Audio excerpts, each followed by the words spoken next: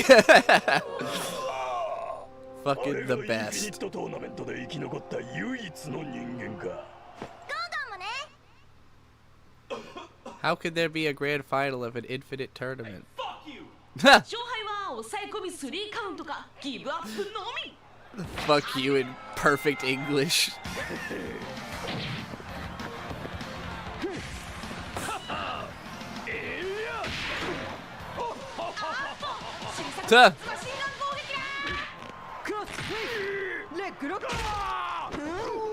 Let's go.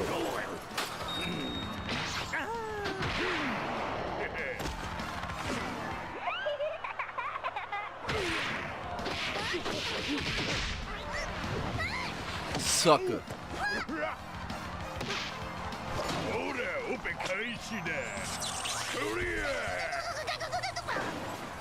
Yeah. You know, I had thought the sister was the hot one, but I'm realizing I've been sleeping on the mom. Or at least I'd like to be, if you know what I mean.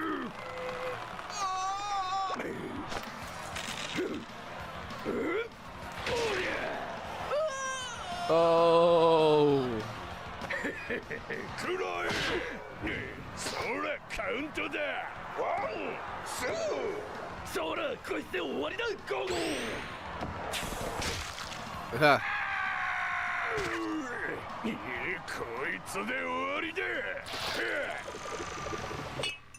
Nice. No! メガネ、おいらの唯一の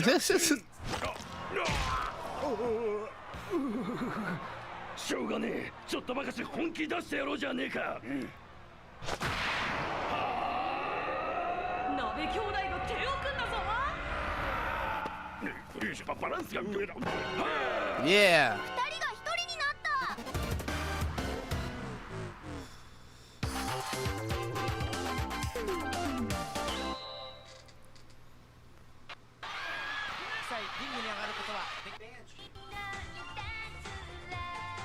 Hey, Bird is here.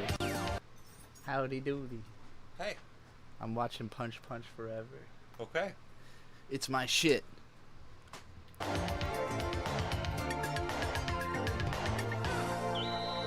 Yeah.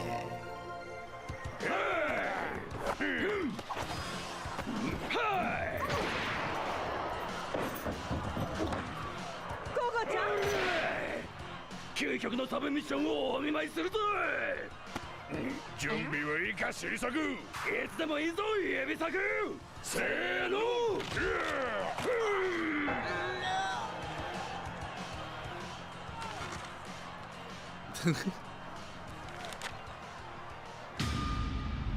Oh shit.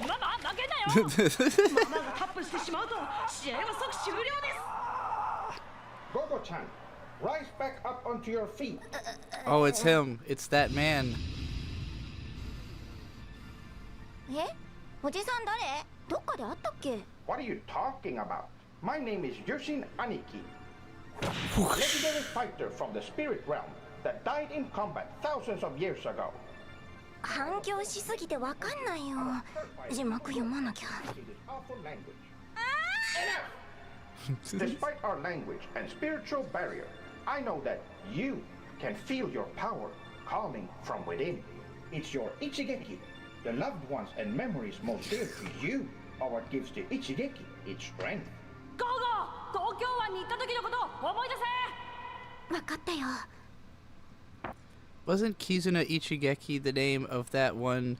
I know I've made this comparison before, but she looks just like the main character from that, which was also about like a little girl who kicks everyone's ass and had really cool animation. And it was like the first of the Young Animator Training Project shorts, like 30-minute animations, where it was like the Japanese government like paid a bunch of animation studios to like let their young people make original stuff for like a few years. Anyway, I've always wondered if that was an influence on this. I feel like it has to be. And now we're in a... What are these monsters?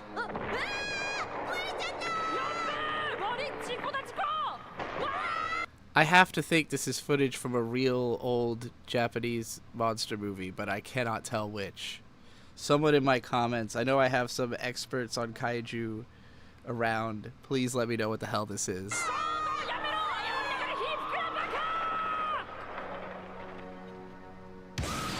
Oh shit, let's go! Going Goku.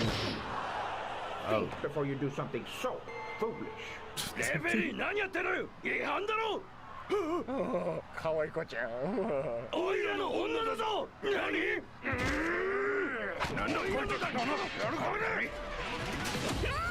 Oh shit.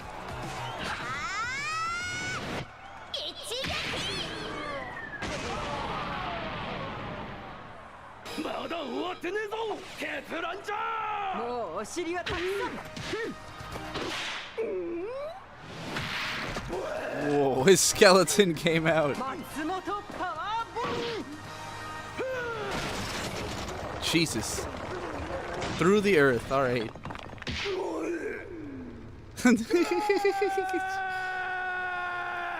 Houston, there's something red and very small head. I think the way she fell like that is a reference to like M. Bison or something. I know I've seen that fall elsewhere. Nice.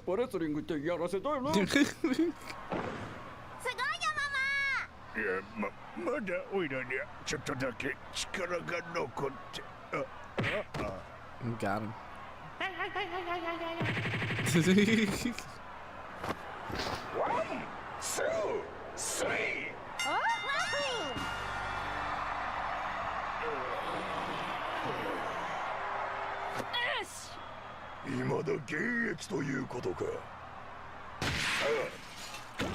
Oh.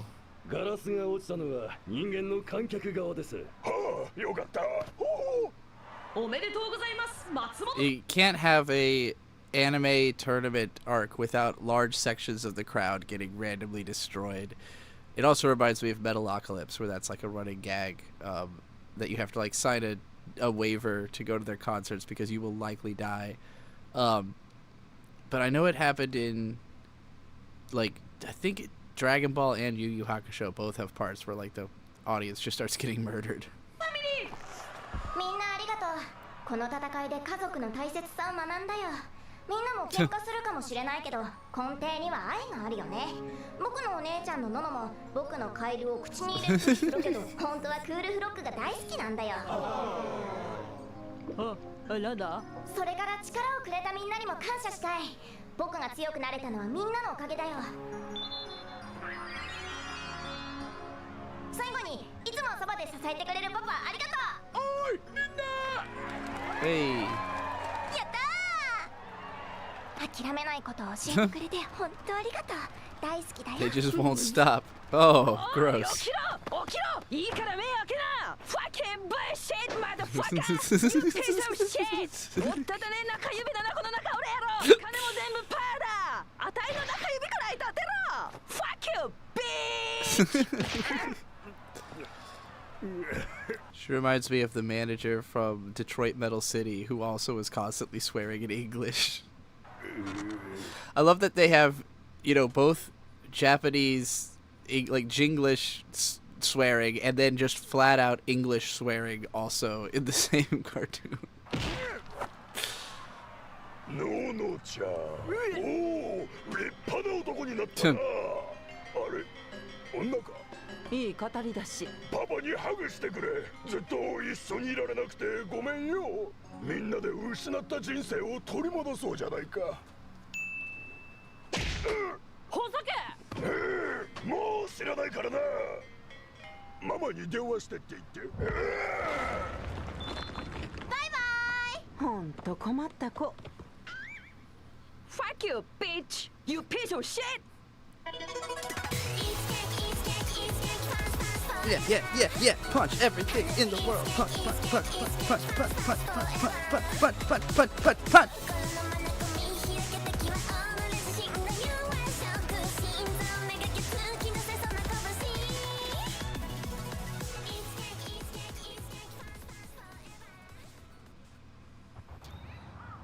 What's this?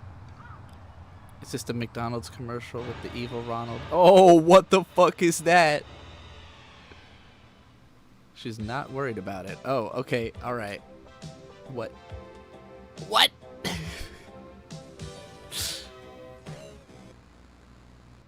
Amazing. Shit. Hold up. Wait. Yeah, that was amazing. This show's pretty much perfect. It's just nonstop funny shit and cool shit happening and looking amazing. It's one of those shows I feel like I'll be watching this for the rest of my life. You know, showing it to anybody I think would appreciate it, returning to it, always having a good time. That is the best way that it resembles a 90s classic anime, is that it is as rewatchable as any of those. You could throw this in right between, you know, your classic binges. It just be completely at home and satisfied. It's honestly, to my taste, better than most anime because it is so dense. Like, I'm sure this show, I don't know how many episodes it will have in the end. It takes a long time for each episode to be made, and that's perfectly fine by me. I prefer things to take their time and then be so good that you get to spend time with it forever, rather than it being like something that's cool while it's happening, but then it's kind of, you know, when you come back to it, you're like, I can see how this was rushed. I'd rather it be perfect, gem, accessible for all time. And this show falls into that category. Only problem with that episode was not enough Nono. I feel like they had to dial her down so that her mom could really shine, but I'm not complaining about that.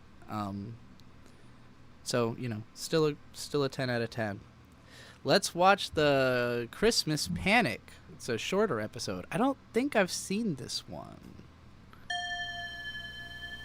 Hey, Fun Juice. It's a good name for it. The fucking VHS static. Yeah.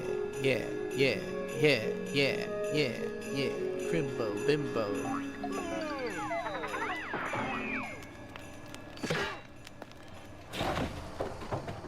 ゴーゴー、オーブンの中で何してるの？ママとかくれんぼしてるんだ。あら、じゃあ焼いてるオーブンに隠れるのがいいと思ったわけ？違うよ、鬼だったんだ。ノノはもう20分も外で雪だるま作ってるわ。いってらっしゃい。はい。オーブンで作ってたご飯は大丈夫かしら？The fact that it was not just KFC, but in the fucking containers in the oven is fucking amazing. Oh my god. でもちょっとしたら戻ってらっしゃい。ご飯もできたし、もうすぐ雨が来るみたいよ。クールフロッグのこともちゃんと見てるんでしょうね。大丈夫。No, Cool Frog, he got Cyranoed. Hey, he's all healed. こっちもあとちょっとだぜ。お前のメガネ飾りにぴったりだな。おい、ゴーゴー？20分前から雪かけると言ってるじゃろうが。おい、なんで気づかなかったんだよ。おっさんに雪かけてんぞ。わかんない。サンタさん。どういうことだ。こんなところで何やってんだよ。プレゼント配ってねえのか？そのはずだったんじゃが、ちょっと着地に失敗してな。デスアイランドへの配達は毎年苦戦するんじゃ。You know, with the amount of like movies and cartoons about Santa crash landing, I feel like he's just not a very good pilot. なんだあれ？ジン、空を飛んでるあれは誰だ？あれはサンタクロースかと。Oh! 僕たちがプレゼント届けるの手伝うよ。本当か？君の名は？ゴッゴッゴー。みんなよ。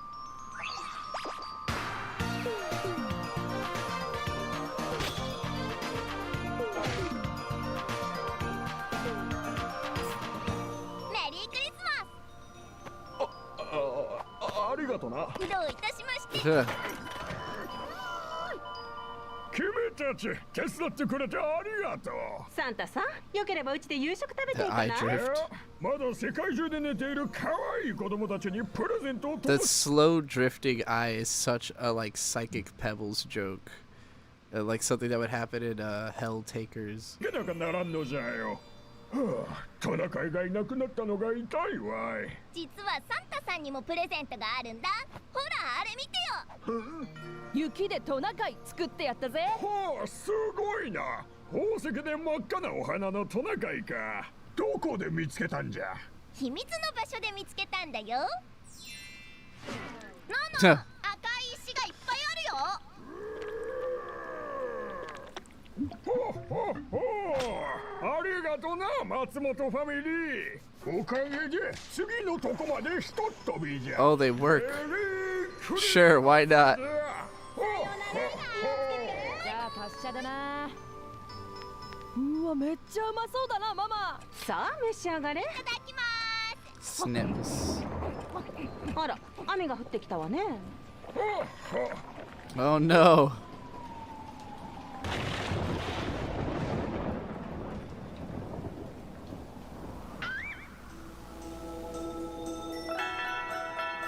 What a crimbo. Oh, snow globe.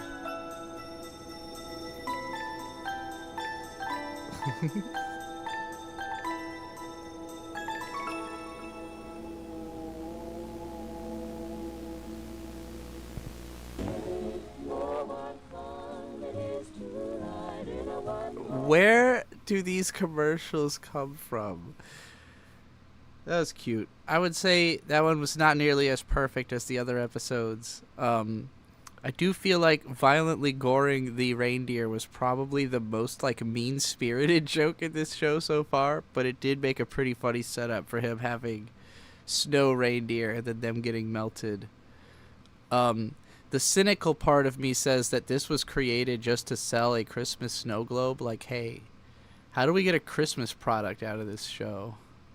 Let's just make a quick Christmas episode. Like, Christmas themed stuff is like if you want something that will live forever, like a payout that never stops paying, make something Christmassy.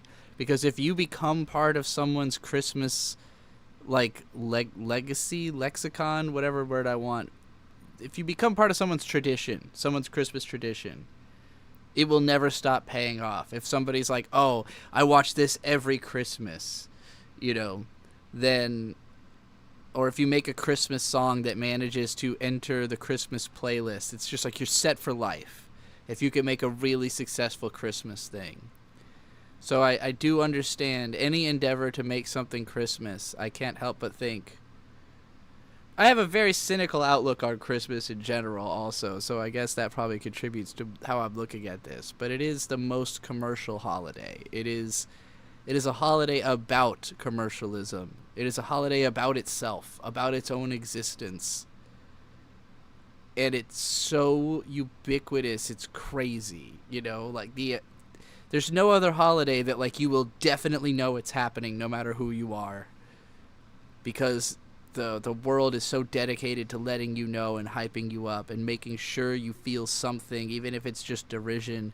You have to have some kind of emotional response to Christmas just to be in society.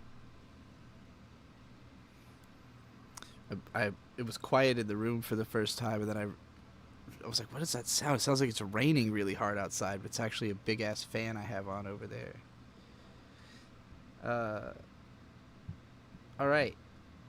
Well, that's it for Punch Punch Forever. Oh wait, I went backwards. Let's go ahead and skip ahead. I have never heard of Loki IRL. This one is 31 minutes long. First time animation project. 80% animated by someone who never really animated before and on a dying laptop, around a $15,000 budget. That's a lot of money for a completely novice animator to be given towards a project. So I'm very curious, how did that come about? How did you secure 15 grand for this as a first time animator working by yourself seemingly? That's crazy. Like, I feel like I'm supposed to take from that, oh, very low budget, but I'm actually taking from that, how did you get a budget?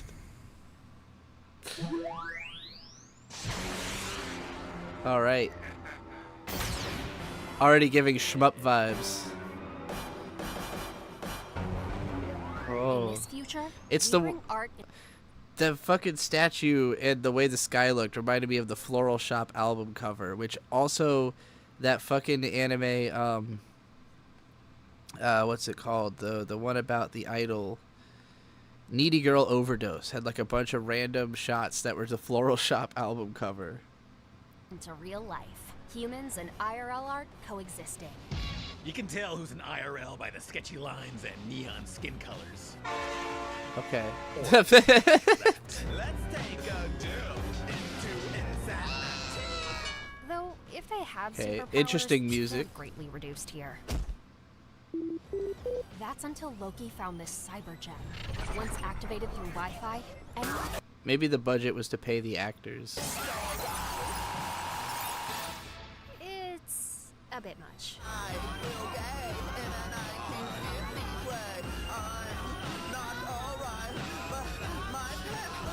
The lyrics were "I'm gay in a 1950s way." Is that what he said?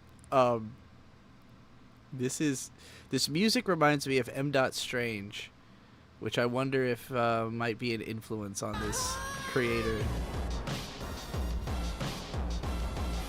His beats are pretty tight, though. So far, this is madness. Wait, hold on. Wait, hold on. Go back. Tight, though. Is this created by Pan Pizza, as in the YouTuber? Like the guy, it's Rebel Taxi? Oh, that, okay. I understand everything now. I just saw Lapusha clarifying that. Now it makes complete sense. Now everything makes sense. I didn't know Pan Pizza, I mean, I guess he wasn't an animator until making this, but, okay.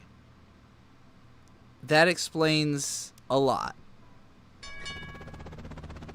Ryzen Design Sketch Fighter, you got one. New fight streaming live in your area.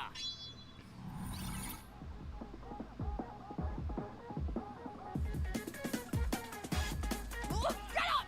Get up, you noob! I'm losing money on this one!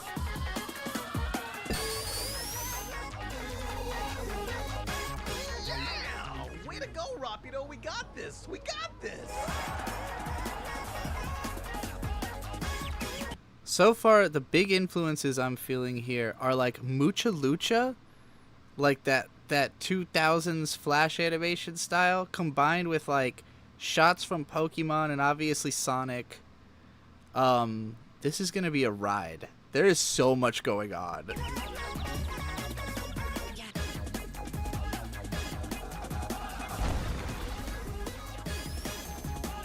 Dang! How's your IRL so fast? Yeah, I can't do that. I've been telling you, Bianca. Line of action. You wind it up like this, right? You wind it up, stretch as much as you can. What the? Okay.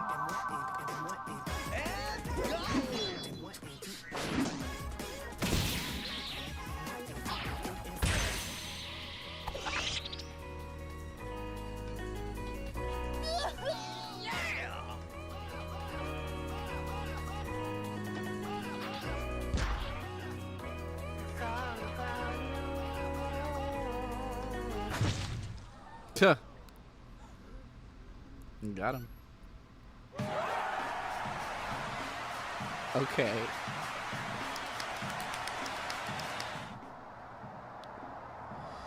Very much like it's as hyperactive as Punch Punch Forever, but it's lacking that airtight timing. And it's not even like terribly timed either. It's just not airtight like that. But this is so far just bizarre enough to be entertaining. It is so all the fuck over the place. This shot is interesting. Like, it's doing very ambitious visual ideas surprisingly decently, just by like virtue of sheer weirdness of how it approaches it. Knockout! The winner is Kali and Tori! Your medical bills are not our problem! Oh dear. Another reminder of my failed pet sitting career. At least IRLs can regenerate. Hamsters don't. Now, who's next? Wow, there she goes. Glad to see you didn't cry this time, Steph. Dang, there was a girl in the crowd I was hoping to impress, but I guess that ain't happening. Anyway, your turn, guys. Let's green eggs and ham it. I'm ready. Did you see the one where they got banned from the zoo? Treasure face idol, Loki, lowbrow, sinister in the hizzo. Can we just Holy tone crap. it down a bit this time? Hey, first impressions matter, Bianca. We're out of high school. None of this matters. I'm too cringe to live, yet I carry on. Like I showed you, in the cartoon club. Felt. IRLs alone are no more powerful than humans, but working with their artist, they can exaggerate what humans can't. They can go. This, honestly, it feels very Tezuka to me in that it's like so hyperactive and autistic that it's like it's just every idea is in there, but like the ideas are creative enough that I can't stop being entertained by it. Like, it doesn't feel like it should work, but it does somehow. Oh, full bleed. I'll try. Hey, Loki, maybe now we should unlock your Wi-Fi curse? It's too dangerous with so many people around. Plus, I want a fair fight. Not much of a fair fight. He's twice your size. That's his problem, but not in a fat-shaming kind of way. All right, you sketch fighters, sharpen your pencils. Okay. Let's mix the acrylics. Design or demise. Let's try. Start your grill and knuckle up.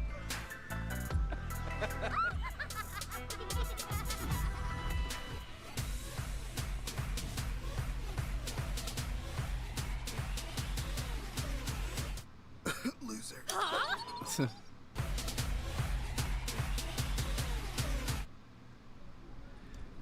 I'm wondering, like, because there's so many unique techniques used in this, and I'm wondering, so a lot of it's like editing type techniques. So I wonder if maybe Rebel Taxi knew how to do some of this stuff from video editing, you know, like some of the way that stuff moves just in general, like not the character animation, but like the background movement and stuff like that.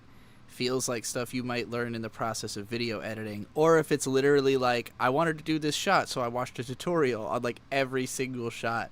Either way, there's an impressive amount of unique stuff being done here for somebody who apparently never animated before.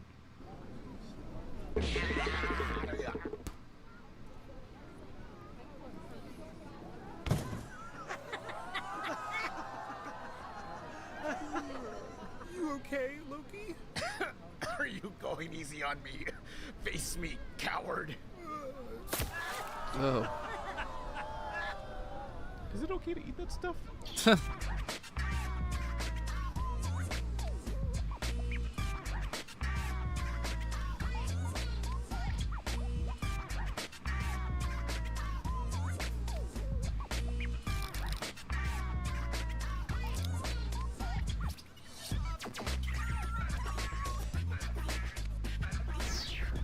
Well, yesterday's fight got us some views, but it'd be nice if the loser got some money. Isabel said, is this the first case of a bad YouTuber branching out to another art form and actually doing a good job?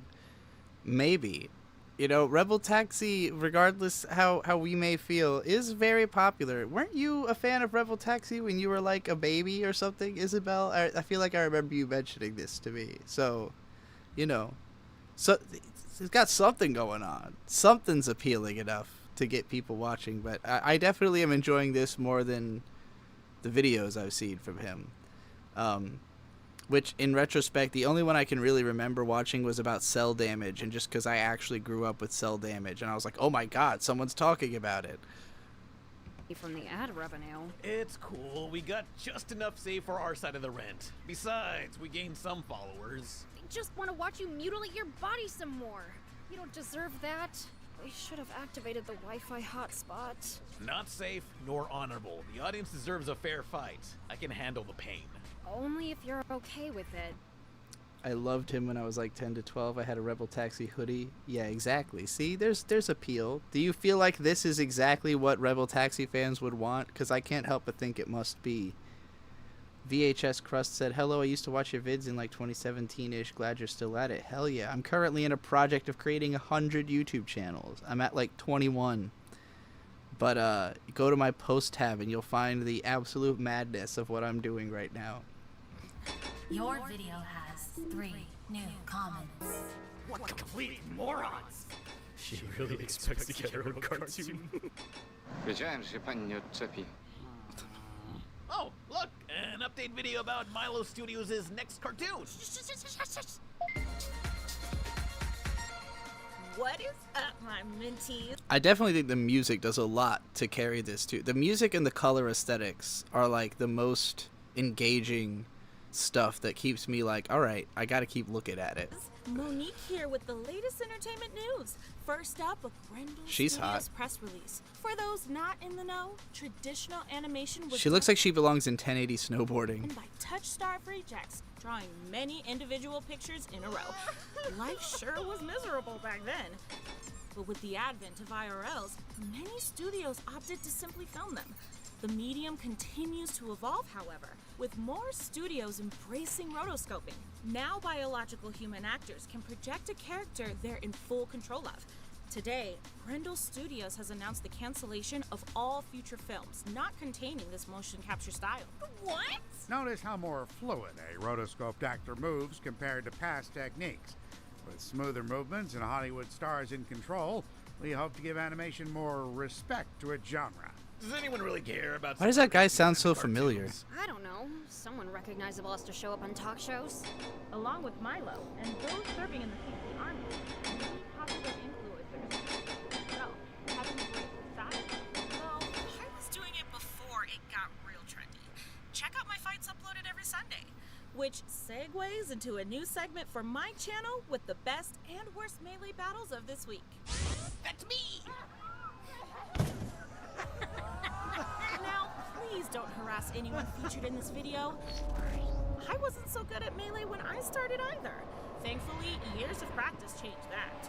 But boy, these sketch fighters have uploaded weeks worth of near constant losses.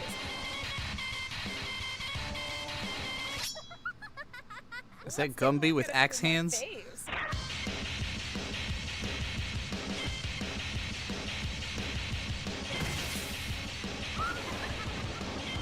Oh.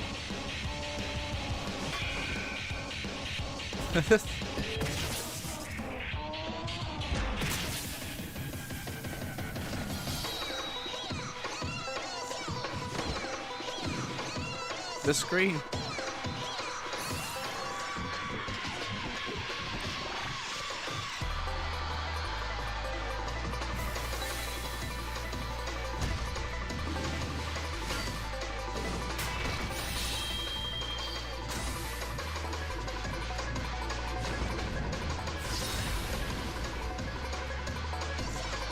Okay, I'm betting this is from the 20% that was not animated by someone who's never really animated before.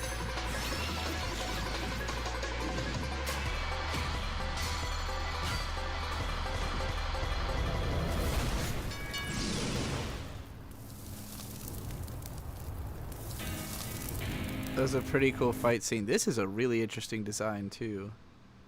There's so many character designs in this. It's crazy. And a lot of them are really interesting. I like that it represents so many different art styles and even including like references to classical art amid all the video gamey stuff. And then just some really unique and interesting designs. That fight was cool. Very much reminded me of Hell of a Boss fight scenes.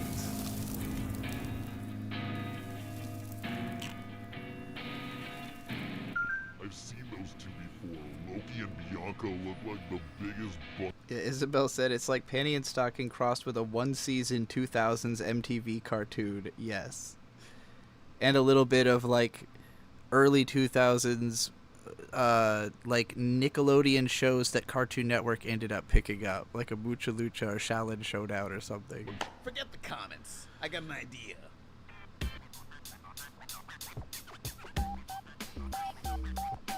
Okay. Oh, okay. This really does remind me a lot of fucking 1080 snowboarding, which is such a weird thing to be seeing pulled from. I'm sure that's probably not... No, but even with the MP3 player, it looks like the one from 1080 Avalanche. I feel like that has to be an influence. And I know this dude would have played that.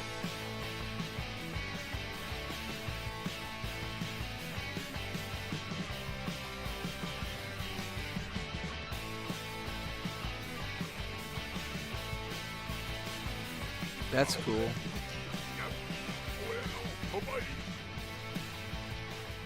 You're still staring at the numbers. This is the first video in months that's actually doing numbers. Negativity and mockery just brings in the views. Really should have done this earlier. It wasn't that negative. It was constructive. We can tone it down next time. Just take a break, Momo. We haven't had time like this in a while. Are you sure I wasn't too mean? With Loki and Bianca? You Tsundere on her from my school. outfit. I should have shown him the vid before uploading. You're fine. It was a public area for filming. Though, I guess it'd be better to ask next time? Dang, son! The house tour videos don't do this place justice. That ain't so great. Influencers only rent the house as a group till their money dries up. Oh man, look! Nice! The random commentary on influencer culture there, obviously jabbing at other, YouTubers' lifestyles. With raisins and a RenderMan toy inside. Is that RenderMan toy based on the cartoon or the movie? Movie. The 1989 movie or the 2008 movie? The 2008 movie. The 2008 live-action movie or the 2008 straight-to-video anime anthology movie by 7 visionary directors? The 2008 straight... Whatever it's based on, just take the cereal and leave. I told my fans not to harass you, okay? Yeah, I don't think anyone listens to that. Relax. True. We just want to challenge you to a melee fight. We want to prove we're not a bunch of scrubs. No offense to you freaking stupid inept morons, but all your videos seem to say otherwise. Have you two considered not uploading embarrassing stuff yourself? We're making progress. Oh, you poor girl. I've been there. Silly internet videos I regret for the sake of money. I remember when I was... cringe. Uh-oh. You just gotta avoid the comments. I went to school with some of those commenters. This melee is what we need. Yeah, and don't hold back on us. We want a real challenge. Ain't no one want to hear your sympathy. Ooh, compassion. Loki? Call me the rap assassinator. Is this your bowl of cereal? Why is it so sticky? The milk is just glue. It looks nicer on camera. It's for a commercial. That makes sense. Well, it's mine now, apparently. The naughtiest by nature if I had a car out with double park. Right, Bianca? Yeah. This cereal is of no value to us. He's the Cheshire Face idol, and I also do stuff.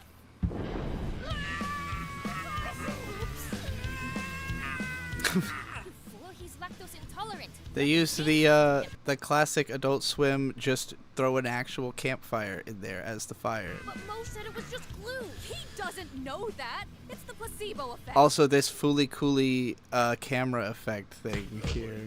What is going on here? Hey, you! How many followers do you have? About 200. I'll consider your challenge! Well, they seem nice, mostly.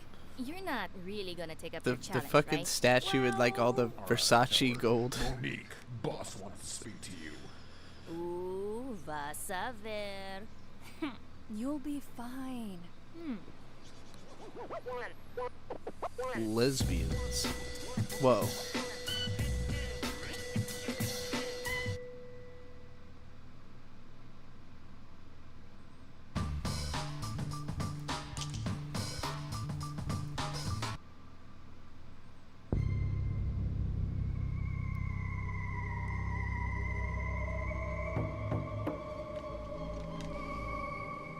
Operation Iraqi Another sponsor Beach just Party. dropped out. Again? Did you see the views on my last video? You did great, Mo. But that's just one out of many that were duds. You now have the lowest viewer average of the self. Isabel said, have you seen the video where Rebel Taxi pitches this show to Gendy Tartakovsky and says something along the lines of, I mean, you want to fuck your characters, right? I have not. Gendy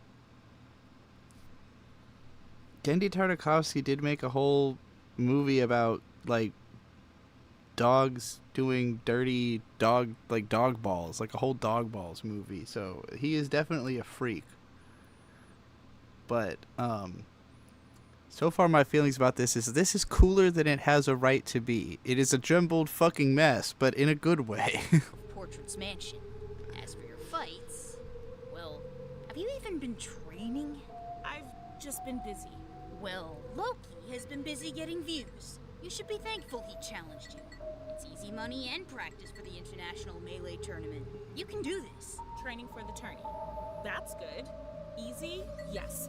But seems like I'm punching down with those artists. You gotta get the views somehow. You don't... It's also funny because now that I'm realizing it's like about influencers and stuff, it really is a lot like Needy Girl Overdose, but like somehow more visually interesting than that show, which was pretty visually interesting and less annoying and moody. So it kind of is like a better version of Needy Girl Overdose. You want to move back in with your parents, do you? When Melee began, you were one of the first rotoscope fighters, but others have surpassed you in technique and followers. Isabel said, I've been using ad block so long I forgot YouTube has ads. I was going to say, oh fun, it's like they're pretending there's a commercial break like on TV. I also forget that all the time. Right now I actually pay for premium, but before that I was just using ad blocker. I pay for premium specifically so that I can use YouTube Music and YouTube with the phone screen locked. Because you can't lock your screen with a YouTube video playing for some stupid reason unless you have premium. But, yeah. I do often forget that YouTube normally has ads. We need both to keep my employees sheltered. If you won't take the fight, I've considered asking Loki to take your bunk here at the mansion. Compared to you, his losses actually bring in watchers. I challenge Bianca and Loki to a melee This is straight up Guilty Gear music. Not Thursday, not Friday. Or Sonic. Somewhere between Sonic and Guilty Gear. 3 rounds, 2 fighting, no mercy, no God, no king, no refund. Please be there. The economy is in shambles. Sketch to the full, Little political commentary in there, sneakily, seems like. Is this the commercial break? Or is that just like an info card? It's like in a video game where like the loading screen tells you about an item. This is all moody.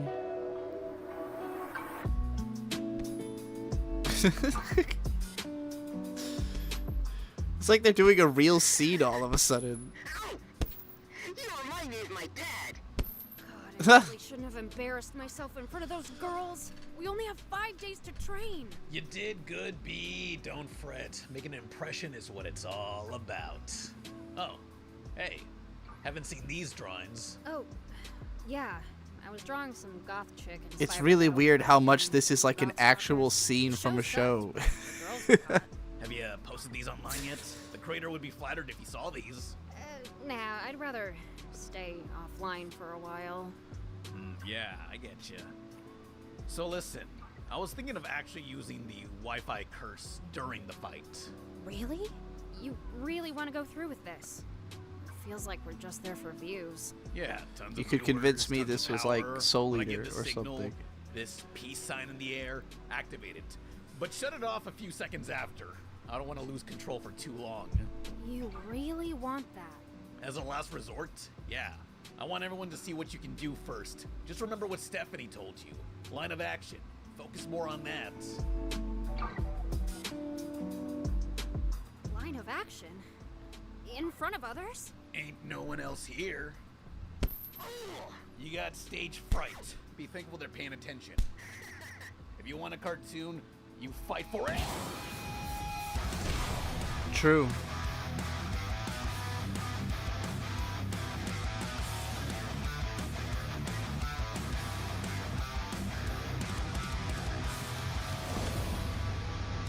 They put a part of my soul into this punch.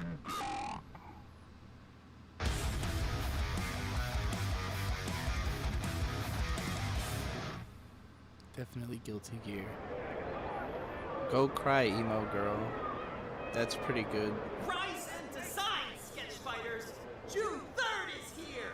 It's Viral Shame Bianca Soul versus Monique McDuffie in a melee sponsored by a new game for your smart grid.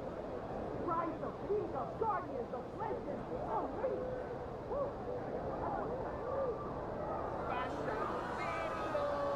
It's gonna wreck you!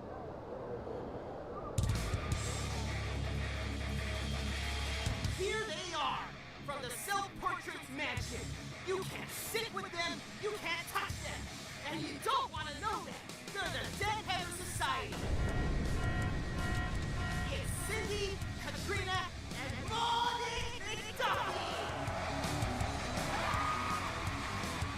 Look at that. They got baller outfits. We need to update your wardrobe stat. No offense. I am not wearing anything like that. Just focus on the fight. I understand. I'll get a new outfit. Good luck. You know what rotoscoping is? Yes. Okay, good. Rotoscoping means anything I do, my IRL also does. One-to-one action amplified. Together, we are the Shadow Boxer, Watercolor, Milky Minutes.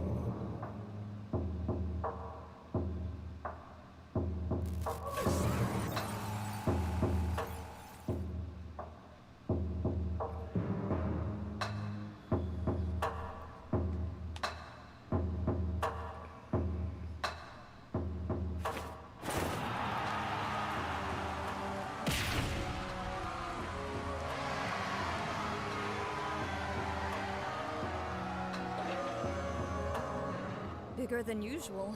Do you think you can handle it? I'll be fine. Just be careful.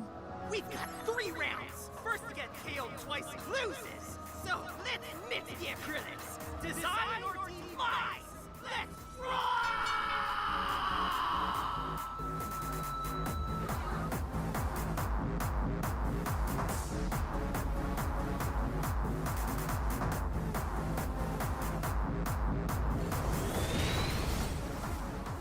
Rotoscoped movement.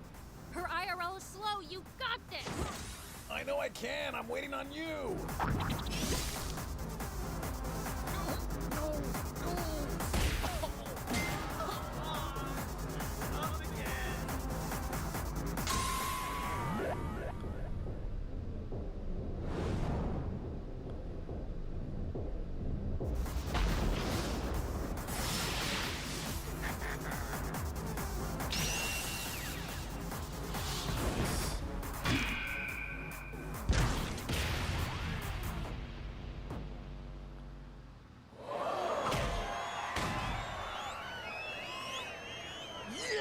That's what I'm talking about. Nice going, B. Told you she can do it. She only got lucky. If Mo loses, it'll probably be out of pity. Dang, son! No KO yet! This round ain't over so long as Milky can stand back on her feet. Declad physical pain is not transferred to the artist, just emotional. All right. We got this. Bianca, are you ready? Bianca, you there? Bianca, you there? What a waste of time. Was that all she could do? Did she think this was a real fight? She really expects to get her own cartoon. My own cartoon?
happened back there? Why'd you freeze? This is just a pity fight for views.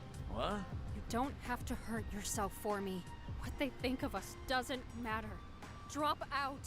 No way. Did you see how everyone reacted when you actually tried? Look, we are losers, but we can be known for other things on top of that. You want to be known as a joke, or you want to be known as a joke that managed to actually do something wicked a few times? You're hurting yourself for nothing. And making us look worse. Make us look worse? Sounds like you really do care what they think. Huh? Hey, when I said I was fine using the curse, I meant as a last resort. You still got a chance. That chick's dressed like a sci-fi nerd. Her IRL's naked, I think. Don't know if that's appropriate. Who cares how silly you look? Line of action. Sketch to the full bleed. Whatever you're comfortable with. Regardless if we win or not, if we're respected or insulted, whether this is just a fight for views, I'm just doing what I love. I'll see you after the fight. Round 2! Sketch it up! Obi Trice. No name, real name. Sorry, I fucked it up. Obi Trice, real name, no gimmicks, is what he shouted before throwing a punch, which is a D12/Eminem reference.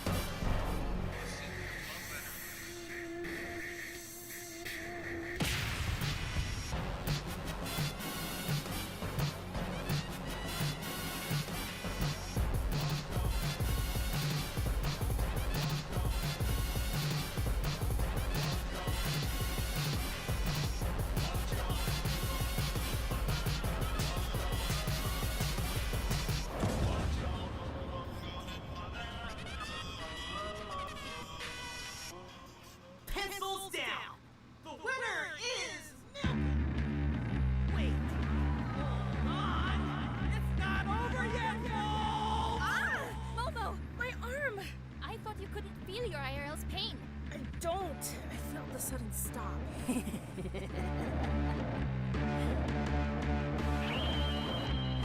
Your IRL is rotoscoped. She's no faster or stronger than a human of equal size. But traditional cartoons are different.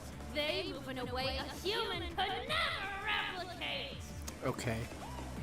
They're not afraid to get ridiculous, and neither should I. I'm not the best artist, nor the most experienced. But what I can do is make an impression! True. Don't respect my needs, don't worry about fighting with me. Came a long way to say that, and I won't take it back. Wanted with the ones who can handle that. Got it. Wanna use me, don't worry about fighting with me. Don't respect my needs, don't worry about fighting with me. Came a long way to say that, and I won't take it back. Wanted with the ones who can handle that. Got it.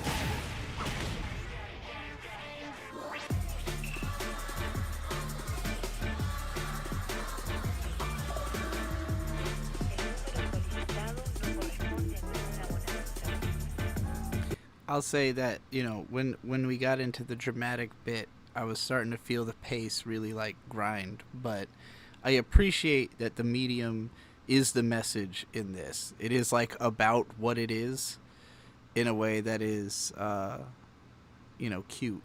Let's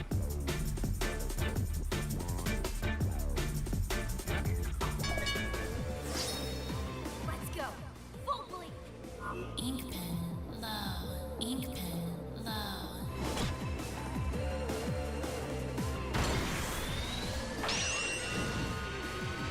Final round! Sketch for your life!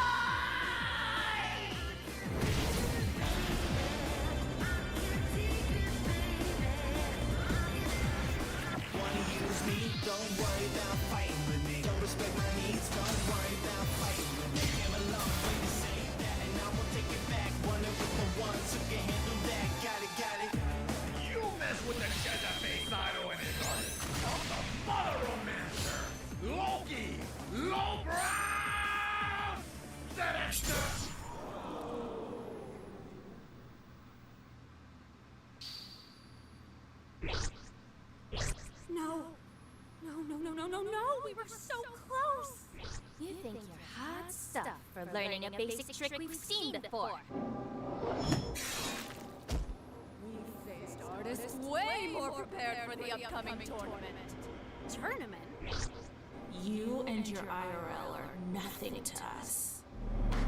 Now, let me tell you what that shit means. Keep it down.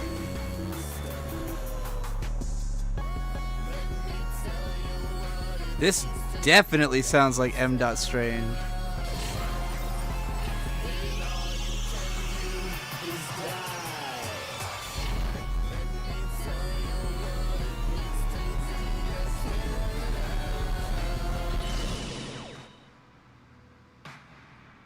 That had to be who that was, right? Got him. Pencils down. The winner is Milky Mint and Monic McDuffie!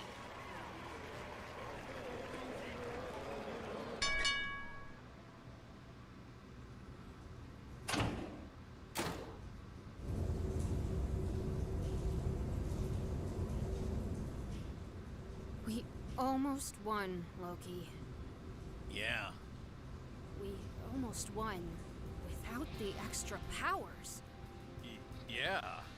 I know, it's wild. We actually almost won at something major. I don't believe it either. Holy crud, you guys! Y'all did so good. Did you see how fast Loki was going? That's the first time I ever I moved don't know why I just realized it, but she also kind of looks like Super Milk Chan. like that in this world. Going all over the place. Hey, before I forget, those girls mentioned a tournament. Yeah, main prize is your own cartoon pitch. Everyone's gonna want in, but we can team up. Plus, we'll help you learn more about arts. Sure. That'd be great.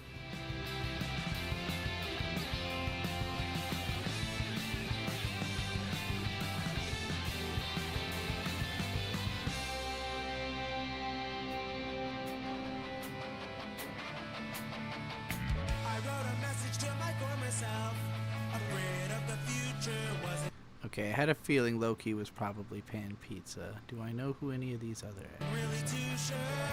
Emily Vasquez as herself. If anything would ever work out. This guy sounded really familiar. I don't recognize the name though. Floating through the ether, waiting for the reaper. Jaded and burned out, a three-time college dropout. Not a single direction to meet the expectation. Okay, let's check on this. We got 2 Mellow in there. Okay, it is M. Strange. Daughter. I definitely recognize a few of these names. A few M. songs.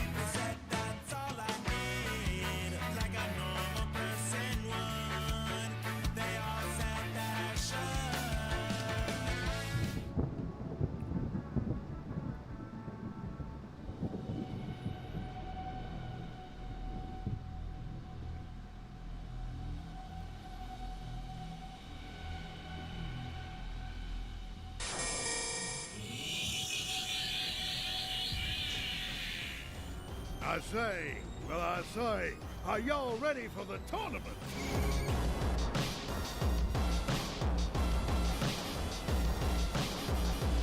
Let's go. Full bleed. Well, all right.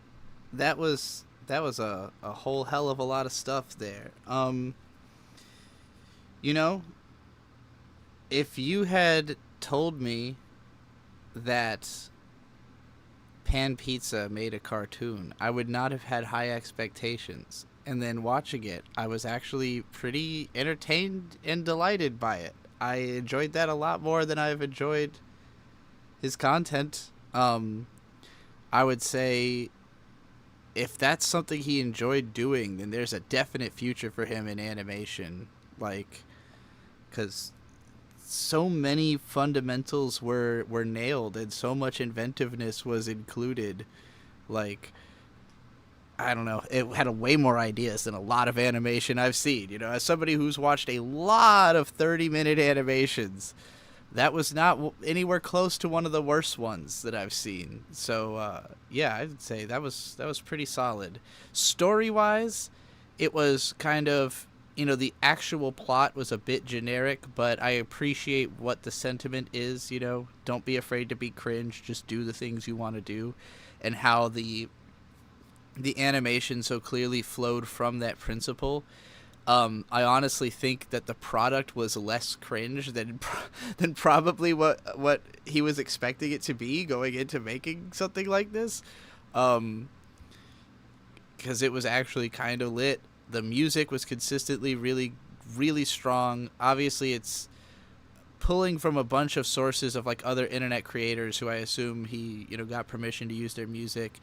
I really liked the use of M. Strange music in there, who is himself a legendary independent animator. You know, there were cool moments. There was some hype shit in there. The number of visual ideas was really strong. There were some decent gags. I had some laughs. The second half, going more in a serious action direction instead of funny, didn't hit with me as strong, but it did feel way more coherent. Like, the first half was just like a bunch of nonsense, and then the second half was like, oh yeah, this is like an anime, you know?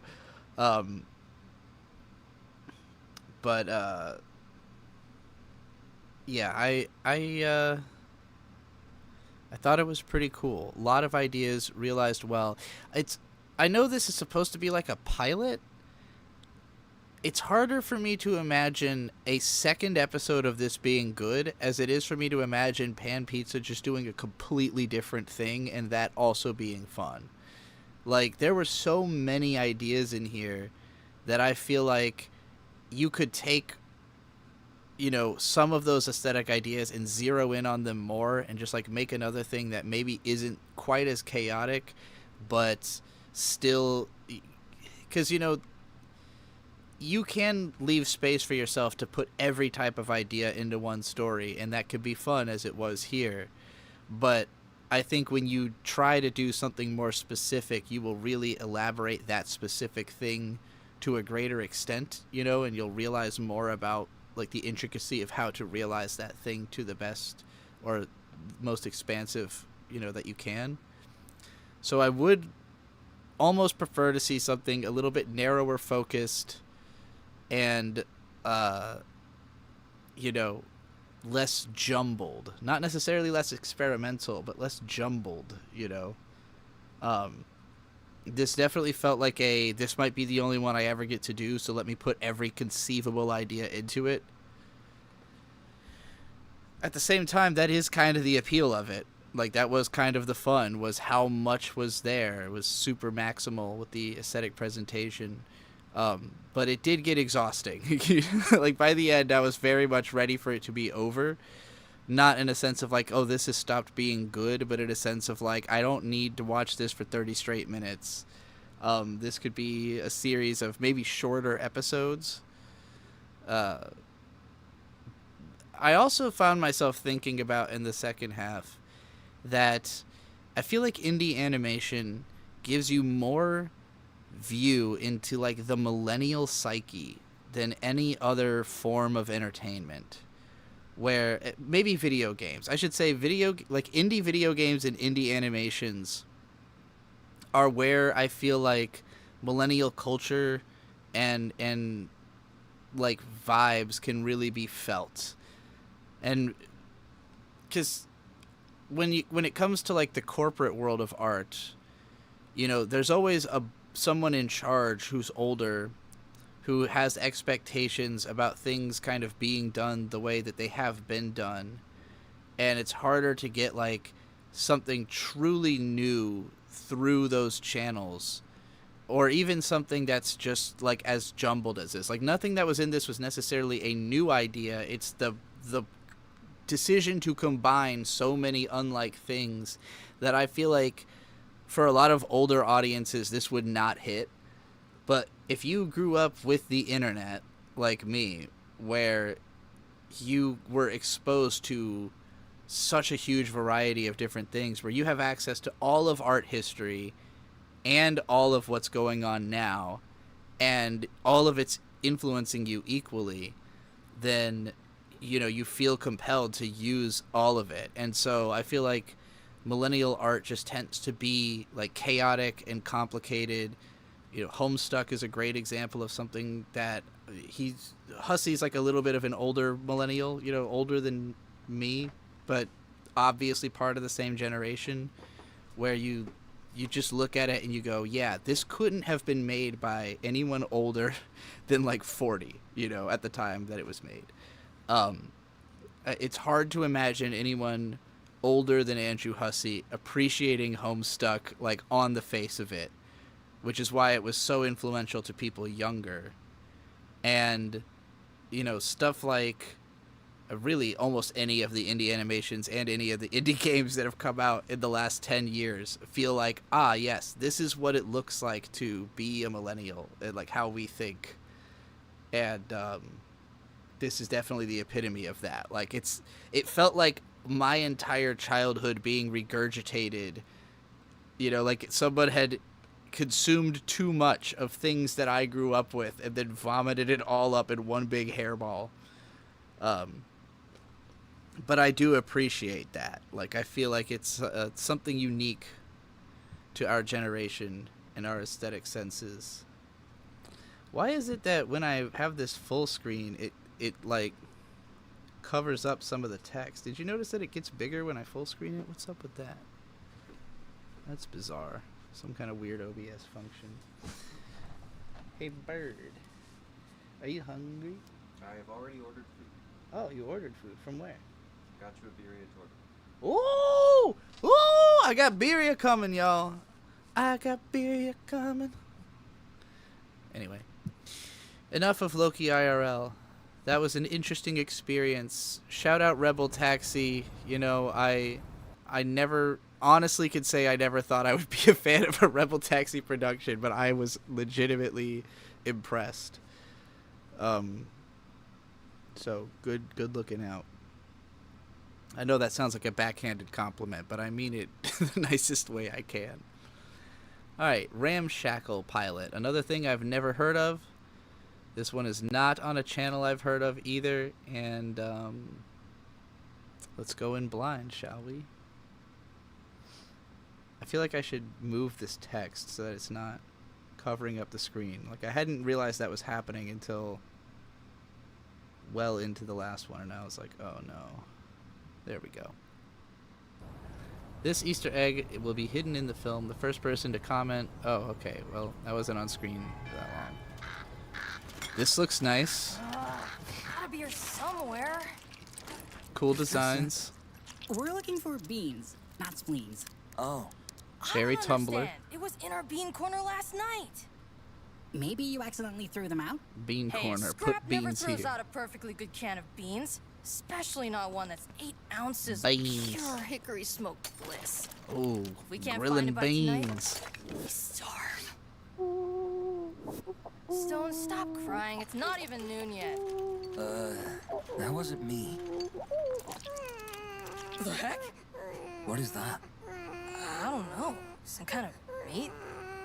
That's a baby, dummy. Well, she wasn't wrong. Aw, did someone abandon you here? Typical ramshackle, huh? So now what? Do we throw it back in the trash? And keep looking for those beans. What? No! This baby... Something about this, the way that the characters move and the specific shots all feel very oddly familiar. And I want to say it's like Ed, Edd n Eddy. Like, it feels like almost every shot I've seen is one that is like sitting somewhere in my visual memory. Like, the designs are unique and the world is unique looking, but the way they move is like very familiar, and it's a strange feeling. He's a precious gift from Mother Nature, and he's all alone in the world with no one to take care of him. What about the orphanage? Stone, what the fuck? Everyone knows the orphanage is no place for a kid. Something about the very exaggerated what the fuck there. I immediately saw the thumbnail in my head of like, why do indie cartoon characters talk like that? Or why is the dialogue, whatever the fuck that video is called. I did not watch it because I immediately felt like I wrote it in my brain just by looking at it. How about we just take him in? Oh shit, y'all are right. This is Tokyo Godfathers. You're so correct. New member means a new best friend. What should we name him? Maybe something like, Maggot? Maggot. Cause he looks like one, doesn't he? I see it. Anyway, Maggot, how good are you at gambling? Any bank heist or fraud experience? Oh, we can teach him the old slick and slide. Oh, yeah.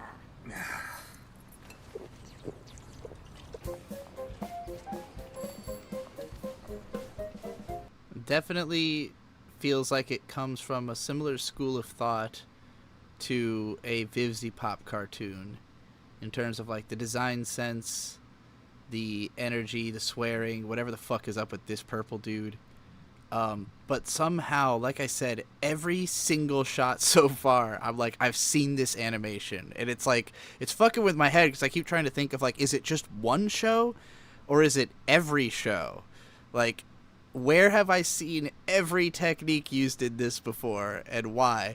Which I also felt about the last thing we watched, the Loki IRL, but that one was very deliberately combining like every fucking animation you've ever seen into one thing. This feels like it's literally one other show that I've somehow seen before, and I can't put my finger on it. Like, is it an older, is it, because it feels a little like Ed, Edd n Eddy and a little like Steven Universe, and I'm not sure if it's one or both, or if this is just how Cartoon Network shows are animated or what, but it feels so familiar.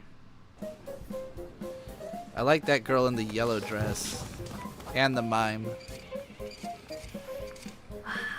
Another one where there's just so many character designs. Like, this is very much an indie animation thing I'm noticing, is that they don't do background characters. Like, if a character's going to be on screen, it's going to be a full-on character design. And I always wonder if it's just because it's a pilot and they're trying to pitch, like, here's characters that'll show up in later episodes or something like that. But also, again, like a Helliverse type thing. This definitely makes me feel like Ed, Edd n Eddy, right? Like, the three of them peering, and, like, the logic, you know, how are they standing like that type thing.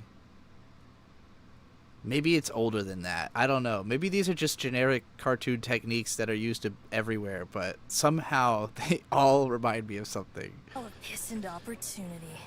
Entertainment Square is where all the loot bags hang out. Look at them all.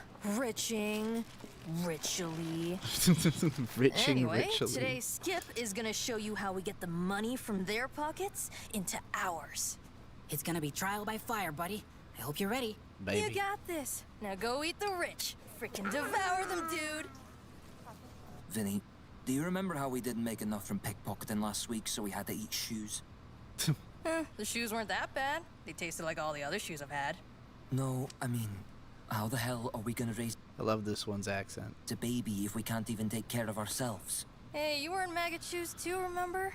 Me and Skip found you sopping wet from the rain. You looked so dumb. Anyway, Maggot's part of her crew now. Losers like us. So far, this very much is like, hey, remember the cartoons from your childhood? What if they were smoking and swearing and saying, eat the rich, and living off beans? We're all we've got on this bitch of an earth, so... This bitch of an earth. And then you just do the worm. Or, I guess in your case... It's got a little bit of... Isabel commented on Loki IRL, liking that it was not in that weird space between an adult show and a kid's show, and that's kind of where this is feeling like. Like, Lapusha said, maybe this isn't a kid's show. It's definitely not a kid's show, but it has that, like, that moment where she's talking to the other character and he kind of rolls his eyes, and it's just like there's this undercurrent, like... How would I put it? There's a hyper sincerity to a lot of cartoons like this, where it's like they bounce back and forth between being the most sincere thing imaginable and the most ironic thing imaginable. and it creates this kind of odd space. And I do think this, you know, what I was saying about millennial expression earlier, how like a lot of indie cartoons feel like what it's like to be a millennial. I do think that is what millennials are like. It's just a really weird space that cartoons have come to occupy, where it's like you tell these very heartfelt stories, but everyone is like acting very ironic and swearing a lot, and you know, it's like we're grown-ups, but then emotionally we're not grown-ups, you know? The maggot. There you go. Nice job. Aw, don't worry. I believe in you. And if you ever need help, the three of us will always be there to back you up. Got it?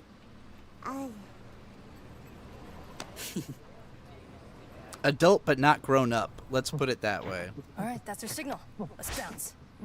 Yeah, I replaced all her playtime with extra pageant rehearsal, so there's no Oh, way God. Bailey's gonna lose this year. Ugh, how dreadful. Another disgusting scrap. Falling into drugs and homelessness at such a young age. Begging for money to get its next toy. Bailey, a future sweetheart does not touch the poor. And don't smile so much. You'll ruin your makeup. You know, letting your kid express themselves is actually quite healthy for their development. As if I take parenting advice from a bunch of scraps. Oh my God! Police! Skip! I'm sorry, I had to. Shit! Someone shut this broad up!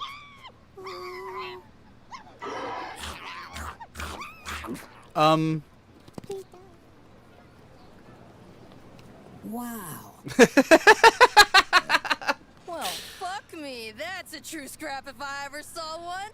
You really have a certain Genie Says caw, you know that? Hey, welcome to the team. I don't suppose there will be consequences for that. Like, who even does that? Right, I hate to be that guy, but if we don't come up with something else, we're probably gonna have shoes for dinner again.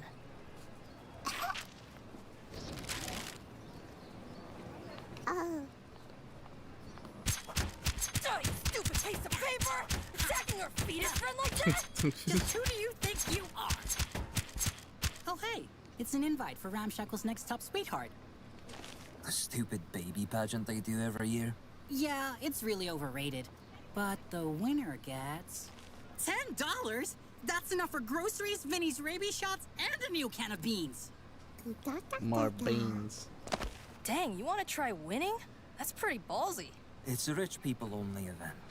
I like the way you think, you little poop goblin.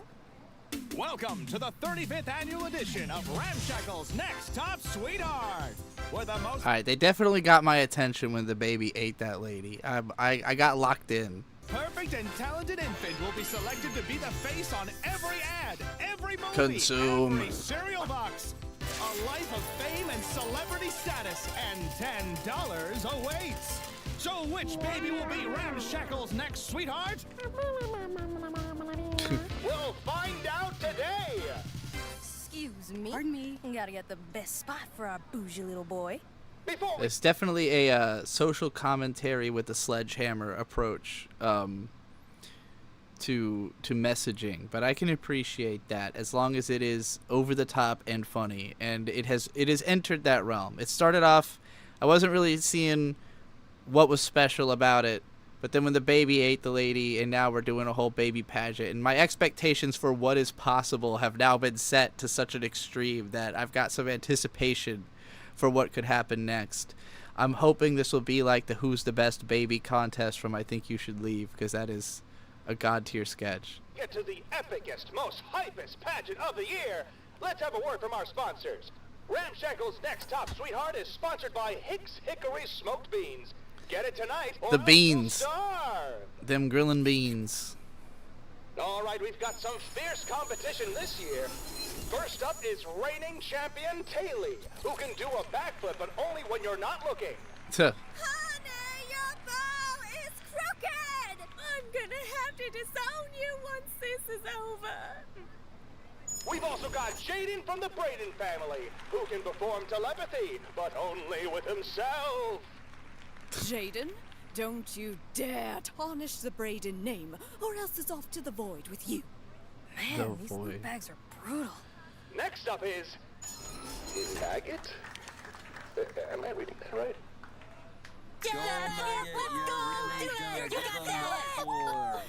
You three think you're going to win? Let me Isn't that ask the you same something. rich lady from that Would the you baby want to ate? get your baby to stick to a strict diet and train 82 hours a day for this pageant? No. I didn't think so. Oh. Next time you talk about winning, you better think twice. Thank you. Oh, You're this not is gonna heavy. believe this, folks.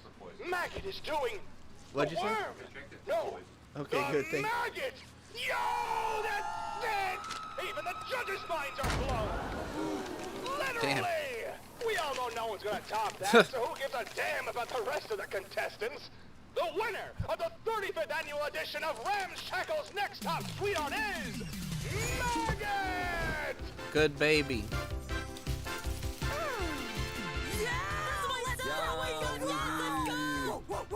My baby should have won, not that flaccid potato sack. Smile. Let's get your good side, honey. Don Carper from the Inside Press. Are you still breastfed? And if so, do you You know, I really thought the mind blowing was a more permanent state, which makes me wonder if that baby, the lady, is still alive in that baby's belly. sitting at a drinking He cheated. Round all my things, spray tan. Maggot! Oh, shit. It's okay, little buddy. We're here for you. Hey, can we just take our money and go? Oh, no can do. That's just the life of a sweetheart. We've got interviews lined up with the Grapevine and the Gossip Gazette. Come on, can't you see that our buddy's upset? Please, just chill out. You know what? Screw you loot bags and your fancy garbage. Maybe if you lived on the streets too, you'd, I don't know, empathize with people? You're from the streets? You're all scraps? Oh, you're not allowed to be here. Go back to your slums. Poor. I want to speak to you. It was funny to hear them saying poor because I'm literally pouring onions onto my torta right now.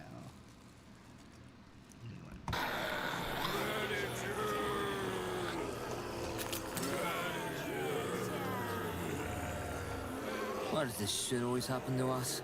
It'll be okay, guys. There's a reason they call us scraps. Skip, take Maggot and get him Because somewhere they safe. can scrap. Okay. All right. You want the manager? Well, guess what? I am the manager! All right, let's go. Punk rock. Pop punk. I don't know.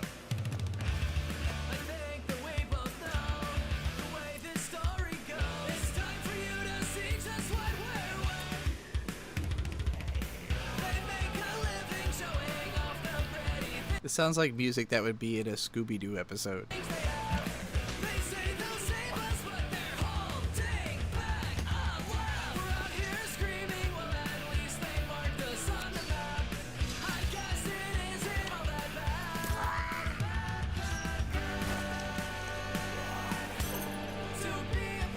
Got him.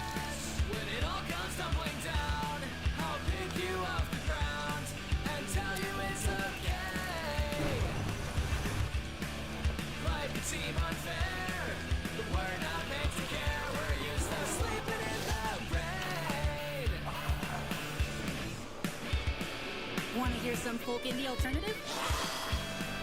No? Okay. Got him. Where have I seen that shot?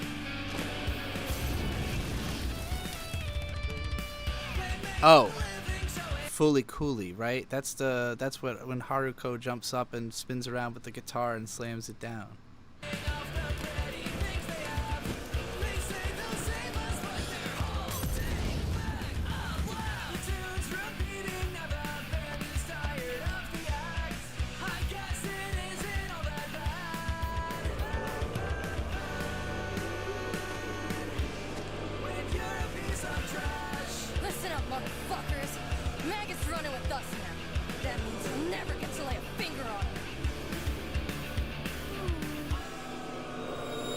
Oh shit, Maggot's a fucking angel or something.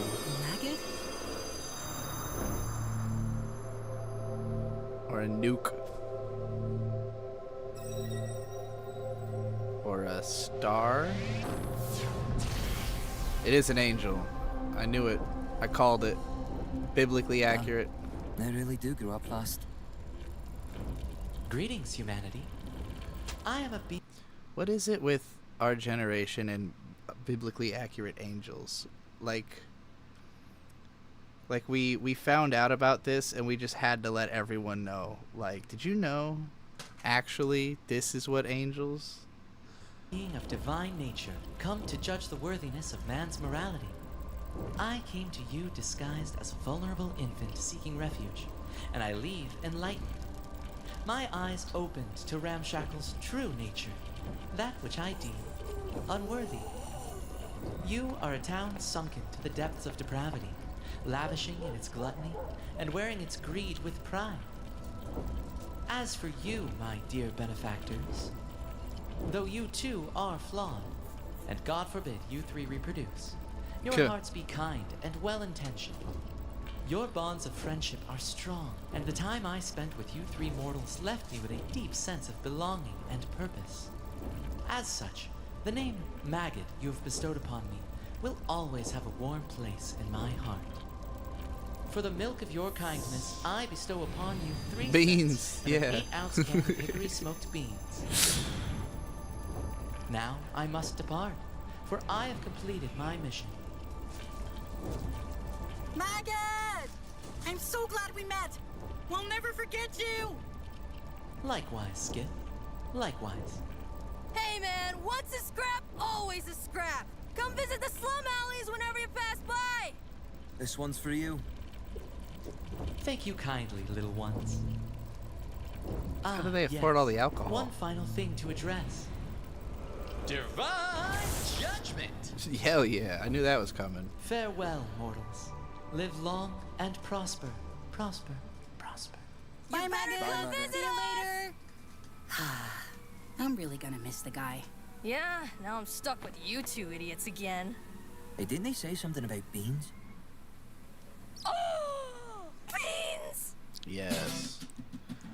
Big time beans.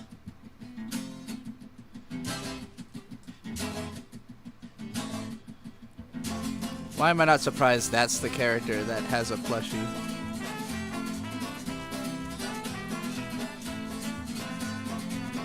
Does the least but looks the coolest gets the plushie.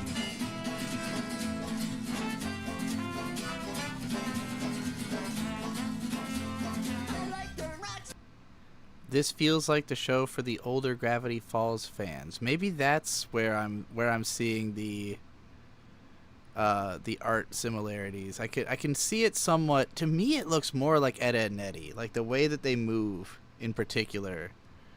People on the lakes and fights and smell like something died. I'm alive, but I have my doubts. You smoke and breathe and can't wait to get out. I'll get out of here someday. Take a shower, get a job, but I say that every day. I'll say it till doomsday. I'll see you all in hell anyway. In reality, there's no place I'd rather be. Ramshackle Street. Maybe I'm passed out, maybe I'm dead. Who cares? Fuck waiting inside. Watch my soul rot in real time. It's that butthole weeb music.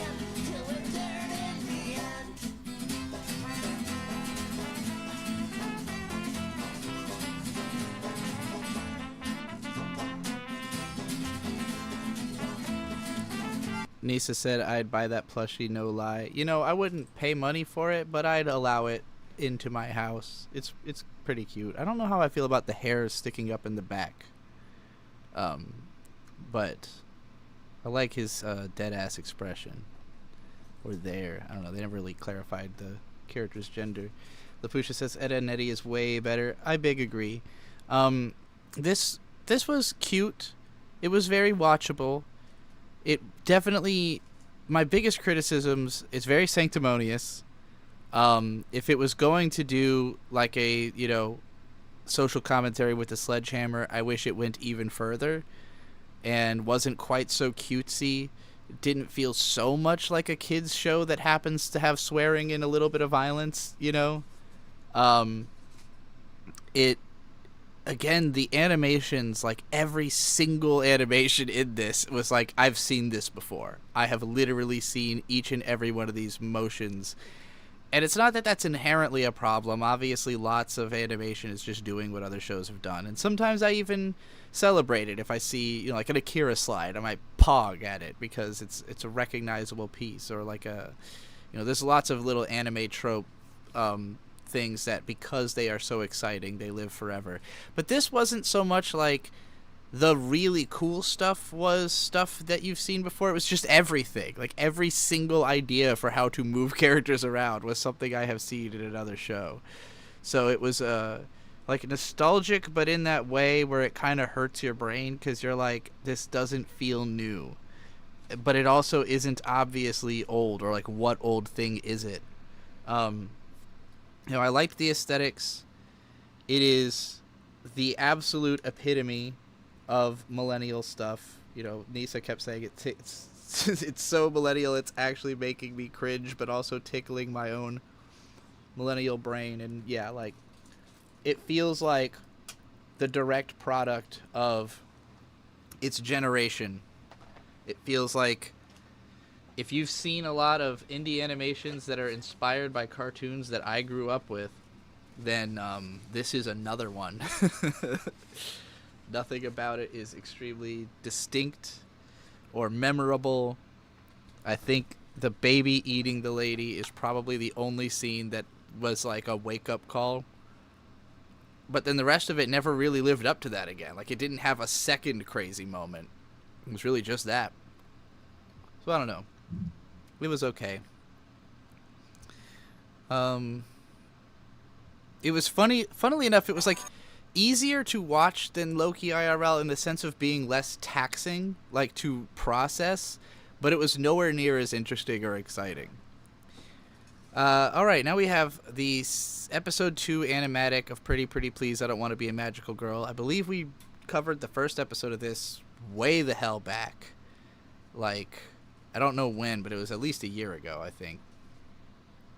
So now we're getting on to episode 2.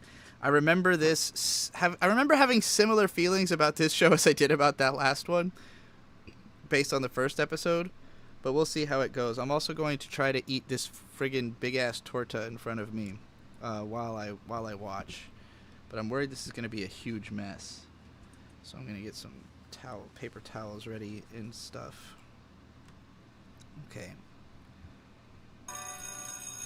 Micah, oh my god, today was the best day ever! You're telling... Luckily, I can see it on both screens because I just have OBS open on the other screen, so I am still watching, even if I'm not looking in that direction. It's on both. Me? The classes?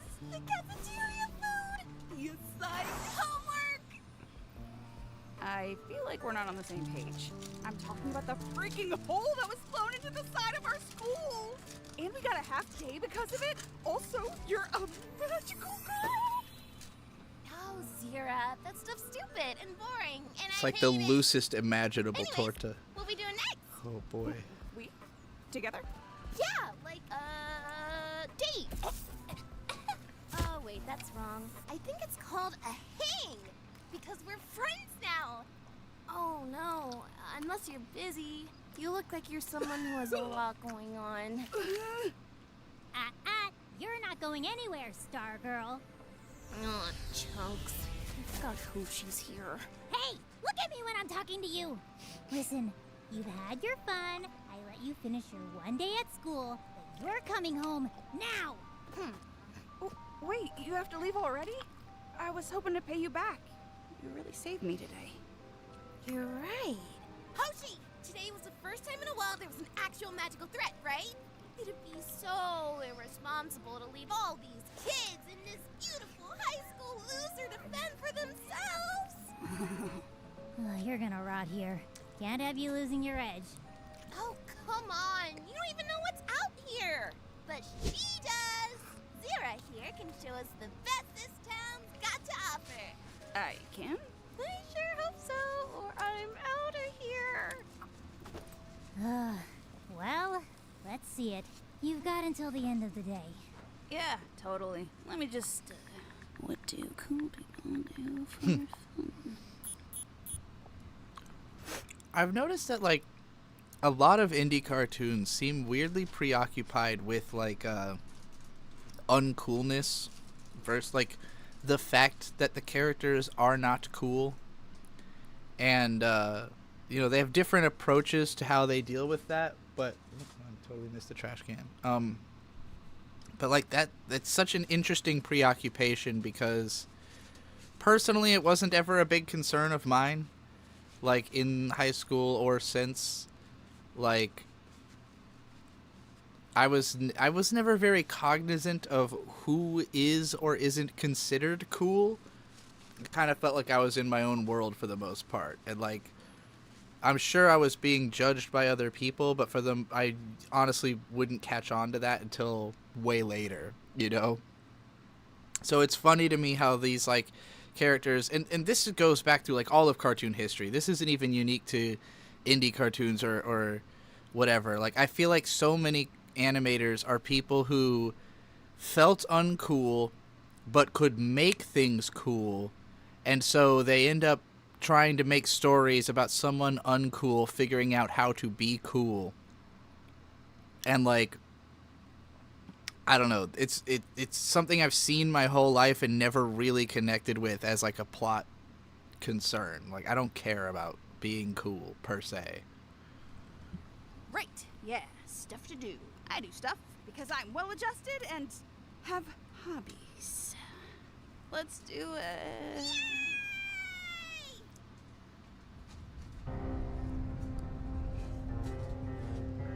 Your performance was less than desirable today. I was more like Lane I'm Iwakura starting to in wonder high if school. you're worthy of my powers. My apologies, Lady Devoid. I won't let you down next time. You still have your void since you miserably failed to use it properly. So, I'd like to know what exactly is stopping you from going back to fight. Oh, I don't know. The fact that just moments ago my shins were obliterated! Huh? Wait, what? How? Your body is stronger, with accelerated recovery, but you're not invincible. If you die in real life, you die for real. That's generally Yeah. how it works, yeah? So try not to get shot or whatever. A more subtle approach would be favorable. Subtle goes against everything I am. But I'll do my best! Oh, frick. Oh, my legs. My legs still feel weird. I'm just gonna... Ooh. You'll... Man, this show is not funny. It's like it has the pacing of a cartoon, the timing of a cartoon, so it feels like a cartoon, but it just is, nothing is inventive or interesting or funny. It's like literally just going through the motions. And I'm like, what's the point? Like, why make something like this as an independent creator? Maybe they're trying to pitch it to a network. Like, it feels like a generic cartoon that could easily exist on TV, but wouldn't be interesting. It's strange. And I'm also tripping on how much it's picked up, like, exactly where episode 1 left off. Like, it's making so much reference to what happened at the end of the last episode. Mostly just because these indie cartoons always take so long for each episode to be made. They usually, I think, try to be a little more self-contained, you know. But this one is like, I'm trying to, like, catch up mentally to, oh yeah, I guess he got his shins broken in the last one. That's right. You know, I didn't watch this last week. I watched it last year. Regret putting me in this position, Star Guardian. Once my memories return and I'm at full power, You're still here! Don't look at me! I'm embarrassed. All right, here we are. The public library, home of books, knowledge, in the manga section. Wow! World history! Cooking! Postmodern Afrofuturistic ice sculpting! Oop. Huh. I really thought a librarian would shush me. Librarians are actually chill. Like, that's but not a joke. Like, I'm sure that's not a thing that really exists enough to have a whole bookcase on it, but, like, that could exist. It should exist. Rather than being a joke, it would have been funnier if that was, like...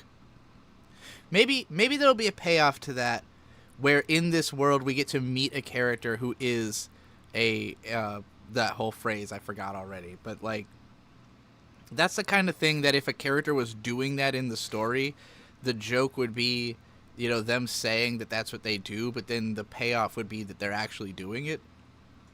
You should still be quiet to not be a dick. You're telling me we're just supposed to sit around in silence? I can't even hold these human-sized books. What am I supposed to? Shh, Hoshi, don't be a dick. Maybe Hoshi's got a point.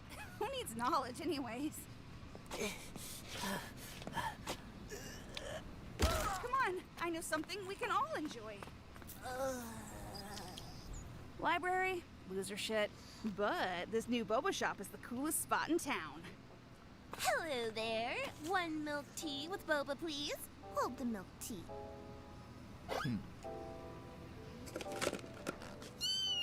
All right. I'll just get 2 normal ones. Here you go, Hoshi. Why is the straw so goddamn big? It's so you can get the boba out. Yeah, suck it up.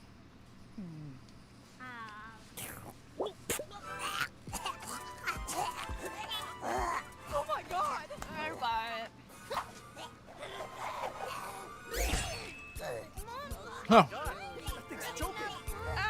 Okay, people are looking. Let's take our drinks and get the hell out of here. Okay. You now, Star Guardian. Her just punching the thing is kind of funny. Mister, your boba is huge. Actually, I'll have you know this is pure darkness filled with power that your feeble mind could never comprehend. Now, get out of my way. What'd you That's order to cute. get that? Damn it, where'd they go? I want the big boba. Hey, hey, hey. I'll kill you where you stand. I wish this show took like more obvious influence from actual Magical Girl anime, because it feels like it's made by somebody who likes the concept of magical girls but hasn't really watched a lot of them.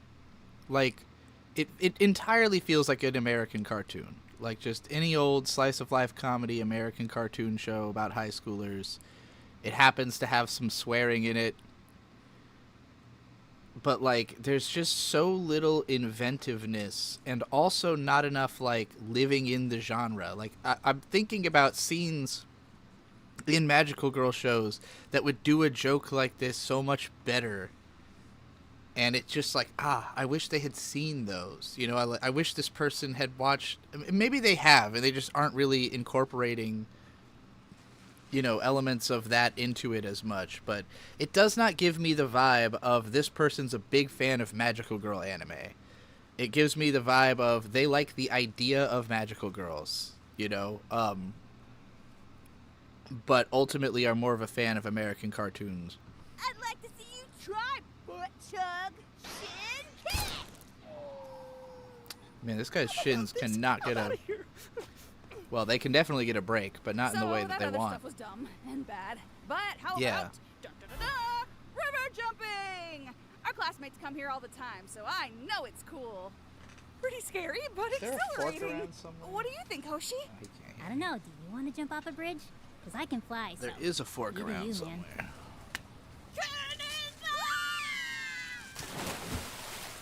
Oh, only a spoon, actually. Well, that'll work. Yeah, I'll catch up with the next one.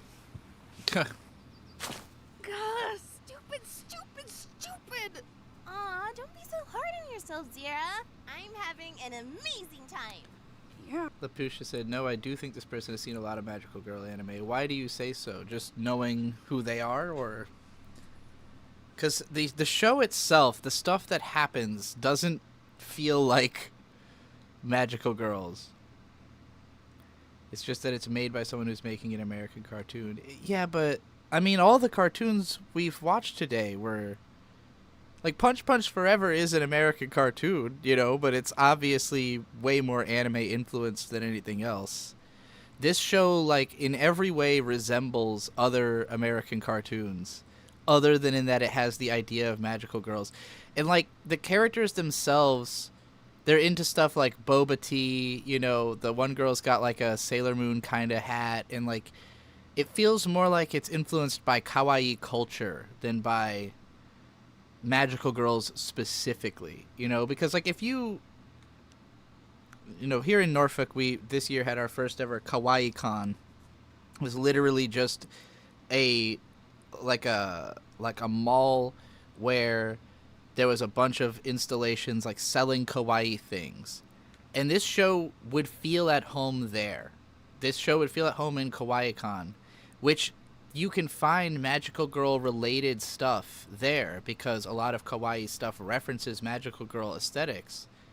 But it doesn't come off as like, this show doesn't come off as like directly influenced by a lot of Magical Girls. The Pooch said, well, maybe someone who's seen Sailor Moon and Madoka specifically. Yes. I do think that whoever made this has definitely seen Sailor Moon and Madoka specifically. But that is such... Like, those are literally the two most popular for different generations. Like, if you're an older millennial, you have to have seen Sailor Moon. And if you are a younger millennial, you have to have seen Madoka. But, like, I'm thinking about how if this person had seen, like, Creamy Mommy or Fancy Lala or, like, I don't know, any 90... Like, in the 90s, there was, like, multiple Magical Girl shows on TV at all times. Ojamajo Doremi. Like, I don't feel like they've seen those. Because I feel like if you had seen those and you're making a Magical Girl show, you'd have to reference them or have to put some influence from them into it, And, like, I guess I mostly am feeling this way because all of those shows are so much better.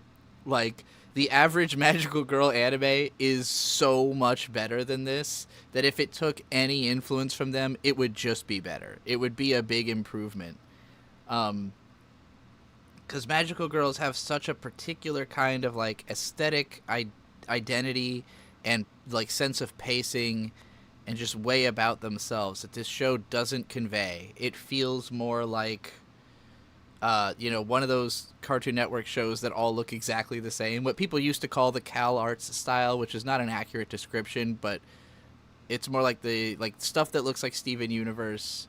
This doesn't really look like Steven Universe specifically, but it's in that realm of that like generic Cartoon Network feel.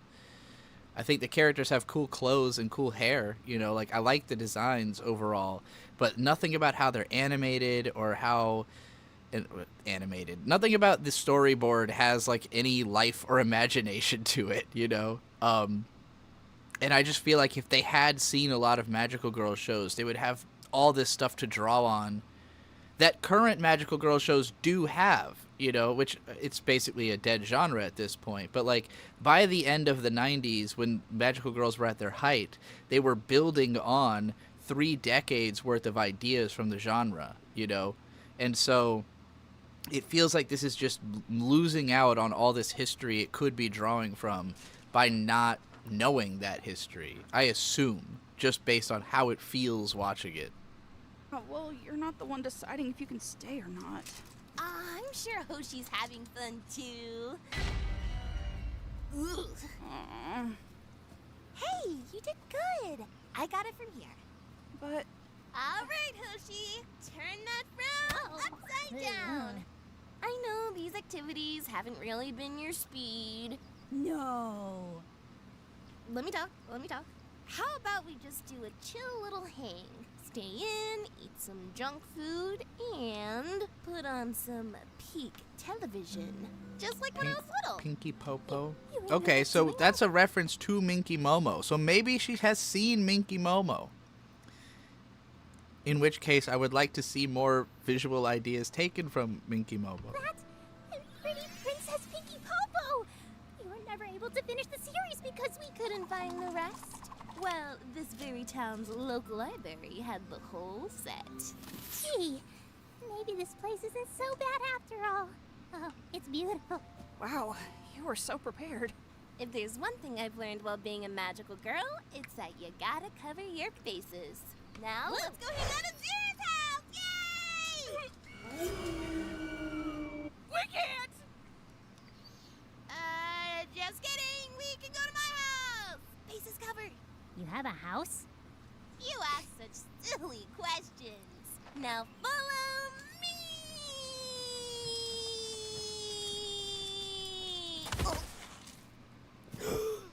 me! What it actually reminds me a lot of is like My Little Pony. friendship is magic, but it doesn't have as much to bounce off of, because that show had 6 main characters, and so even in episodes where they like kind of split off into pairs, I feel like those characters had a lot of personality and a lot to play off of with each other. And these two, they're just not interesting. Like they don't have great chemistry. They're not really fun to watch together.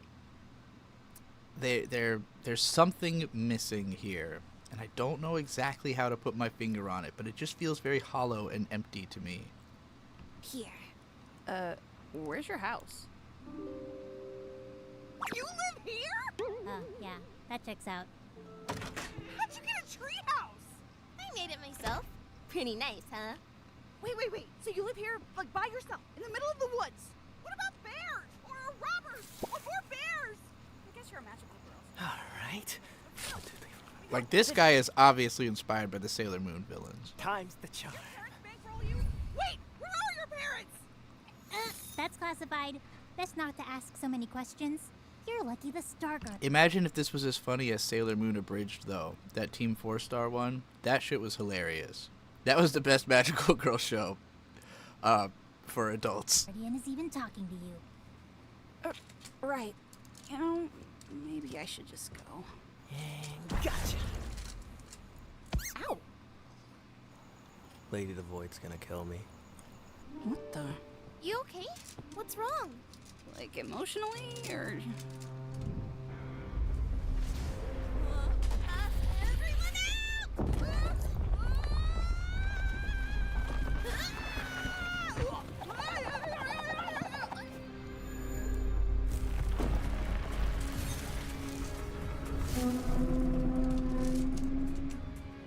Oh wow, it actually worked!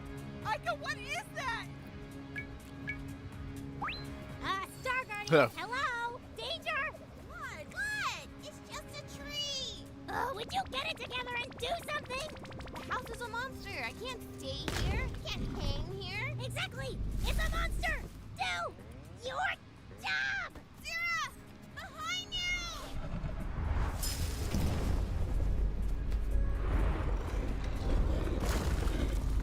Whoa! Aika! Damn!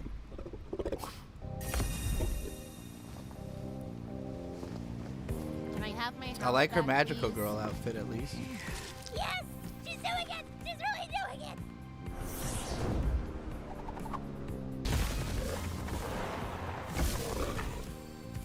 Pretty please. I wish for a chainsaw. You said the whole thing this time!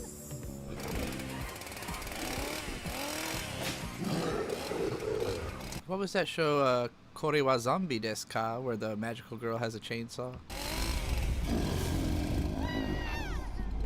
This sucks! I just finished decorating! You okay? I just wanted to hang out with my friends!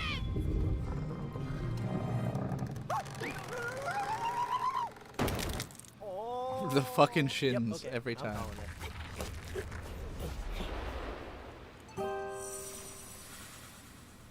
This is... Look! Cosmic Cash!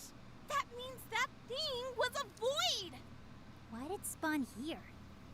So I should stay, right? Just in case? I could possibly maybe still do normal girl stuff in between? Okay, fine. But just for now. This torta is Thank you, Hosty! so wet. Where are you going? I was just gonna head out. All I did today was get in the way and make things worse. Couldn't even plan a fun day or convince you to let Aika stay. She did that all on her own. She doesn't need someone like me around. Look, I still don't want to be here. And yeah, today mostly sucked. But you know what? I haven't seen Aika smile like this in a long time. Plus, by being How so long have you useless known and her? pathetic and helpless and in danger, you actually got her to do her job. Twice! So, thank you for today. Really. I'm glad she decided not to kill you. Aw. Wait, was that actually on the table? Murder? Murder was on the table? Guys, the TV still works somehow! Come on! Sorry about your sick treehouse getting destroyed.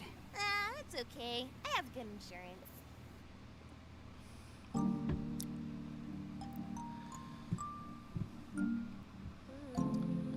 Okay, so here's the issue. Created by, written by, storyboarded by, and directed by. Hire a writer. Hire someone else to write this show. Because the concept is cool, the character designs are cool, the storyboard is very generic, but it's fine. Like, you can clearly draw, so it doesn't need like a better storyboarder, it needs a better writer. Someone else who knows how to write an exciting script that's not just kind of like generic and unfunny. Like, that's the biggest problem with this show. It is just really generic, really unfunny. It's a little cute. I can't even call it fun. Too little happens. Too little that happens is interesting. It feels like it's, again, going through the motions of, like, stuff that other cartoons have done before and adding nothing.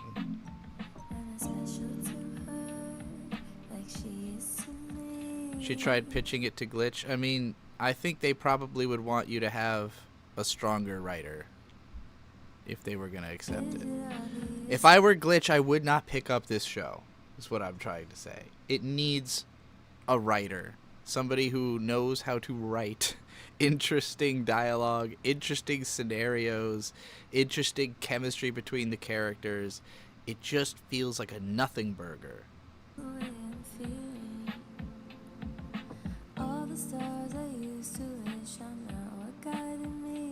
I like the song, and I like this whole aesthetic here.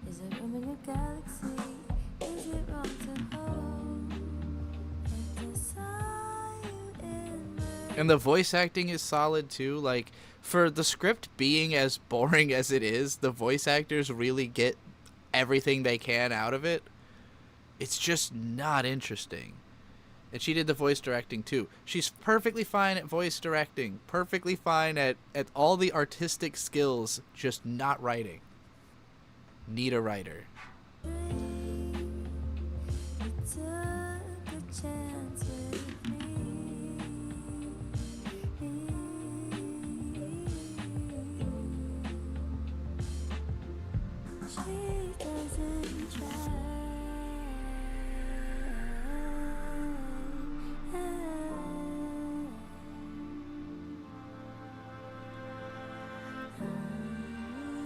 I will say also, like, I want this show to be good because the idea of, like, a black magical girl cartoon is really exciting, and I don't know that another one even exists. So part of me thinks that it's so generic because it's just trying to, like, just actualize that concept at all. But I want it to be good, though. I want it to be a really good black magical girl show.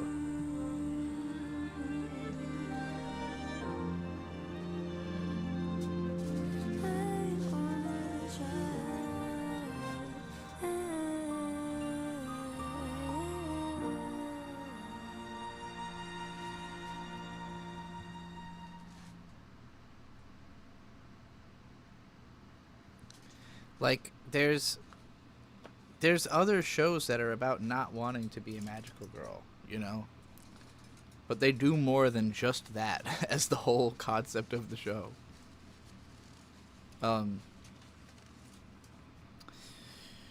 I'll pitch myself. Hire me. I'll write it.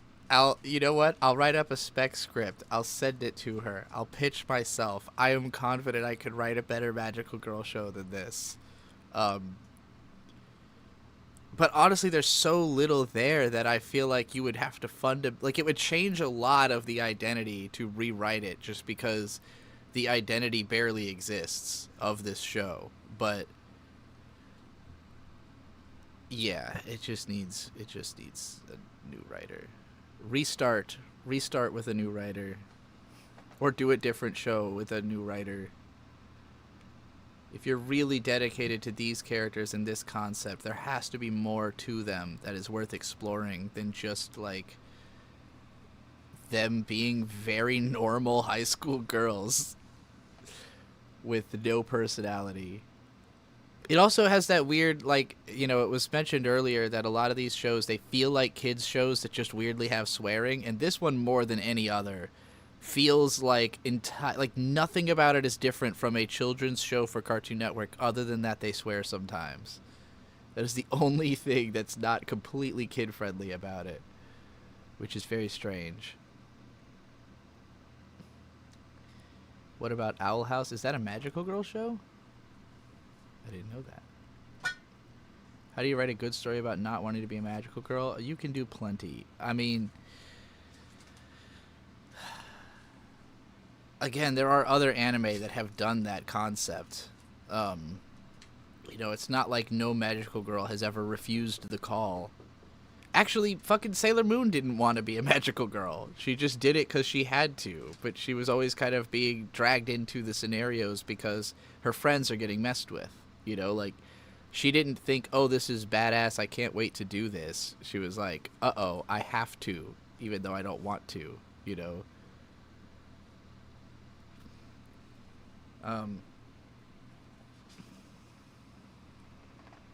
Owl House is technically a magical girl show. I guess I'll have to check that out. I've only seen the first episode. I've heard a lot of good things about that show, that it, like, picks up as it goes. Witches count? Well, there is magical witches. That's kind of its own thing. They're heavily interrelated, though.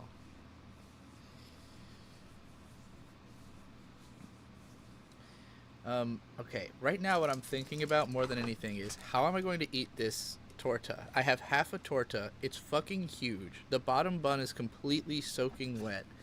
And so I don't know how to hold it up to dip it into the consomme. I want to dip it into the consomme. I have a spoon. I have a knife. I guess I could cut it into pieces and eat it with a spoon. Bird has a birria quesadilla, it looks like. He's eating with a fork and knife. So I guess he's run into the same issue I have. I'm talking about how I don't know how I'm going to eat this torta. I'll eat the rest of it. No, that's not what I mean.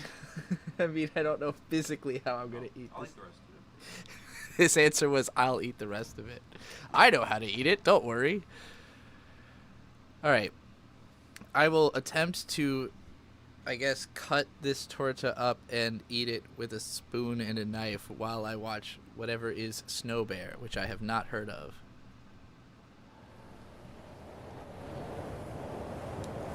Alright, cool aesthetics. Looking like some Alaska or northern Canada type location. Maybe even Antarctica. That looks cool. It's a polar bear.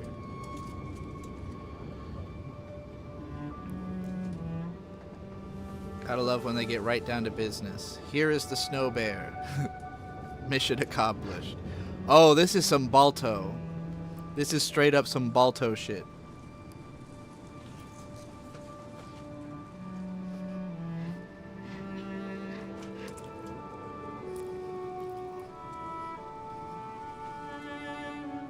Cute.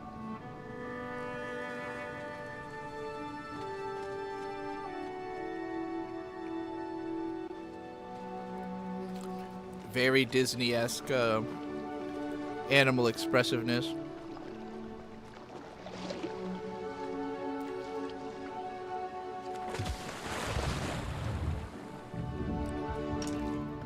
Trixie Clipsy asking, do I have work to do again? If by work you mean pulling every reaction I do to an independent cartoon, you got a lot of it this time, because that's this whole stream.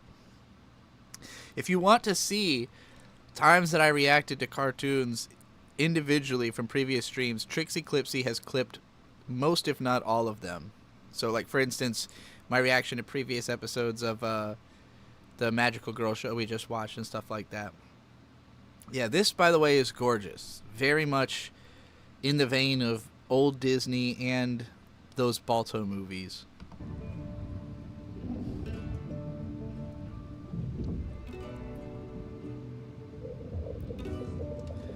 Hey, the bear's friends with a whale. Let's go! bear whale dance.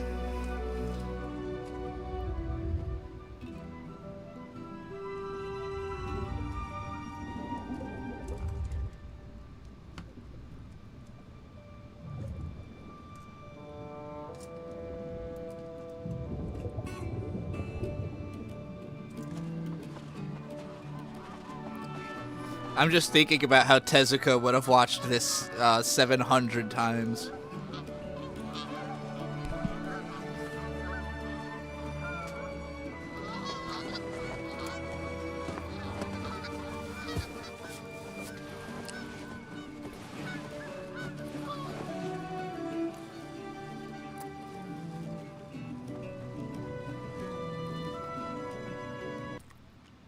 This is by an animator from Brother Bear, which was Disney. Let's see, I've never seen Brother Bear, but that's fascinating that it's an indie production from a Disney animator. Not something you see a lot of.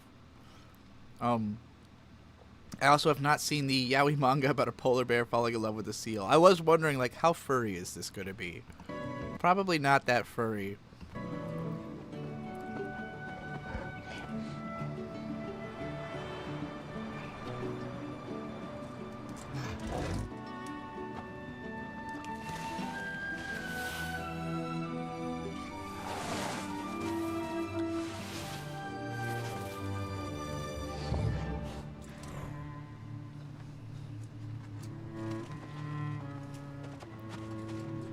Frozen dog? Nope, it's a dog man. Or a snow dog, rather. Maybe I can punk this thing.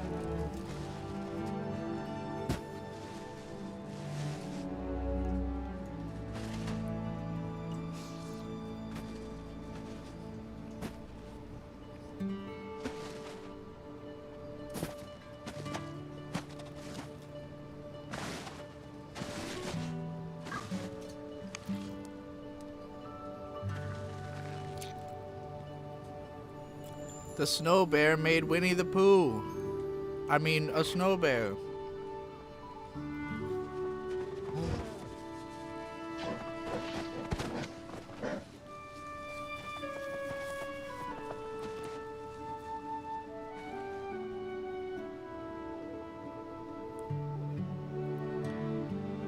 Yeah. Chilling with your imaginary homie.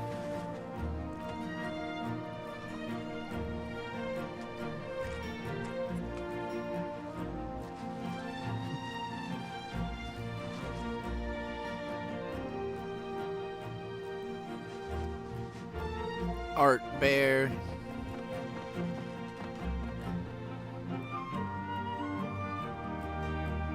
Oh, he's playing hide and seek with the snow bear. Yeah, feed him that meat.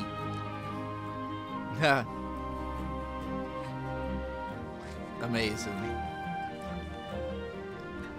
Real thespian, this bear. A multidisciplinary artist. A sportsman, too.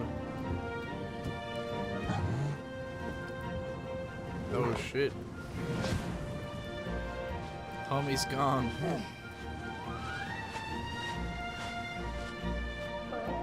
Violence.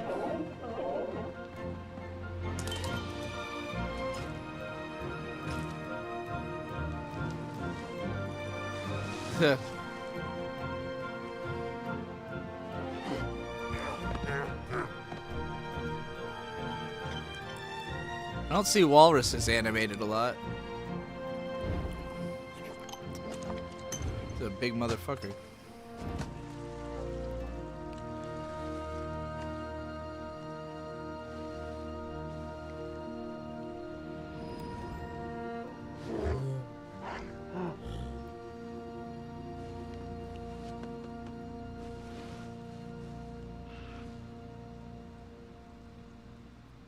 Nice. Alright, what kind of emotional turn are we going to take in the second half? That's pretty.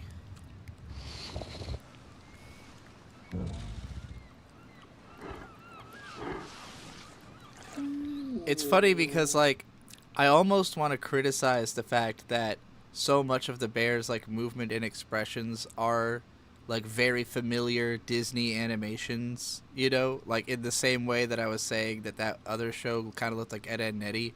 But like the technical level needed to achieve these is so high that it's like, am I really going to complain that it looks generically like something that's incredible? You know, it's being used for a lot of interesting scenarios. I can't say I've ever seen an animation about a polar bear discovering the entire world of art and expression via a snow bear. No, homie. Oh, there's not enough snow left. This is like when the budget dries up. This is like when the economic recession hits and you can't afford to make art anymore.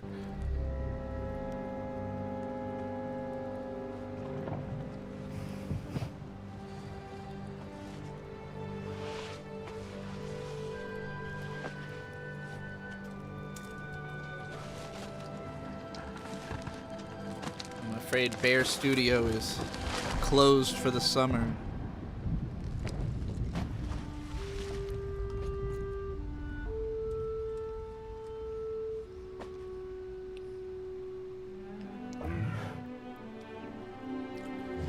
Maybe it's a metaphor about how global warming and, like, you know, disasters prevent, like, the disaster of global warming created by man has left us unable to be creative because there's not enough room in life to do fun things when you're worried about catastrophe.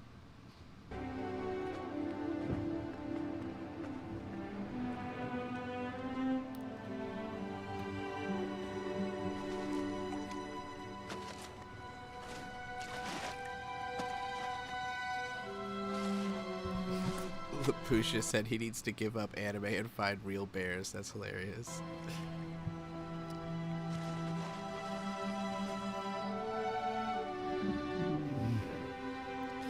Fucking global warming taking the art away from the bears.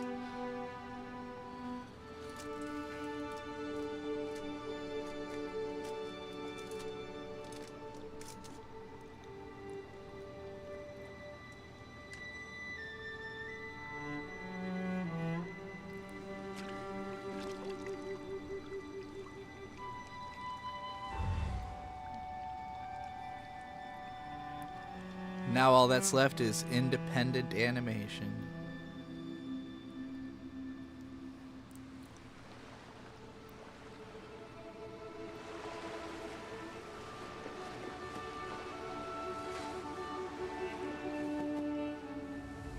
Oh shit.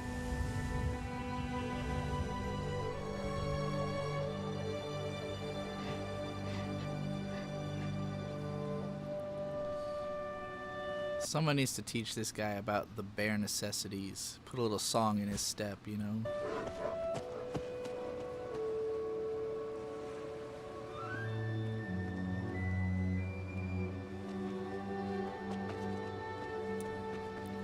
Marimba said, "Hi there, big fan of your Astro Square series and your SAO monologue over Terra footage. Thank you very much. Classic stuff.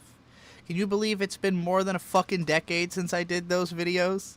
Anyway, you should check out the new stuff I'm up to. I'm currently trying to make 100 active YouTube channels. You can find all my recent content on the front page of my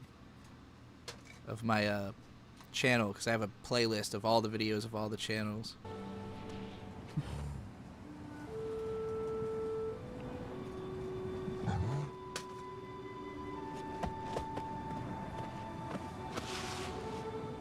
Oh my god, somebody already made one here. A pre-existing Pooh Bear statue of ice, snow. Another art bear. Oh, this is gonna be the bromance of the fucking century.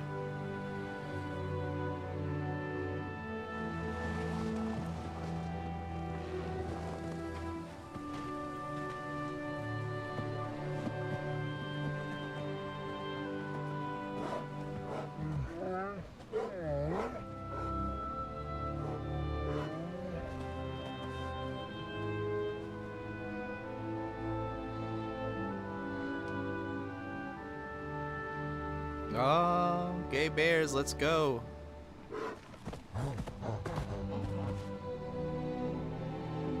Maybe that one's a girl. I can't tell. They're both bears. It's definitely smaller.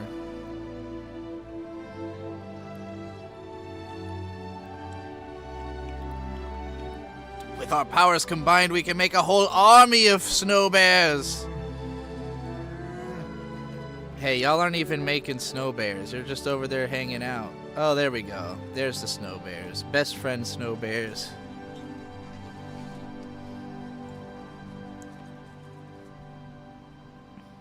Yeah, see, there was a... We could lose most of the world's polar bears by the end of the century unless collective action is taken to slow global warming. Hey, I was 1,000% right about what this was trying to say. Metaphor. I was kind of joking, honestly. So the fact that that's literally wasn't what it was about is pretty funny. National Parks Conservation Association. They got the fucking national parks in on this.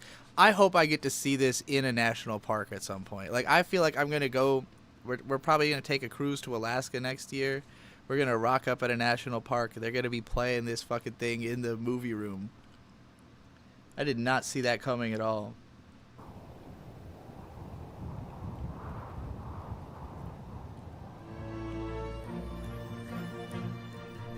Aaron Blaze.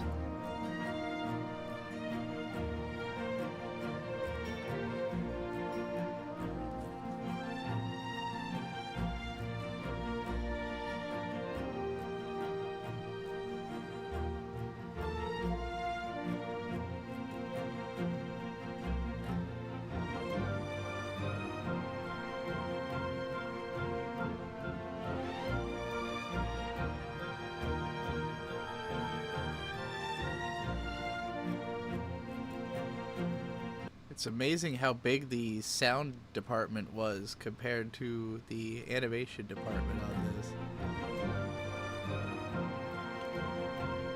this. Special thanks to Wacom. The supporters.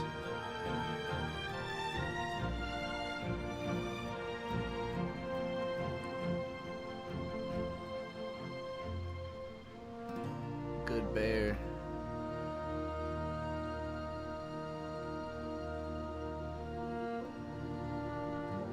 Oh, alright. He wanted you to know I'm the bear guy, by the way. It was me. I did the bears. The Art of Aaron Blaze. Okay, so he's got a whole channel, and he's a wildlife conservation guy, it seems like. Oh, it already went to the next one. That was neat. That was cute. I expect to see that again in a national park someday. Fuck global warming. You know, all my homies hate global warming.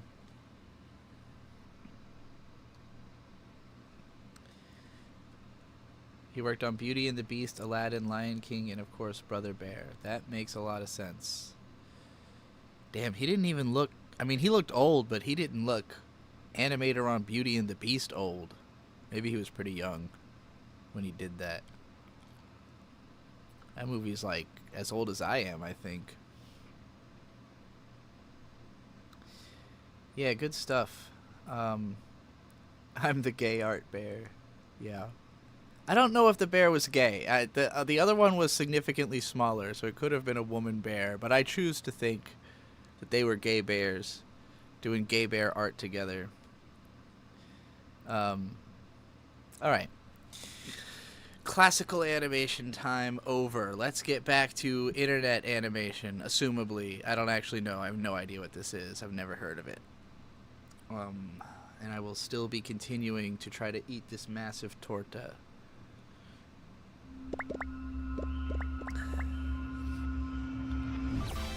Planetronica.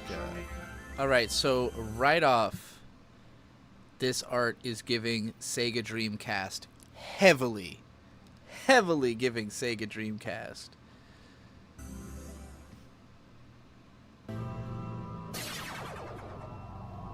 To rest. Looks like a Kirby planet. You ready for a beatdown? Oh boy. Yeah, sure. Sure, just This is that absolute 2003 Frutiger Arrow. remember, we've got time for only one. The music straight up sounds like fucking Phantasy Star Online music. This has to be like a big time Dreamcast fan. Game, alright? One game. I could live with that. It'll definitely be more than enough time She- to keep your sorry green butt. I swear I've seen that character on the cover of an old video game. Like, I swear it. I know I've seen her. She looks like she could be an SSX, but I don't think that's the one. Like, oh man.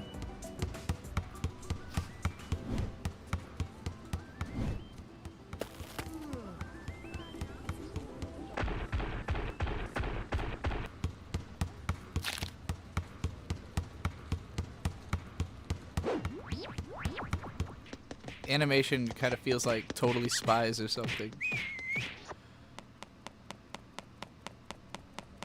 Lucky! Hey, knock it off!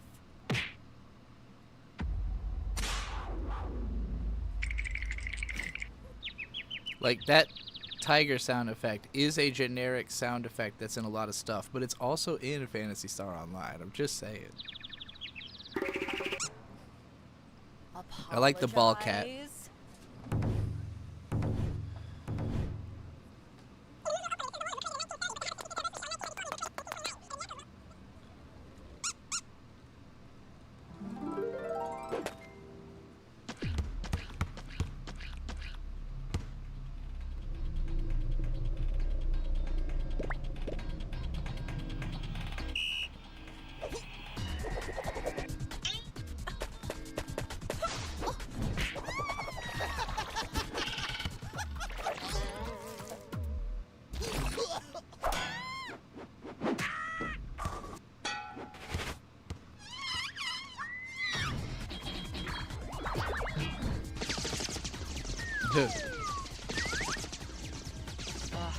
Strong arm much?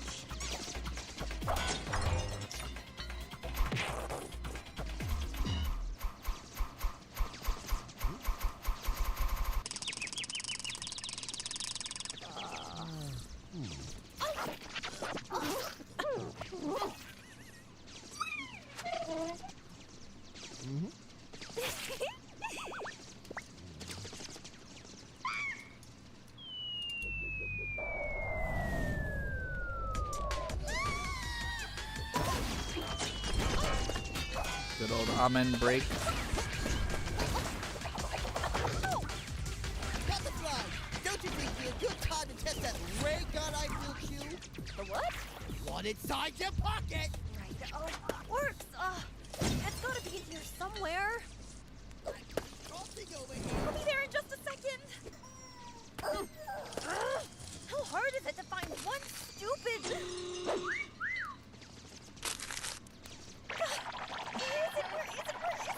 This is like the most raw nostalgia for the early 2000s I have ever seen. Like, I know it's an aesthetic that has become more and more popular lately to be considered retro. I mean, retro is always whatever happened 20 years ago, right? So like we're in the retro is the early 2000s era. But it's the first retro era where I was like above age 10 when this was happening.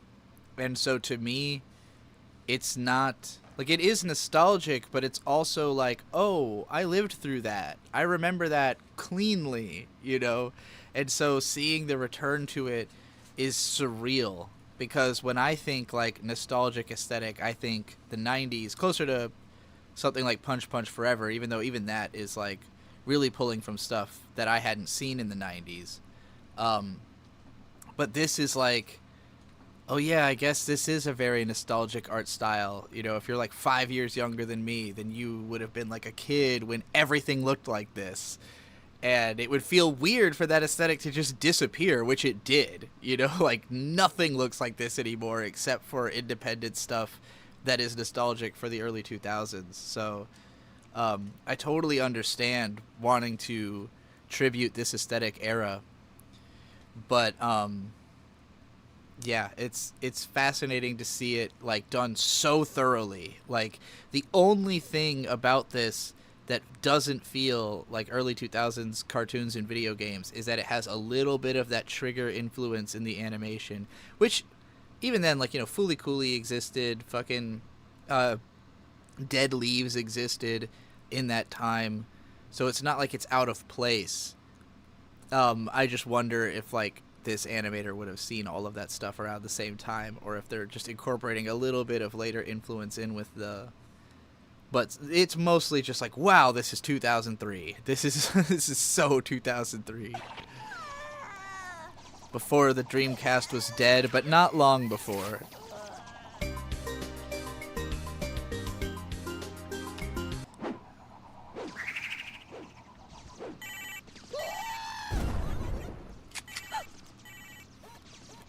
Here we go.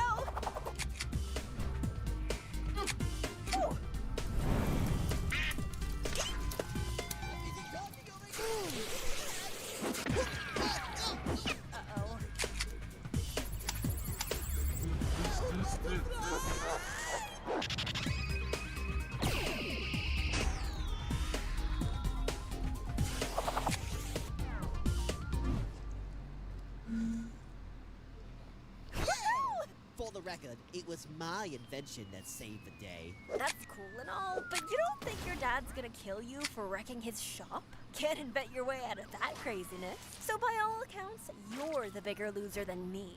Oh, who cares if I normally thrash you for saying that? I'm a genius!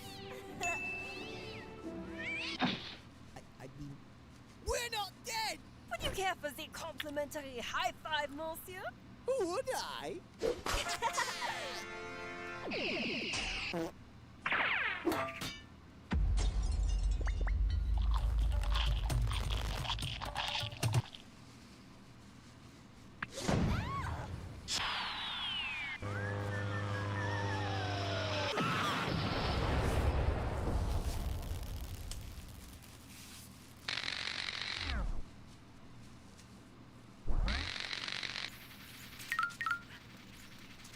We're sorry!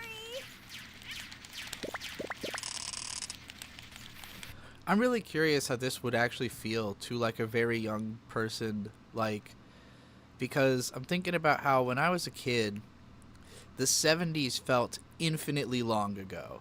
Like, when I saw stuff that was 70s style, or, like, from the 70s, it felt like this could not have imaginably come out during my lifetime because it was so aesthetically different. And I have to imagine if you were born after this aesthetic era, you know, like if you were 10 and you're watching this cartoon, you would probably assume this came out way before you were born, you know? Because I'm just like, wow, the early 2000s are as far away from us now as the 90s or the 70s were from the 90s. So, like, you know, to me it's like, oh yeah, nostalgia, but I imagine to a young person it's like, wow, retro, like this looks old.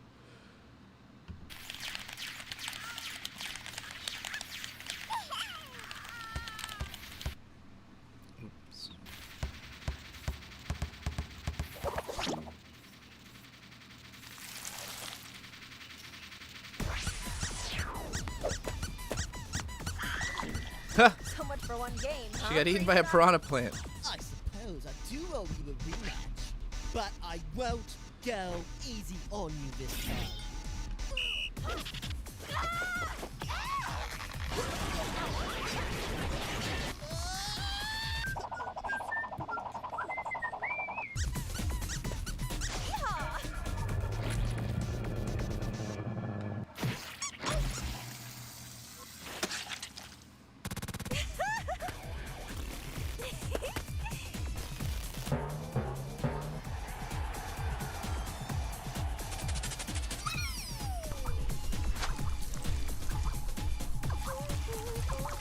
Oh my god, she's doing the, what's it called? The caramel dance and dance.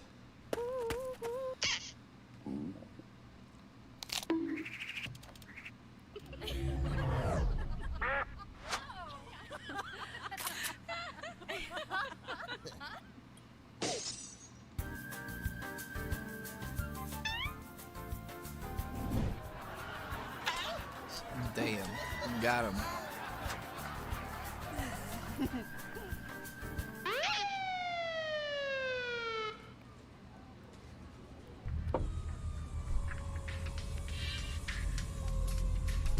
Is that Neko Arc?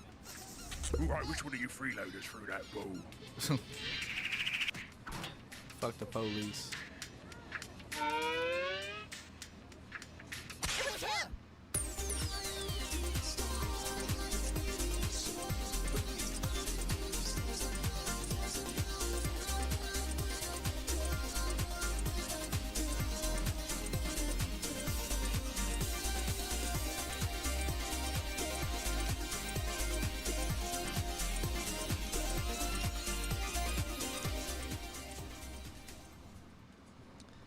That was neat.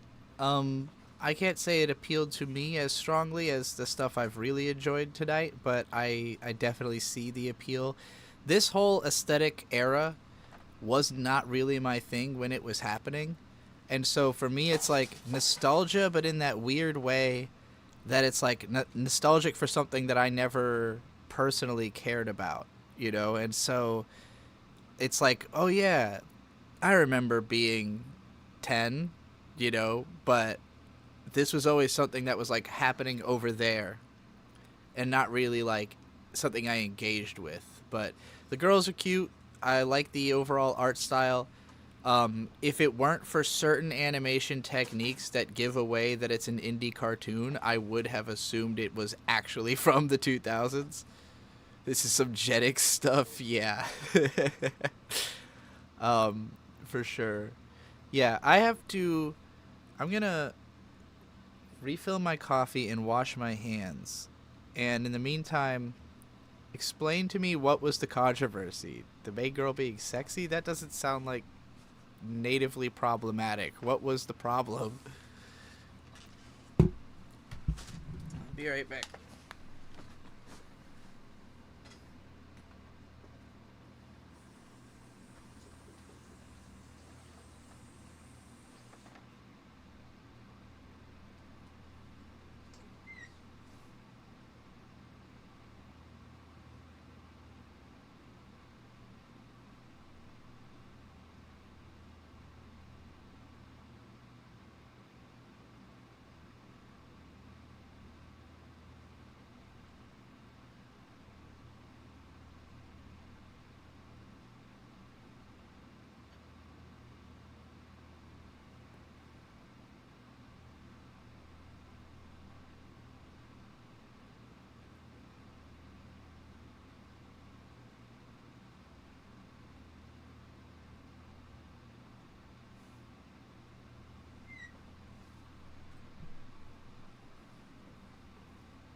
I forgot to turn off the coffee maker, so the coffee is still hot.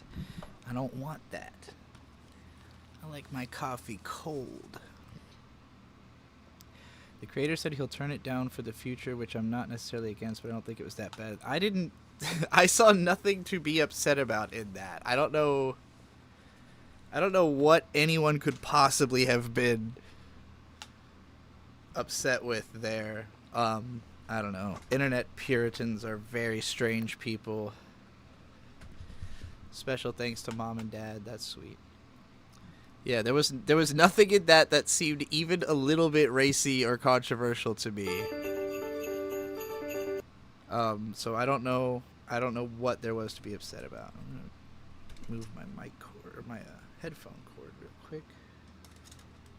Unplug it and plug it back in.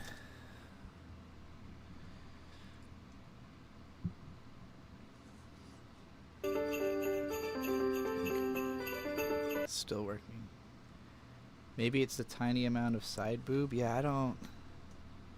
The character could have just been actually sexy, and I still don't see how that would be a problem. But, like, it wasn't even... Winx Club was way worse. Yeah, like, That's what, like, this wasn't any different from anything of its era, and even then, it was not very explicit at all. Like, that is not what I expected you to say there was controversy about. I thought it was going to be some kind of behind-the-scenes thing, because there was nothing in that that felt like it should have been controversial. Whatever. Some people get upset over some weird shit. Oh my god, it's a Get Fatter Now Christmas. You all remember Get Fatter Now? We've watched the two full episodes of it, and I remember enjoying it. This show, I've been saying a lot about how, you know, indie animation lets you into the millennial psyche. This show to me is the Zoomer psyche. I don't know how old the people are who make this show, but it feels very uniquely Zoomer to me in a way that the other stuff, everything else we've watched so far today has been extremely millennial. This is the Zoomer core shit. And maybe it'll make sense to you as well as I hit play on this. I have not seen this one yet, though. And a Merry Christmas to you. Why is it louder than fuck? Jesus Christ. Hold on. Turn my shit down. Turn down the recording volume as well. Is he in? He sure is. And a Merry Christmas to you, too. Ebenezer Scrooge. Merry Christmas. Ebenezer Scrooge. Uncle, you can't say that. Fuck I can, nephew. Fuck this holiday. And fuck you too. God, agreed. That's not the spirit at all. Have a little tolerance, man. Tolerance? Why don't people be more tolerant about the agenda they push on me? Christmas? Utter socialist nonsense! Come on, Uncle, it's Christmas Eve. Get that stick out of your ass and come dine with us tonight. I'm throwing a Christmas party. You should throw yourself off a 10-story building, nephew! Well, if that's how you really feel... Hey, boss. I swear to God, if you ask for Christmas Day off, I'm blowing your head off with a 10-gauge.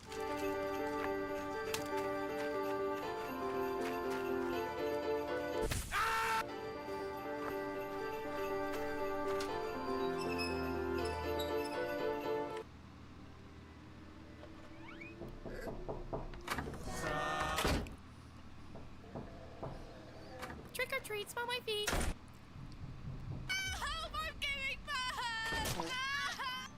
Like, the way this is animated and the feel of it is so indebted to, like, old internet animation, but from, like, the, you know, the early 2010s, like early YouTube. And then it also feels like this was made by somebody who, like, Gumball aired when they were a kid. Like, they just take it for granted that cartoons would look like that. Whereas, like, the Rebel Taxi cartoon was like, you know, what if something like Gumball, but it had all of the aesthetics I grew up with in it, you know? This show is not trying to cram every idea it's ever had into one place. It feels like just like a natural next step from, you know, I mean, it kind of reminds me of Smiling Friends, which is a newer show, but like it's like, I don't know how to describe it. It feels like somebody who grew up on internet animation and who already takes it for granted that you would have all these different styles spliced together. And so it's not interested in trying to bring every style together. It's just like, here's a few styles put together, you know?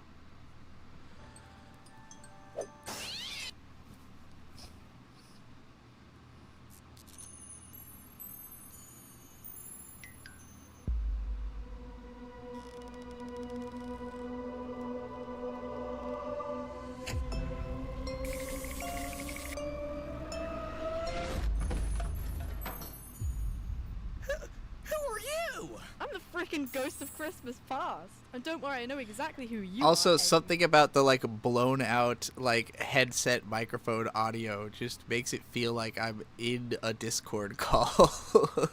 Lisa, someone who hates Christmas. Let's see if we can change that. Good luck with that! Oh, he doesn't know I got methods. You a Christian? Because if you are, you're going to hell. I don't believe that crap! Well, right, that usually makes this so much easier. Come on. Come where? In my DeLorean.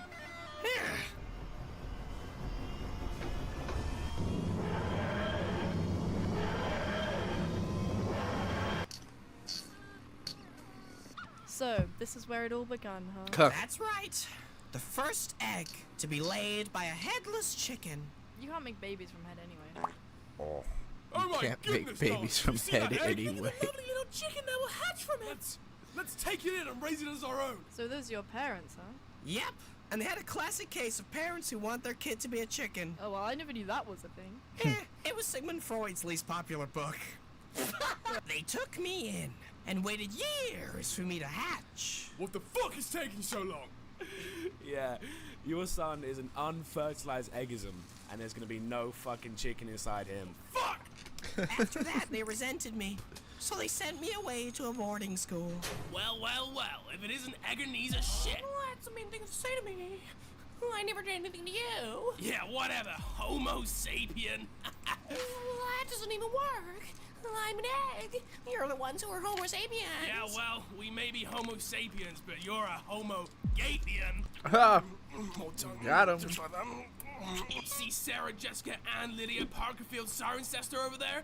She'll never get with you. You wanna know why? 'Cause you're a stupid fucking egg.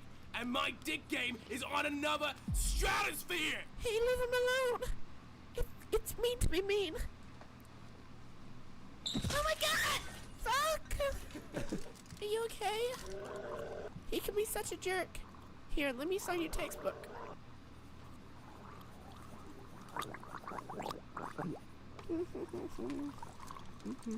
Oops, spelling mistake. Let me try again.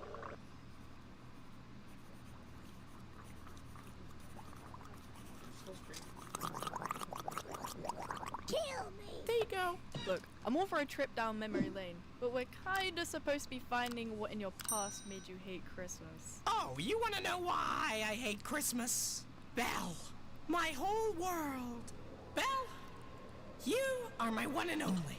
I wouldn't even cheat on you if you were ugly. Marley, we can't do this. What? Why? I'm betrothed to Belle. We can never be together. Scrooge, I plead you. I never understood love before you. I can't live without you. You don't mean that.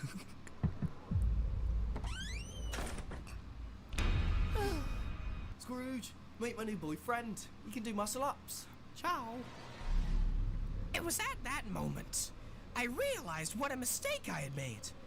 I loved him. He left the business the next year. Now, they're both in Italy. Probably shoving garlic bread up each other's butts, I bet. We rip out so much of ourselves to be cured of things faster that we go bankrupt by the age of 30 and have less to offer each time we start something new. But to make yourself feel nothing as to not feel anything, what a waste. Was that off the dome? What year is it? Oh yeah, it was, yeah. Well, thank you for sharing this with me, but I'm afraid it's time for your next ghost.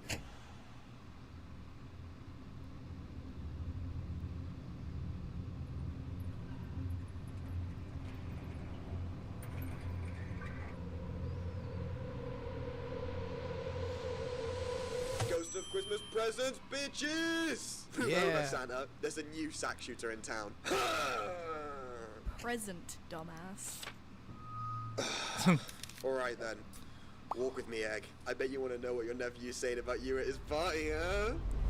Like, what I mean when I say that this show feels like it was made by people who grew up watching a lot of net animation is like there's that irreverent way that like it format breaks all the time, where it's like characters just are like the fact that the sound effects are always like not something logical to be the sound effect there, but just like a funny sound, or like a character turning around and then their legs just aren't moving, or being handed a sheet of paper that just doesn't say something related to what's being talked about. It's like the sneak joke aspect, and I think that style of humor really became popular on the internet because of the ability to pause the video.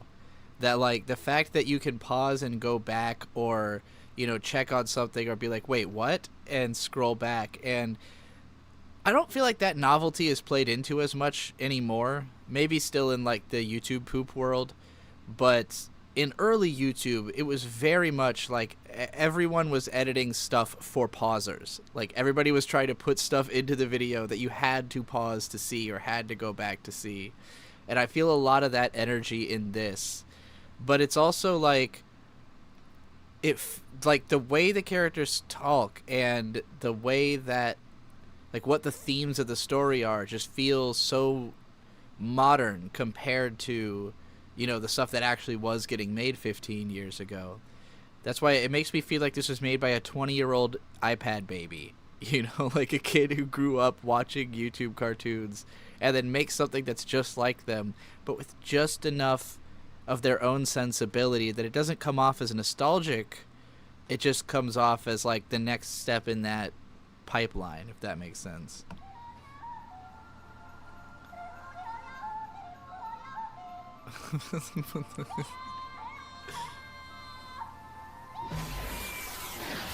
Yeah, like that. Christmas, man. I always get emotional. Hey, wasn't your uncle supposed to come? Yeah, but he didn't. Your uncle fucking sucks, dude. Ooh, they do not fuck with you. How dare they? And I'll tell you something, man. Literally, the only thing about your personality you need to change is... I just saw you. Literally, the only thing about your personality you need to change is the fact that you don't like Christmas. That is literally all it takes for people to start liking you. You think? Yeah. I mean, true. It's not like I care if people like me or anything. It is the biggest reason to like Christmas, is that not liking Christmas is such a hateable trait that it's just like, you know, you can't always fight the ocean. Christmas is one of those things. Hating Christmas is like fighting the ocean. It's just like, yeah, we get it. Like, none of us like Christmas. We all just have to do it because otherwise you're going to be that guy who hates Christmas. I know plenty of those people. And it's always just like, I get it. You know, we can't make it stop. So complaining about it is kind of fruitless. Oh, yeah. He just overdosed on crack cocaine and died. Well, it's Christmas. There gonna be some snow. Oh my God. What the fuck? Who is that? Okay, we better get out of here. I know. Mr. Denny? Welcome home, honey. I hope you're hungry. Never not. What's the special, chef? Ice soup. Ice soup? That's a terrible meal. It's all they could afford, Scrooge. Well, you shouldn't have spent all their benefits money on meth then. Scrooge, you don't pay him enough. You see what I'm trying to tell you, right? You're a shitty boss. Unconvinced. Well, get ready for this bomb drop. Daddy. Son. He's got no face. Mm-hmm. Very rare condition. Now, this is kind of the Ghost of Christmas Futures thing, so I don't want to spoil what's going to happen to Tim if Mr. Denning doesn't get enough money for treatment. But it does rhyme with cucking guy.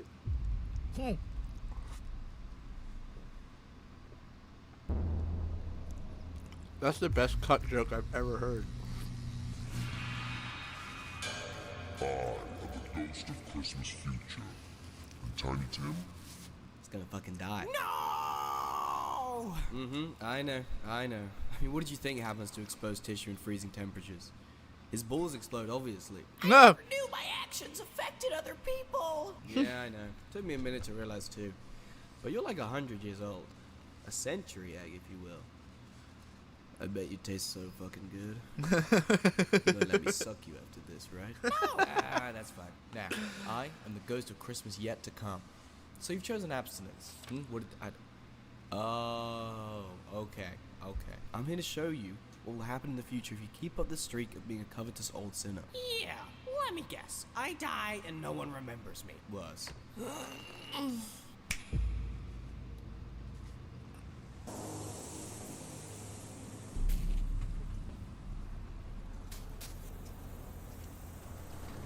Had to grab more napkin.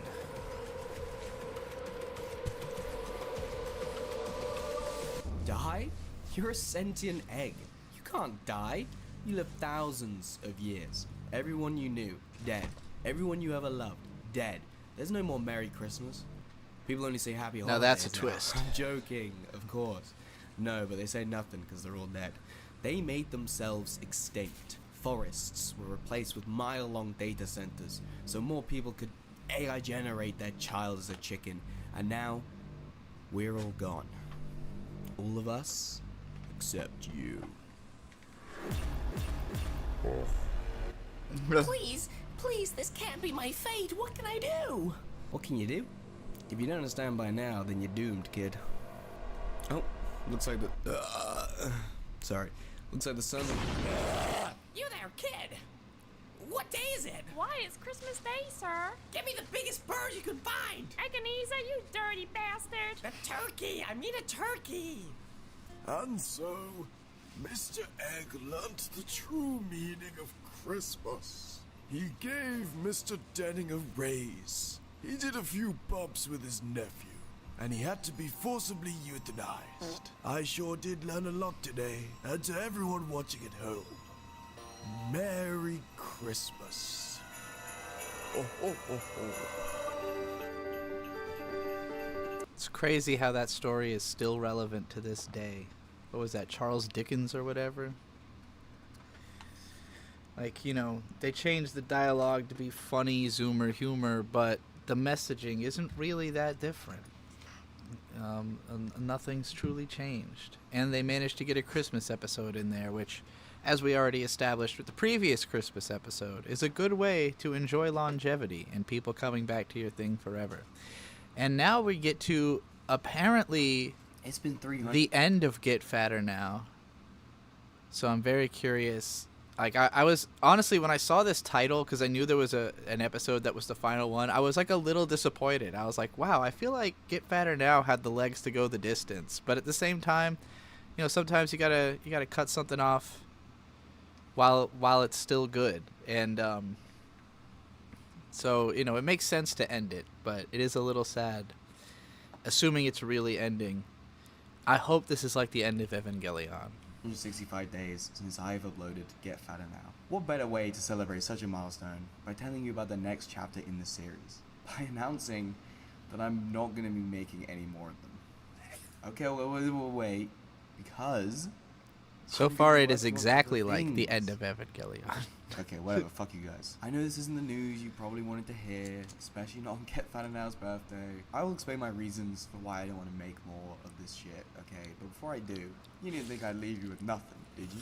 I'm so proud to announce that Get Fatter Now is going open source. Every Blender file, every, you know, shitty rig from all 2 episodes of Get Fatter Now, plus the Christmas special, my entire 200-page digital sketchbook I made for Get Fatter Now, my final major college project, scrubbed of any, you know, personal... I'm pretty sure I literally saw the characters from Smiling Friends in there, in that document. Information, of course.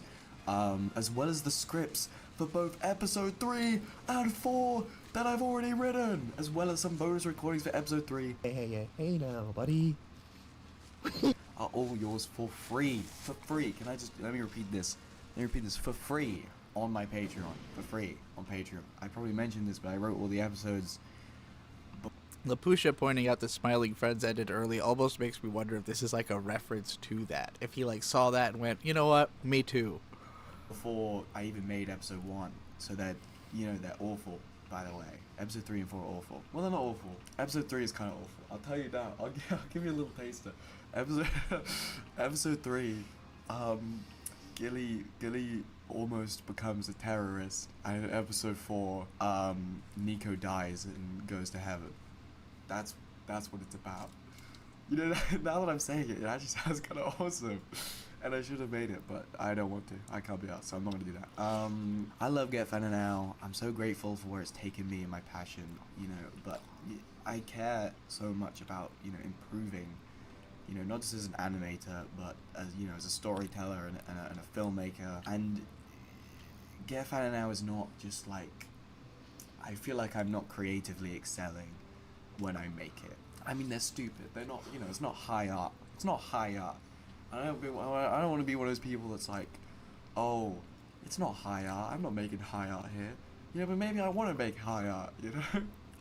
Maybe the Get Fatter Now guy wants to make high art, you know? Is that crazy? Am I not allowed to? Can I not try? Am I not allowed to try? Let me try, I think, at least. You know, and if I fail, I think the way you should think about it, right? Get Fananao is the small village. It's a small village. It's safe. It's comfortable. But if I really want to flourish, I gotta fly the nests. I can't just be like a country bumpkin forever. I gotta go to the sticks, or I gotta lead the sticks. Is the sticks the village or the city? I think the village is the sticks. I'm operating on little pigs thinking here. You know, but you know, if you think about it, this is a good thing. But now, Get Fananao now is in your hands. You know, take this as an opportunity to learn Blender. If you haven't, you can read my scripts so you know what not to write. And really, if I can inspire any of you to use the remnants and scraps of my old animations as a vessel for your creativity, then that's truly more satisfying to me than anything more I could make with this series and these, you know, stupid characters. So, yeah, I'm sorry. This whole kind of like series stuff that we're doing on with this whole indie animation thing, you know, it's overdone, you know, and I think what is exciting me now is just kind of like, original stuff, just different ideas every time. That's something that I'm just gonna be doing, you know, and I have a lot of crazy ideas already, guys.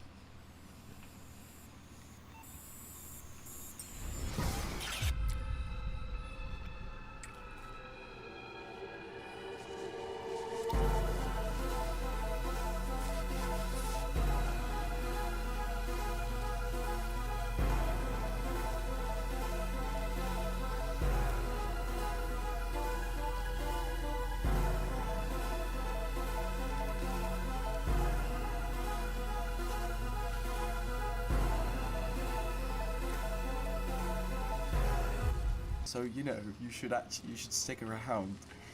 You should not leave.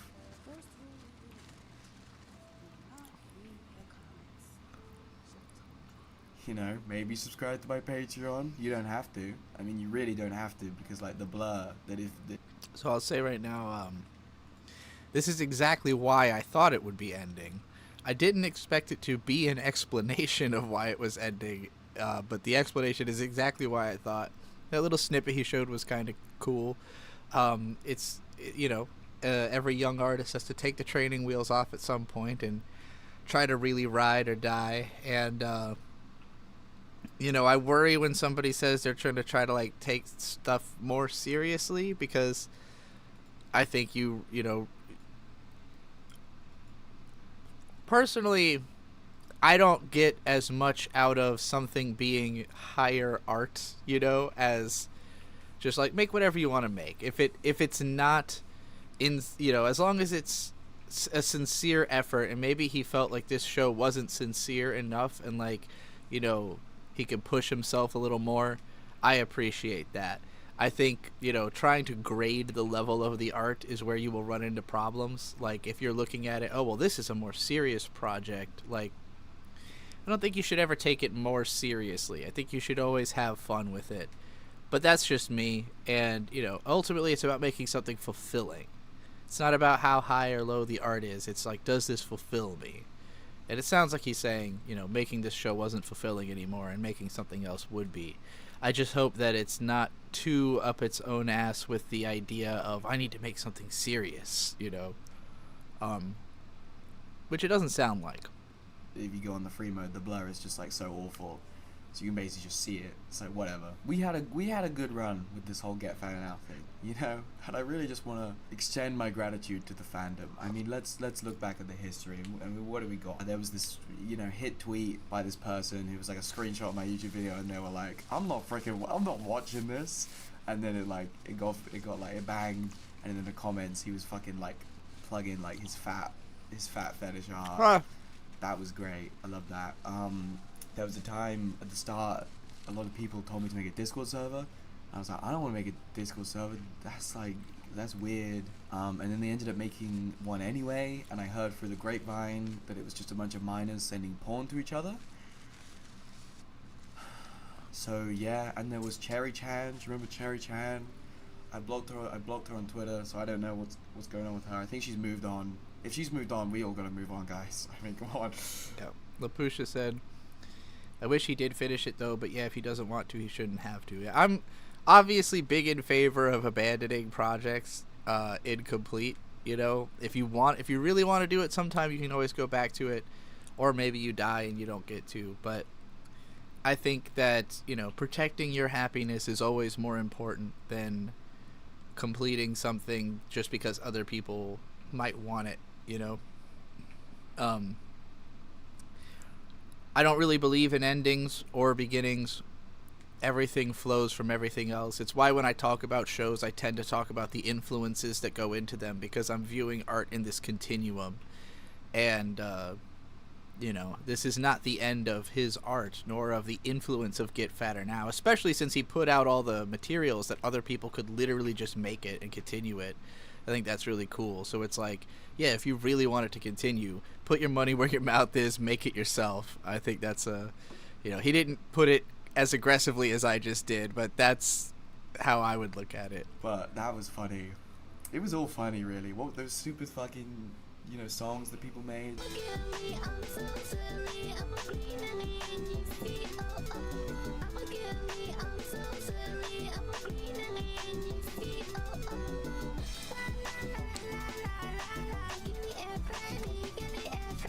you know what I love? The reviews. No, not the reviews. The reaction. There's a lot of reactions on YouTube where it's just like, hold on. Hold the fuck on. Hold up. Wait.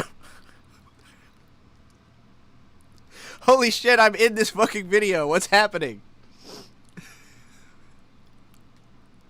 Me and Crota are in this video. Trixie Clipsy, you're in this video. Holy shit.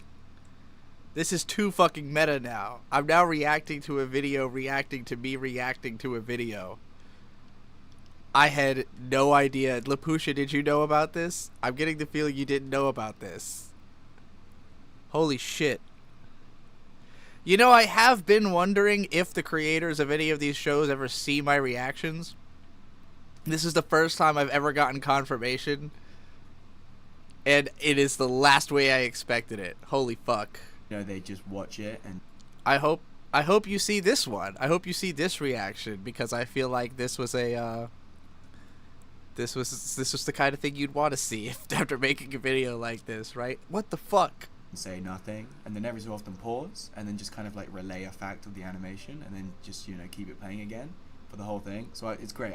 You know, Roger is that character. You know how Stewie is that character. I love that I've also been eating through the whole thing too, just like this guy is doing. That's so fucking funny. This is wild. I so did not expect this. Nobody told me. Like, this video's been out for 2 months and nobody told me I was in the Get Fatter Now finale announcement. Y'all are slipping. I used to have eyes all over the internet. What happened? I need my shadow ninjas back. I need people telling me about shit again. I can't just go not knowing that I'm in a fucking 64,000 view video. And Krona. That's crazy. Well, some would say Peter, but Stewie and I guess Peter is like the Lapusha knew? Okay, you did know. And I guess Quagmire probably also.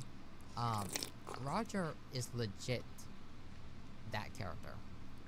Lapusha, you're my eye on the outside.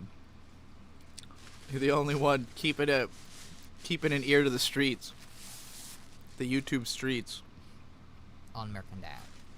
When I say, I don't, still to this day, I don't know if I will be best friends with Roger or I will hate his guts. I don't know, because it's like, he's so fun, but he can be so irritating. My goodness, I love American Dad. What? So, I think, yeah, well, wasn't this fun? Wasn't this a fun little, I think what I'm gonna do, I'm gonna leave you with a song that I made.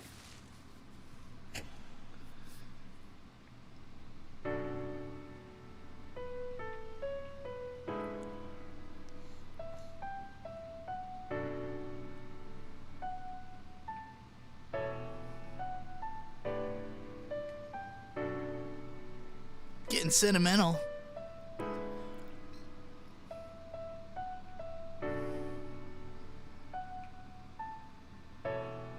I could have been melted, man.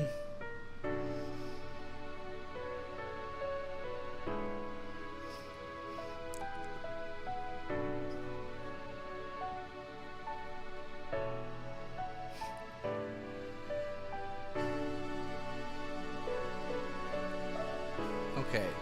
I think that was his own comment responding to that person saying I'm 17, which means I am very much right about this being by a very young iPad baby.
Well, I'll tell you what, if you wanted to guarantee that I'll react to everything you do throughout your entire independent animation career, that was the way to do it. Like I said, I've at this point spent like over 2 years, I want to say, reacting to independent animations, mostly because of Lapusha paying me to do so.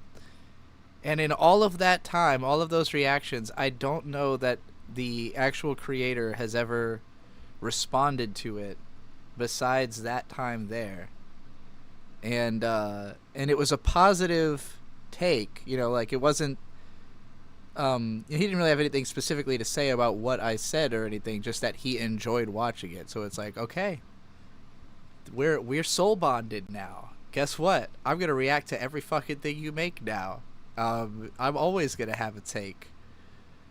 Because that's always been the goal, is to get soul bonded to some indie animation indie animator, and then intertwine our careers indelibly forever, or at least until they decide they really hate me and then tell me to fuck off and stop reacting to their videos or something.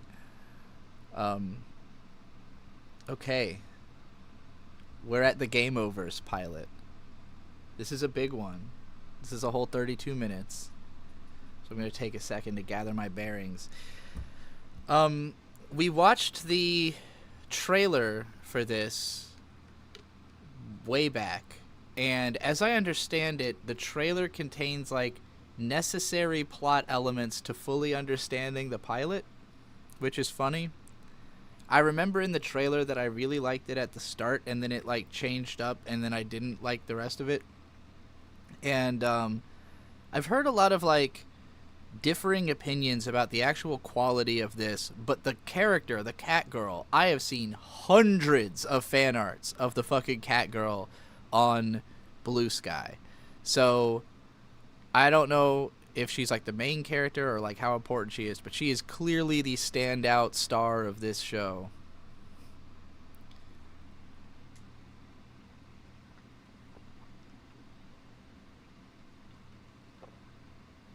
And yeah, Lapusha also paid me extra to watch the new Murder Drone special that's not in this playlist. So we still have 3 more videos to go. I think this will be the longest one. Let me finish up my cup o' birria broth.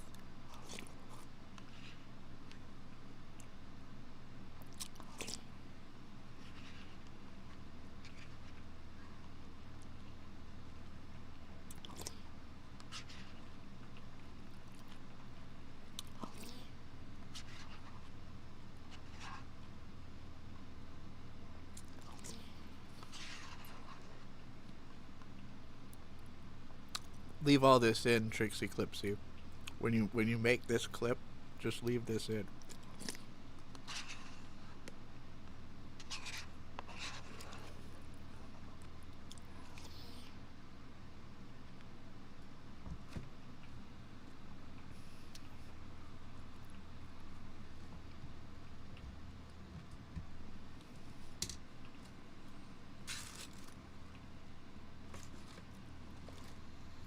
Can't believe I was in the Get Fatter Now finale and I didn't know about it for 2 whole months.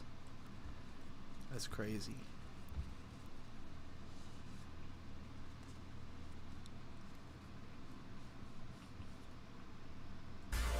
Shit, I hit the spacebar on accident.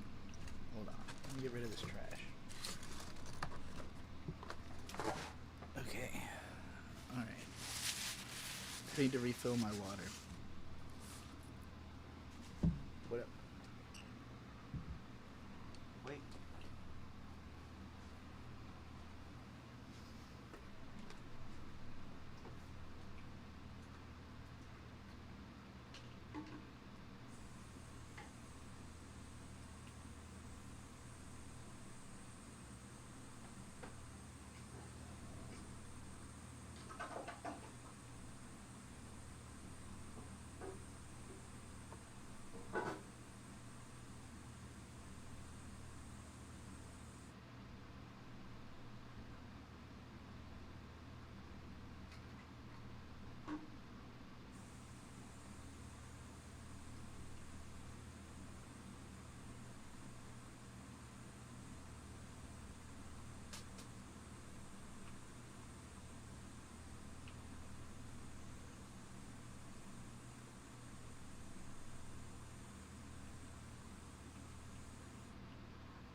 Okay.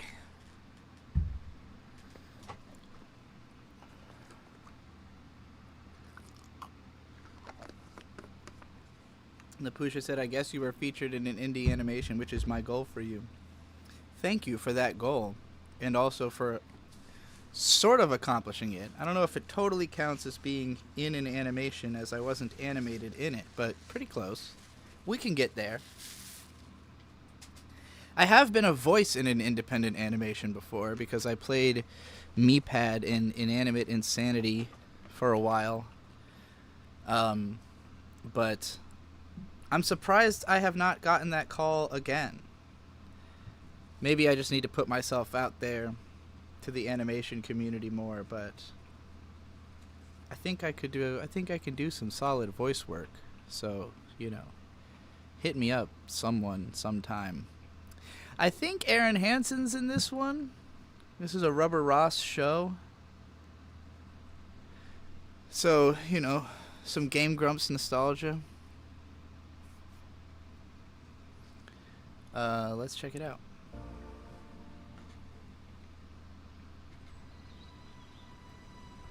Lapusha, you didn't know about Meepad? Yeah, Inanimate Insanity Season 2. I want to say I was there for all of Season 2, and then they had kicked me off early into Season 3, in part because I kept being late, and in part because I kept saying controversial things on the internet. But, yes, I was the voice of Meepad. What did it sound like? It was kind of like, each of these contestants is showing that they have a lot of potential. Like, it was that kind of a voice.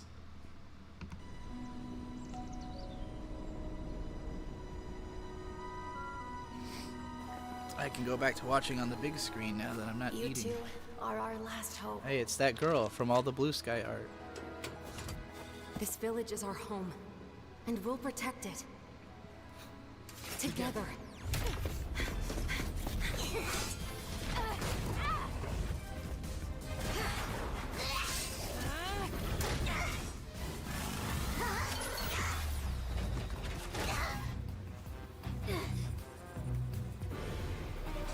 Is this 3D animated but posing as 2D?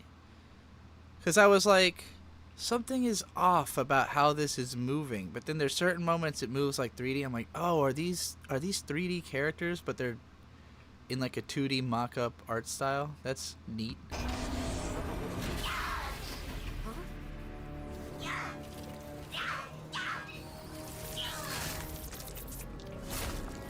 Well, damn.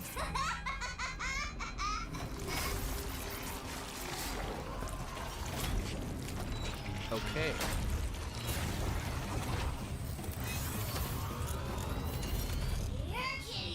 Now see, I can tell why Glitch picked this up, because this feels like a Glitch cartoon.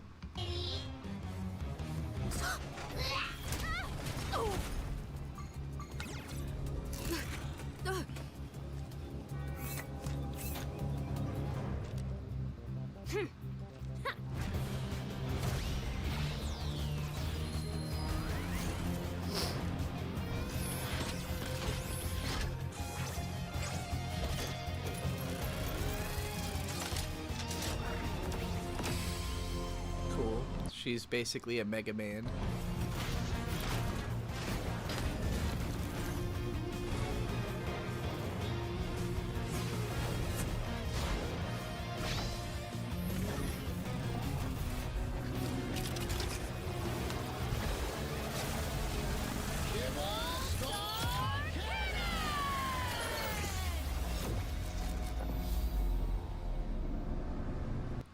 So I will say, that was all fine.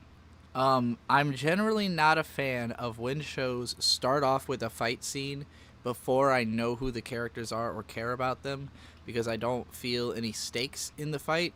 And if you are going to do it, it has to be like the dopest looking fight scene of all time, which that was not. It was fine. It looked good.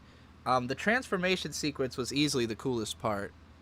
The weird trippy like cat girl robot thing like laughing while she got eaten up, that was an interesting image, but it just left me like, what does that mean? Like, wait, what is actually happening there? Like, and then that wasn't immediately answered. It just continued with fighting, and so it kind of left me like, okay, get through the fighting, so like start the plot, you know.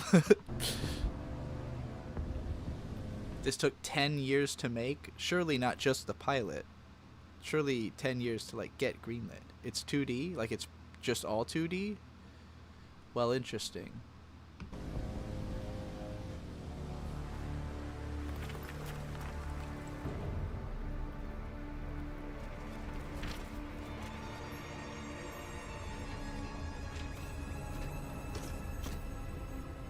We did it.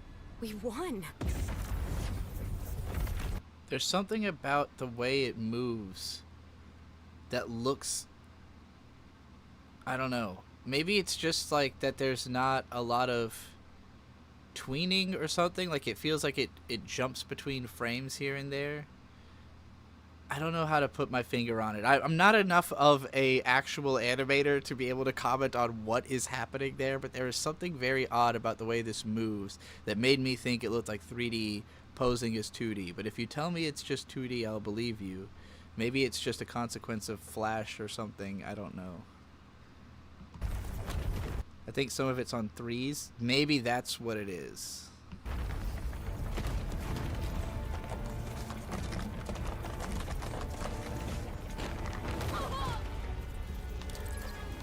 Whoa! What's going on? We beat him, didn't we? I don't... The village!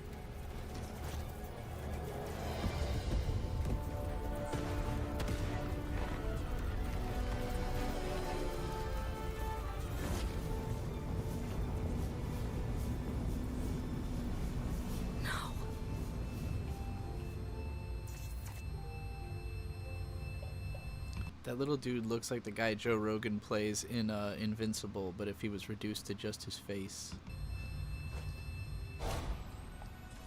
Did I say Joe Rogan? I meant Joe... No. Seth Rogen. That's the guy. I knew it was a Rogan.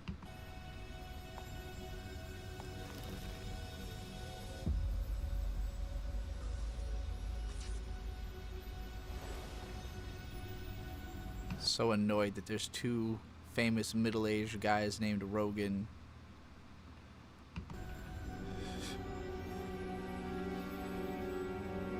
Guy looks like Sephiroth. Don't trust the Same Sephiroth dream. guy. Same dream. Approaching unknown planet. Oh, she's got a gay girlfriend. Alright.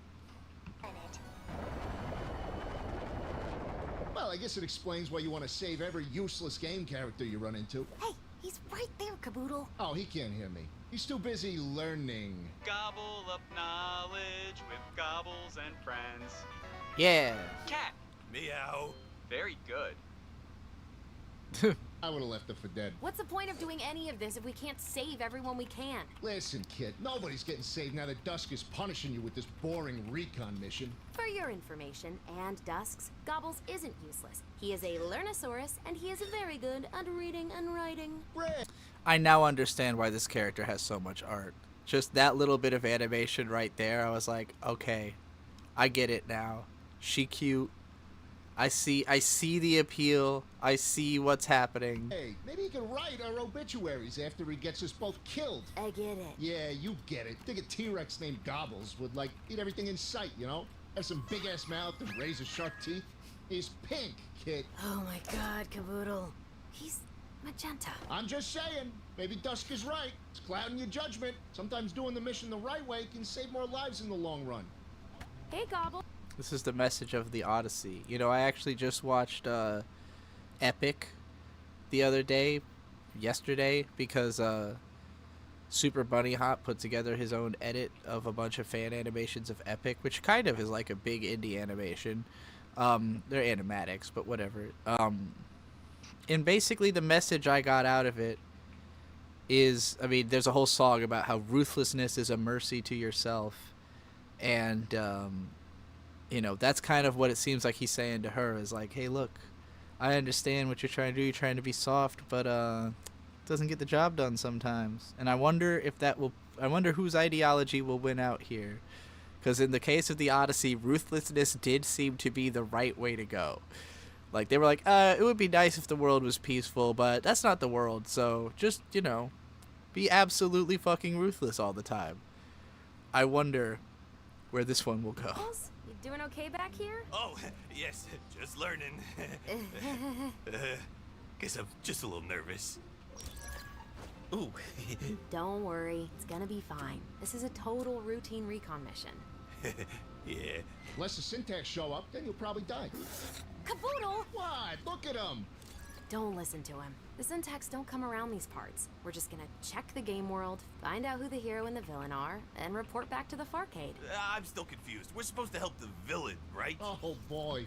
Is the dinosaur Aaron? Let me know when Aaron shows up. Also, she kind of sounds like Tara Strong a little bit. I don't know who the chick is either. You're talking about stopping the win condition. Usually, there's a hero and villain. And if the hero beats the villain on their game world, well... Kaboom! Hero wins, you lose. Right. Hey, I don't make the rules. So, we just have to keep the hero from beating the bad guy, right? Dang, what can't you learn? What? Not this time, Gobbles. No conflict. Nobody to save. Just recon. Boring recon. Incoming ship detected. Not anymore! Syntax? Syntax? Syntax.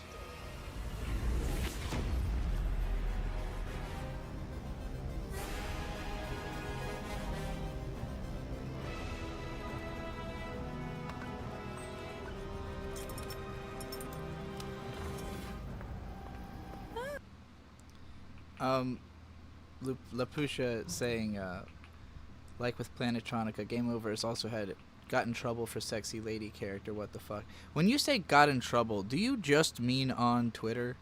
Because I don't consider anything Twitter says to be actual anything. Like, Twitter literally just gets mad to get mad, and so no matter what subject it is, they will find a way to be mad about it. It doesn't matter if it makes any fucking sense at all. They are going to be mad about it. Egoraptor is indeed the dino? I thought so. OMG Paul Robertson. Is Paul Robertson involved in this? That guy rules. Did I miss like a pixel art or something that's in his style? Jay Schlatt is the robot. I don't know Jay Schlatt. I don't think. The ship reminds me of Space Dandy. I can see that. Social media in general, but yeah, mostly Twitter, of course. Yeah, I mean, I at this point have been banned from Twitter for like 2 years. And so almost every week someone will tell me that there's like a controversy about something, and I'm always like, where? And the answer is always Twitter. It's always, oh yeah, of course, my blind spot on the internet, the black hole into that I've escaped. But I never see that. If it doesn't leave Twitter, it's not a real controversy. You know, like if I end up seeing it on YouTube and on Blue Sky, like Sony deciding they're not selling game discs anymore, that's a real controversy. That is not a Twitter controversy. Everyone weighed in on that. So if it's not like that, it's not real to me. If it's just a Twitter thing, I'm just like, yeah, they're just mad because they're on Twitter. Oh, would you look at this? They were calling it Gooner bait. Literally all cartoons are Gooner bait. Varcade recon ship right in our path. How'd you even see that? Is there a problem? No. There's a Varcade recon ship in our way, sir. So is it a problem or not? Yes! As long as it doesn't get to the game world, we're fine. It's heading for the game world. What? Do not let them on the planet! Do you hear me? Clean that up! What are you standing around for? Shoot them! Right yes, away, sir.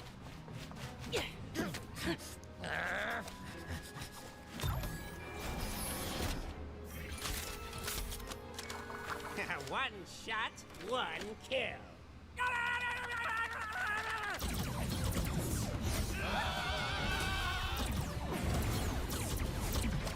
Serious? The emergency shields aren't working. Kid, hop up here. I gotta see what's wrong.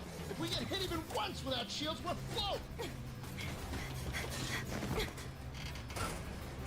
Do you need help? Maybe a song to help you focus. Do you know Hickory Dickory Dock? Can you Hickory Dickory shut the hell up? Unless you can get the textile density on some of these assets to match the scale topography by freeing up some resources, much faster than it would take to pre-bake with different LODs because we are out of time on that option. Okay, I'll just sit over here. Dog. Woof! Good.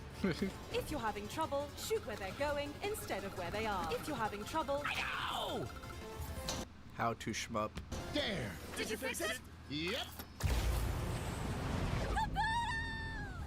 Holy crap, I did it! I got him! Yeah!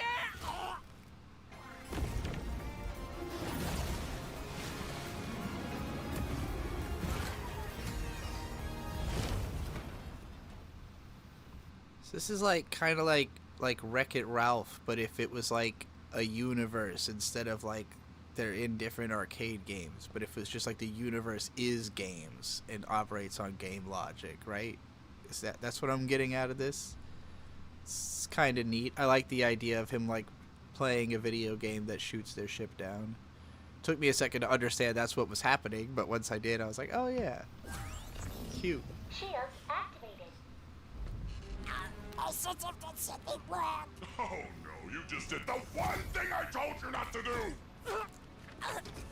You said, don't let them... Don't let them on the planet, correct? Oof. Yeah, big oof, Cole. I've looked all over for a suitable game world to train our new recruit. Hi, I'm Crab Girl. Say you're sorry. I'm sorry, Crab Girl. I'm Crab Girl. Oh, you want me to go down to the planet instead? Or... Yes. Shall I accompany him, sir, to make sure he doesn't mess up again? What? Great idea, misinformation. Barcade is going to make it a lot more difficult to complete the game world. You want us to do a full harvest mission? Yes, dum-dum. We might as well make this little nuisance useful to us. Find the hero, help him beat the villain, and complete the game. If I can't train Crab Girl over here, at least we can gather the planet's float when it explodes. Oh yeah, I'm Crab Girl. Somebody clean that up! Now get out of here, you two. Make sure we can harvest that. Stop! And now everyone's gonna think I didn't fix the shields. Yeah, Crab Girl's pretty great.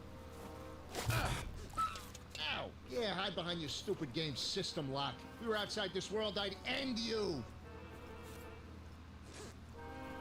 Good thing you can't understand me or we'd be screwed. Well, I guess I gotta swim back. You gonna hang around the whole time or what?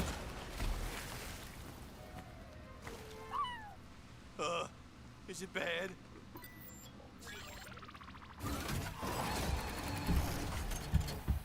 Estimated time remaining for self-repair. A while. Ow, ow, ow. Well, it's not good. So what now? The Syntax are following us to the game world. I saw Caboodle fall toward the planet. We have to find him before they do. Shouldn't we try to find out who the hero is or the villain of this game world, since the Syntax are here? Why don't I see her drawn in all these way cooler outfits more often? Like, I always see her drawn in her standard outfit, but literally all three of those were, like, way cooler. Also, she's dressed as the girl from Metal Slug now. They're after us, Gobbles. If they find Caboodle first, I can't let that happen. I don't like the swimsuit she ended up in as much as the other three outfits. And I have to find him. Right, of course. But the planet will explode if we don't. I'm not losing him too, Gobbles. Also, I can't help thinking, like, if this is really entirely 2D animated, it's funny because the characters look so 3D. And, like, I don't know if it's just that they're giving them a lot of dimensionality in how they're animating them. But, like, I feel like you could have made 3D models out of this, and it probably would have been fine. Like, was there a need to animate this in 2D as opposed to 3D? Would it not have been easier to do it in 3D? I don't know. Again, I don't know enough about animation, but I feel like this could have been a 3D show, and it wouldn't be very different. Here.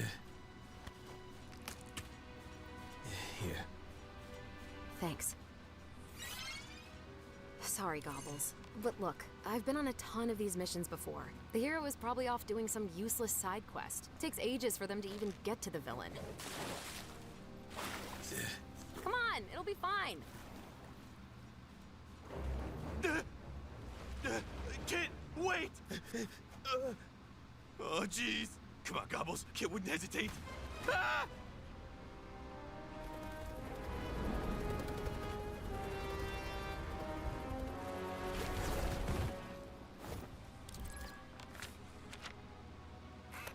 That's a Farcade agent. Don't underestimate them! Huh. The title screen! That has to be the name of the world's hero. Probably didn't even see it before they jumped in. Idiots. Let's go take care of them and then find Flappers. Oh, nice. Yeah, I like that the title screen is just floating around somewhere in the world. Oh, you've got to be kidding me. What is it?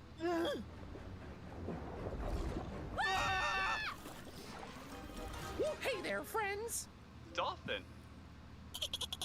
Good.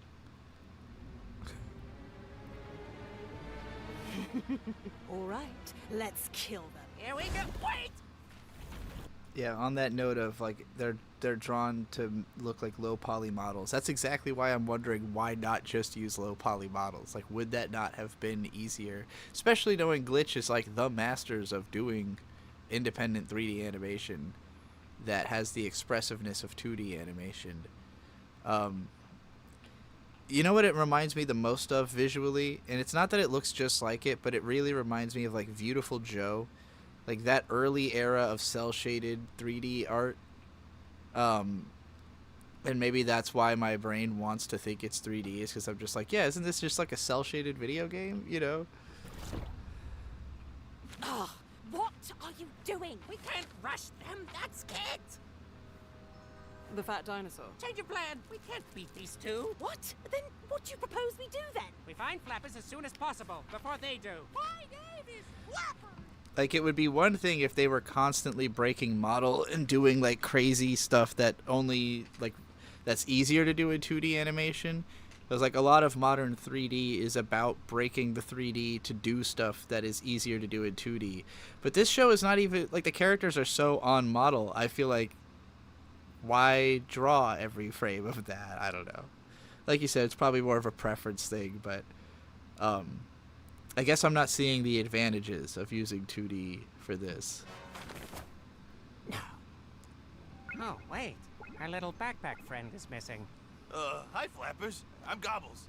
This is Kid. Hello. Wow, new friends! Say, Flappers, have you seen a little shiny sea urchin around? With little legs and arms and a big urchin eye? And he's a dick? Can't say that I have, but maybe someone in Coral Reef City has. Hey, Kid, do you... The eye drift, I'm telling you. Every indie cartoon has an eye drift joke. Guy could be the hero? No way, Gobbles. He's way too helpful. He's got background character vibes. I've never kissed a girl dolphin before. Secrets. That's what friends do. I'll take you into town. Grab on. Oh, he's so freaking fast. Let's go.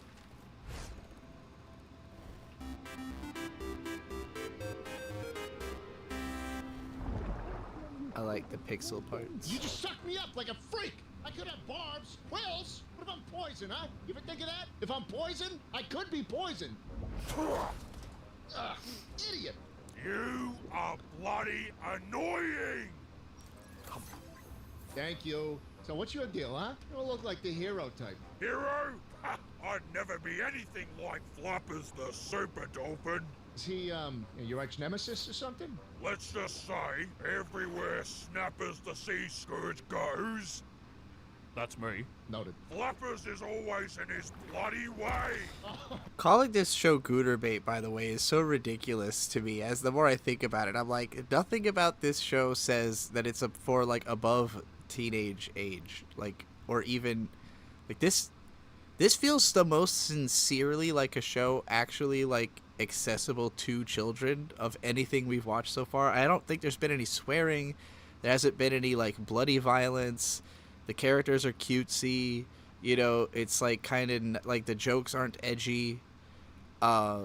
This feels like it could have aired on daytime Cartoon Network and nobody would even question it. So the fact that this was being called Gooner Bait is kind of fucking insane. It's such a self-report on the part of the people saying it, you know?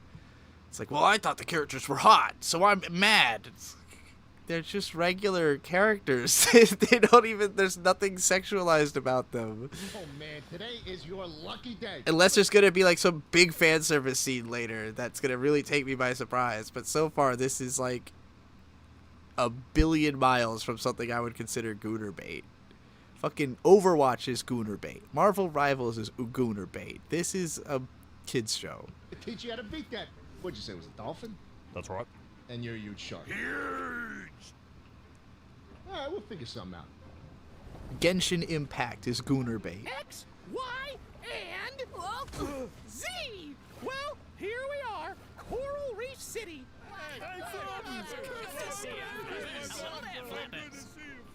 Whoa, it's just like... Well, go ahead and ask around. Everyone here is real friendly. They're like my family. I don't know what I'd do without them. Thanks, Flappers. No, thank you for teaching me all the letters. Now I can, what did you call it? Read? It's no problem, Flappers. You were nice enough to help us. Yeah, it's called reading. Well, I got some errands to run. Hope I get to read something really fun. I'll be back in a jiffy. Bye! Errands? Would a background character run errands? Kid? Hey, Kid! I made a pizza. You want a slice? Kid! She got the PTSD. Oh, hi, Gobbles. Where'd Flappers go? That's what I've been saying. He went to go run errands. Doesn't that seem weird? Nothing weird about getting things done, Gobbles. Come on, let's go.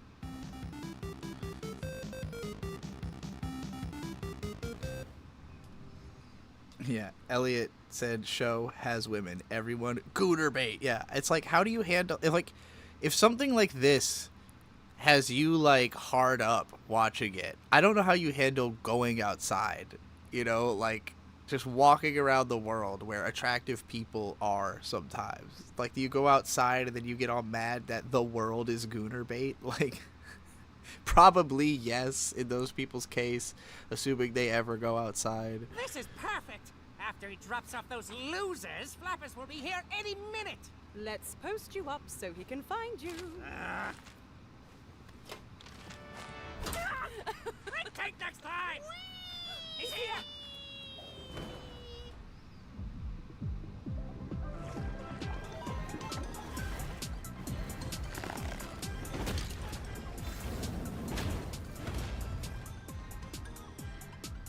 Do the floaties have any info yet?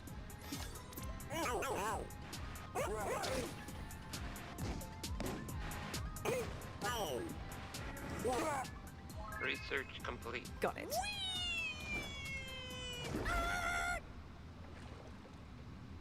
A sign to read! A smaller paper sign to read! Here goes nothing! Blah, blah, blah, Oh no! Sorry, Mr. Paper! Oh, don't worry about me. That's me. I'm Mr. Paper. Well, I've never been a talking paper before. Today's your lucky day. I'm gonna teach you how to beat that Remington. Who's that? Never mind. Let's go. It's okay. Thanks anyway. Hey, mister, wanna play soccer? I'll be the ball. Get me! Get me! No thanks. Maybe later. Hey, can you tell me if there's, like, someone really heroic you know of? Oh, yeah! Flappers! They don't call him the Super Dolphin for nothing! Did you just say Flappers is a hero? And a Super Dolphin? Well, I did say both of those things! Wanna play soccer? No, I don't wanna play soccer! Now that you finally made it to me, Crabbington, I'll take you out with my invincible Krabby Tank. That's right. Not only are you going to perish, but your precious Coral Reef City will... Excuse me? You can just throw your little black balls now? Oh, well, yes. Take this.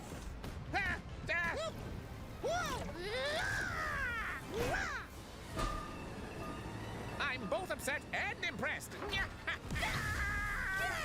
Thanks, Mr. Paper! Ow!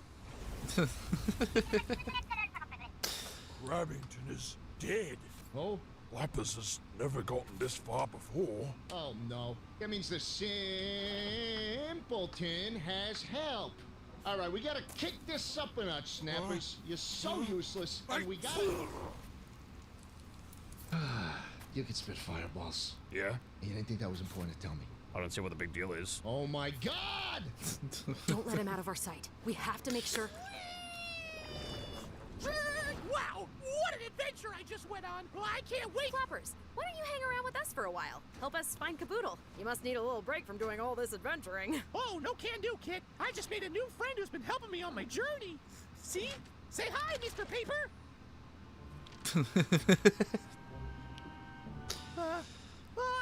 He's just a little shy. Anywho, he's been giving me instructions on how to beat Snapper's mini-bosses. I'll be taking down my arch nemesis in no time. Then I'll come back and help you find your Frankie-Doodle. Hey, what are you doing? Flappers, please. You have to give us that paper. Give me Mr. Paper. She probably should have He's just my asked friend. for it I instead know of it sounds lunging weird, for but it we have to, like a psychopath. Oh, man. I wish I could just tell you. Well, I gotta do this. Sorry, y'all. Snappers has been terrorizing my village for too long, and this is my chance. If you beat Snappers and win the game, this whole world is going to explode!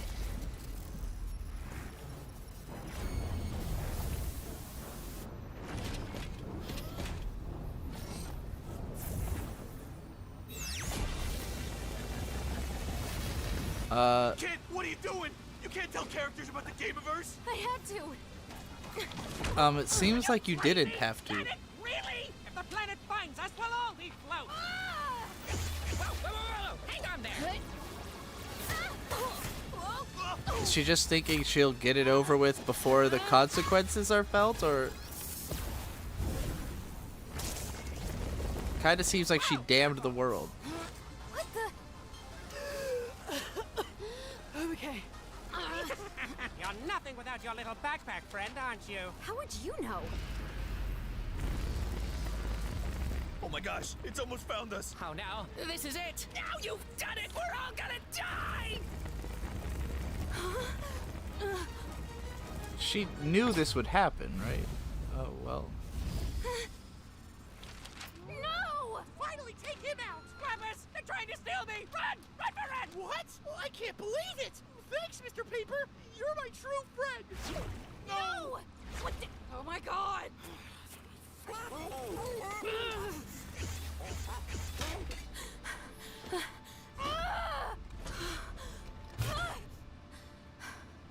This is all my fault. Yeah, you I can't seem believe rather another world is going confused. to die because of me. It's not over yet, Kit. Gobbles, I'm sorry. I should have listened to you. Kit, it's okay. I was just so caught up in... Kit, listen! I know you're dealing with a lot, but I'm here. We're here. Together. There's still so much we can do. You're too hard on yourself, Kit. None of this is your fault. None of anything you ever did is your fault. All you ever wanted to do was save people. Well, there's still time. We can still do something. How? Flappers gave us the name of his arch nemesis, Snappers. He still has some mini-bosses to beat, and I'm sure we could find out where Snappers is and beat him there.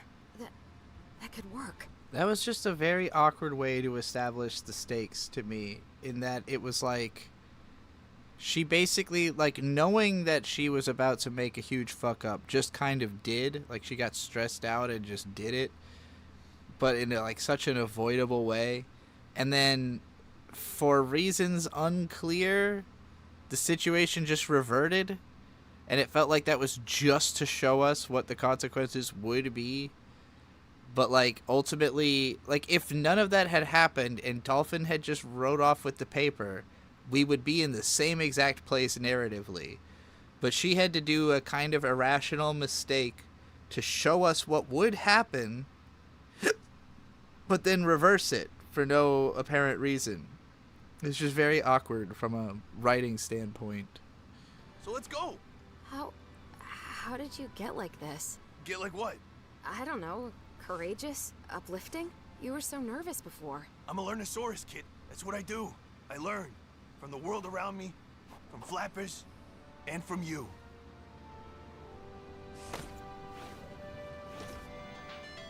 Let's go save the world.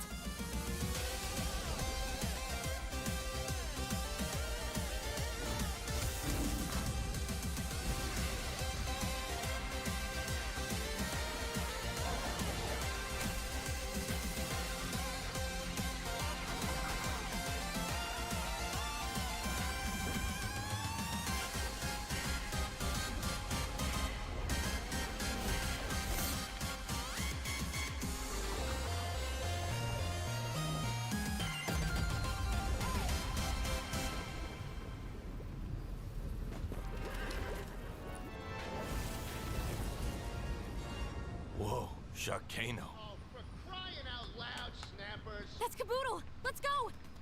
How is your aim this bad? Who dares into my lair? Come on, Snappers. Do that for the real enemies. All right, let's get... Kid? Who dares into my lair? No. Oh, then win!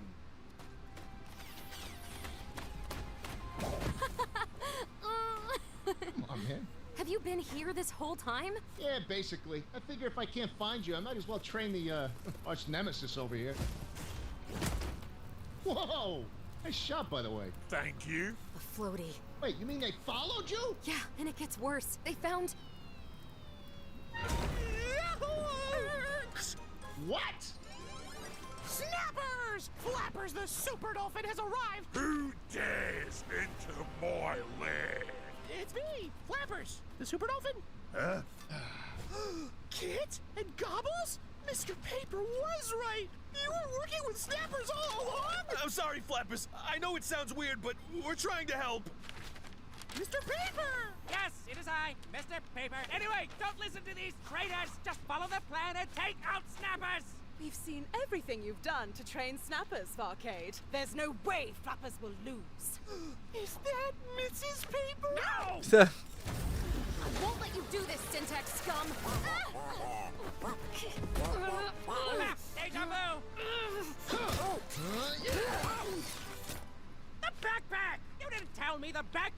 one training snappers! He's a backpack? You're damn right I am.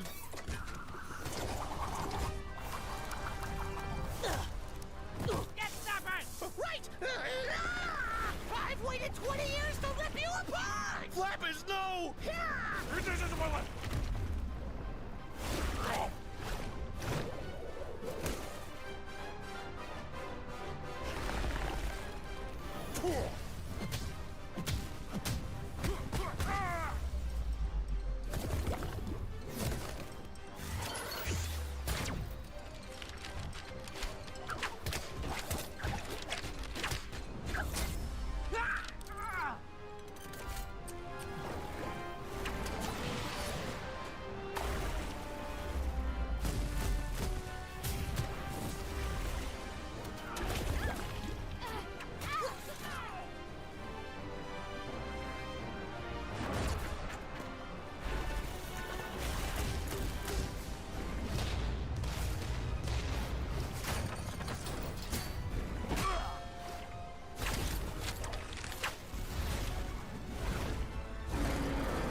This is it, Snappers!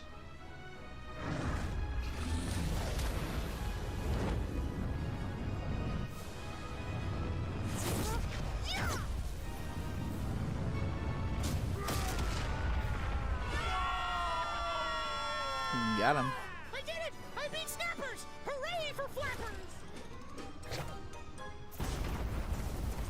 Now you fucked up. Good job, idiot!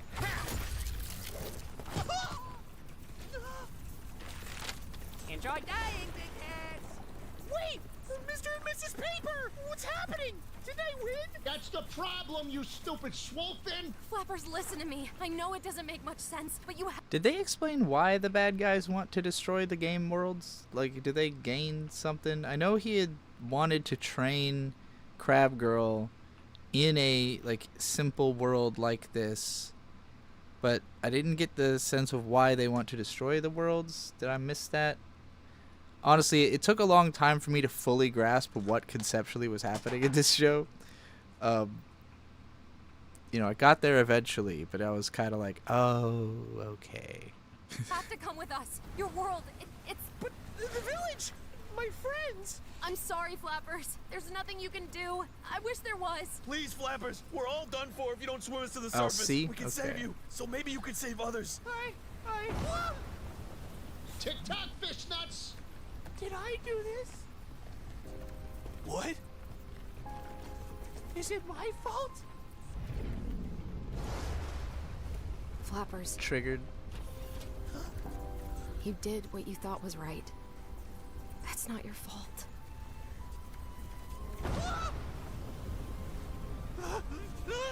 Hang on!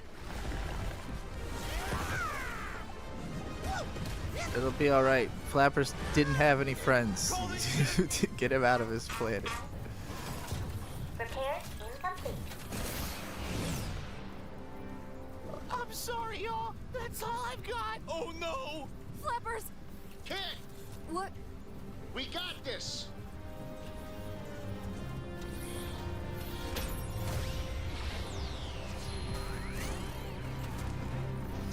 Transform time. Kibble Star Cannon!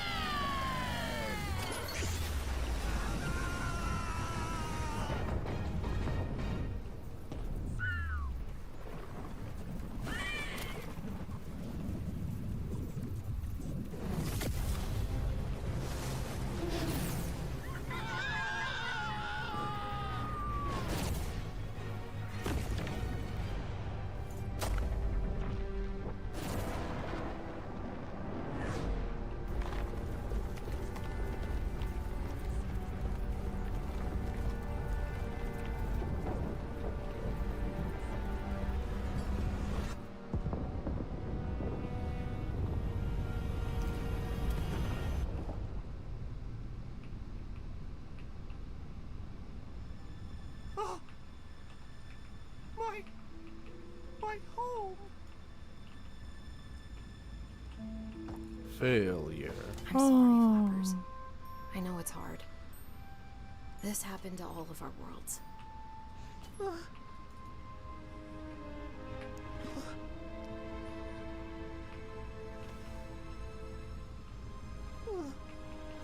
Incoming ship detected. Incoming ship detected. Incoming ship detected. Now they're gonna suck it all up. Yep. What do they gain?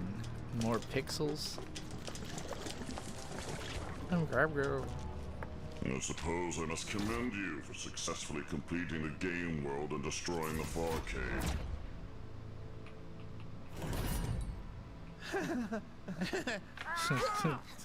Of course. Well, no matter. We can harvest the planet's float without any interference. Who are they? Here. What the hell is going on? Where's my Sarcano? Quiet, Shark, and listen. Look out there. The rules of the Gameverse are cruel and unfair. With the float we absorb from planets like yours, we can change those rules. Bring back all that we've lost. Well, that... Join us. The only thing you've lost is your bloody mind!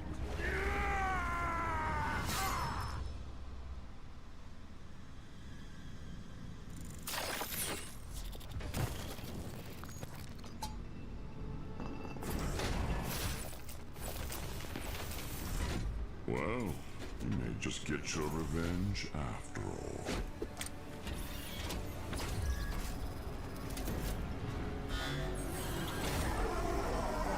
Here, kitty kitty.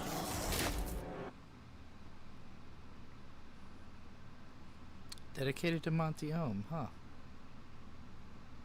In a world of words and numbers, somewhere underneath the trees, there lives a Learnosaurus. I think you should meet.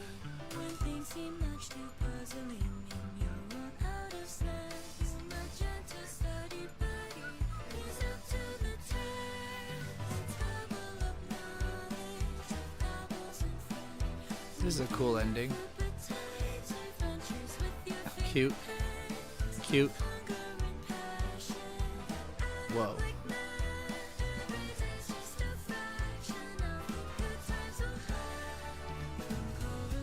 Are they gonna make a model kit of that thing? It's Star Fox.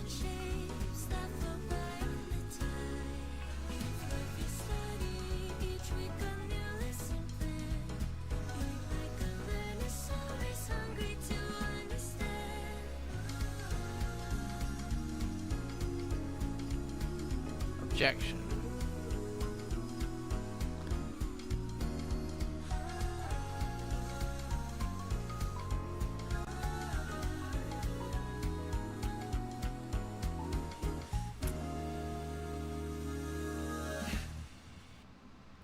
Well, alright.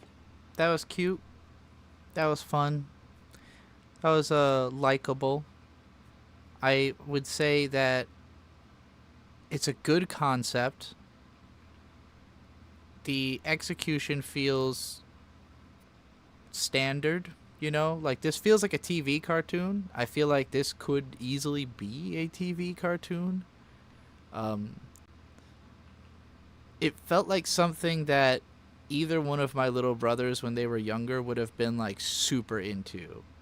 Like, I started imagining in my head, like, being in Shade's room and he's got Cartoon Network on and this thing comes on and he watches it and he's hype as fuck and then he's talking about it for, like, you know, the next couple of weeks. Like, I can totally envision that. I feel like this is the most of an actual kids show that Glitch has ever made. The fact that people are calling it Gooterbait is insane. Like, it is a kids show. You know, it felt very sincere, and you know, I could feel the passion for it from the creator. You know, thinking about Rubber Ross, like, back in the day, I was never a huge Ross fan, but I think that part of it is I don't think he was really suited to that ironic, like, internet writing style. Like, watching this, I'm like, yeah, okay, this feels like that guy's personality. Like, he would want to make a very sincere show that's, you know, just cool, fun things and not trying to be, like, edgy or dark or, you know, have some kind of ironic twist. It's just like, yeah, it's just a cute show with a neat video game based concept, you know. I don't feel too strongly in one direction or the other. Like, there was that one writing moment I criticized for being kind of awkward. Other than that, like, the characters are good, you know. We don't learn enough about them to truly, in my mind, like, relate to them or, like, to care about them. Like, we understand that the main character clearly has some PTSD, but I don't have enough sense of the scope of what she lost. Obviously, she lost her whole planet, she lost her friends and stuff, but, like, I don't know what their relationships were like. I don't know what is the specifics of the pain she's feeling. And obviously, that's not stuff you would get into in a pilot. That's the kind of stuff that you think, okay, well, maybe I'd check out more of this to learn more about the characters and their worlds and stuff. And I think there's a lot of potential here to do lots of interesting and unique things, you know, because assumably every episode is going to another game world, learning the mechanics, learning about the characters that live there. And this one was very deliberately the most basic it could be. Like, we're learning the mechanics of the plot, so let's pick a simple, straightforward game world, you know, like a kid-friendly, easy game. To the extent that the villains even were like, yeah, we were going to use this as a training grounds, you know, but now we have to go destroy it. I thought that was a cute detail in terms of, you know, grounding this as, like, this is level 1, you know, of a story that clearly is going to have a video game style progression. So I think it has the legs to go the distance. I think this can be a full show and make sense, and as long as it, you know, keeps fleshing things out, it's, like, mildly funny, mildly cool. You know, it doesn't have something that speaks to me on a level that makes me go, oh yeah, I gotta see more of that. Which, in fairness, Glitch never really has had. Like, all of their shows I like, kind of. I ended up enjoying The Amazing Digital Circus, but really, like, it took, like, half the show for me to start really caring about it, you know? And I would say it wasn't until it was over that I started finding it, like, interesting from, like, a cultural lens, or, like, in terms of what it had to say. Particularly, though, you know, the resolution of Jax's story I thought was really interesting. A lot of people disagree. A lot of people were way more invested in other characters. Jax was my favorite the whole time, so I felt like I got what I had been waiting for, so to speak. I think this was stronger than the Digital Circus pilot for me in terms of, like, being just a show I could watch and enjoy. Although I also don't think it has nearly the same level of, like, intangible zeitgeisty appeal and uniqueness that show had, you know. My favorite Glitch show so far, well, so the thing is, like, half of them are only pilots right now, right? So, and we're gonna watch this in a bit. So you have Digital Circus, Game Overs, Knights of Guinevere, which still only has the one. Where even is episode 1 of that? Oh, is this like a post-hoc announcement? There's the pilot. Yeah, so you had Knights of Guinevere, which I thought this was a really strong pilot, but I have mostly forgotten it already. It's been 9 months, you know, like, I remember thinking it was really cool, but it was another one where it's like, oh yeah, this could go somewhere. You know, this can become really interesting. And similarly with Gaslight District, which, what happened to this? It's been a whole year since the first episode. Are they still making this one? I remember thinking it was cool and fun and, like, yeah, that was a strong pilot, but I need more. You know, I need to see more to really get invested. So with all 3 pilots, I think the 3 that are just pilots so far, all 3 were strong pilots.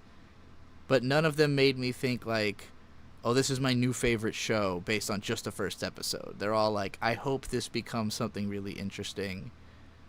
And then between Amazing Digital Circus and Murder Drones, I think Digital Circus was the better show. Murder Drones aesthetically spoke to me more, where like the particularly like certain characters, the way that the characters had like the glitch out moments where like their brains like falling apart. I've never seen Meta Runner. In fact, I've never heard of it. Never heard of Sunset Parade either. It's because I don't know, LaPusha has never told me to watch these ones, so I haven't. I've never seen anyone talk about them or draw their characters. They very much look like way more generic. This one looks like Splatoon. Sunset Paradise. It looks like Splatoon, but way less beautiful. It feels like they had a real big aesthetic step up with Murder Drones. Like the stuff before that doesn't look nearly as on the surface interesting. Including Meta Runner, does not look nearly as aesthetically striking as Murder Drones, which like one look at it, you're like, oh yeah, that looks sick. But yeah, so I guess I would say Digital Circus is my favorite so far, but they only have 2 complete shows, and Murder Drones is like very underwritten. Like it's good in that it's got a cool vibe, but it doesn't have a lot of like plot meat on its bones. Oh, I guess we're about to watch Meta Runner episode 1. Didn't realize that was in the playlist. Glitch is presenting Lackadaisy. Yeah, I mean, if we were counting Lackadaisy, that would be my favorite, because I really, really loved Lackadaisy. What has been made of it so far. I know animation production takes a long time. I guess I'm just surprised that they keep launching new shows before they've continued the other shows. It makes me think like, wait, are you still doing all of those ones? Are these all in production at the same time?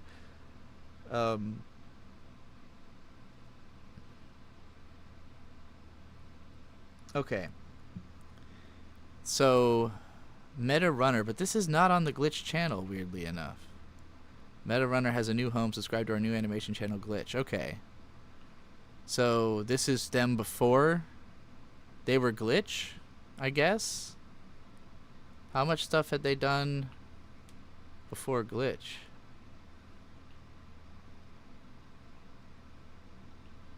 Why do they got Mario in there? What is... So they switched up because they were doing fan works before, I guess. Like, it seems like pre-Glitch, they were doing other characters, and then they started doing original work, so they made a new channel for it, I'm guessing. I had no idea there was so much history there. Alright, we're gonna do this and then the Murder Drones special. Everything. Time to learn. Jobs, entertainment, lifestyle. Oh boy, this has that that Xavier Renegade Angel, like, deliberately simple, stiff models moving way too much aesthetic. Power society itself, and to make it in this society, you need to win a lot. Be it in FPS games, platformers, battle royales, you name it. There are gamers who train every waking moment of their life in hopes of becoming the best. And at the top of the food chain, you have Meta Runners. People who are willing to replace their limbs just for a boost in accuracy. This reminds me of that movie, The FP, where it's about the post-apocalyptic competitive DDR and white people saying the N-word a whole lot. This reminds me of that. Dexterity and performance.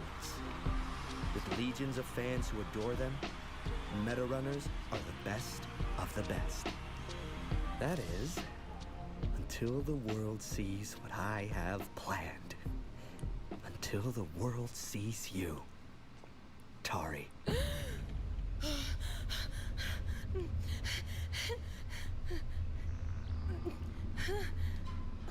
Okay, so the psychological disturbance vibe is still there.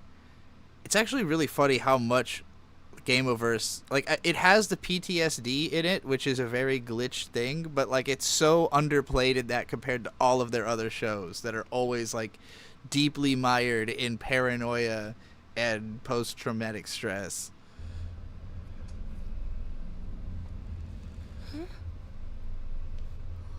What? You did it! You beat the game in record time! I'm so proud of you, Tari. Hello? Is anyone there? We're going to ramp up the difficulty a bit. I want you to try your best. It's actually kind of surreal how like the animation is really expressive, but the character models are just kind of so, you know, jank. It's quaint compared to like what they would.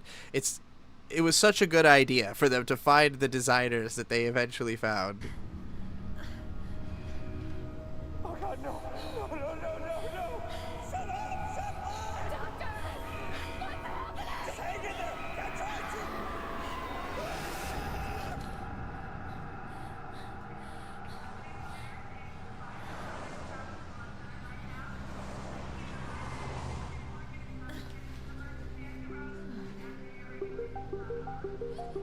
Crunchyroll.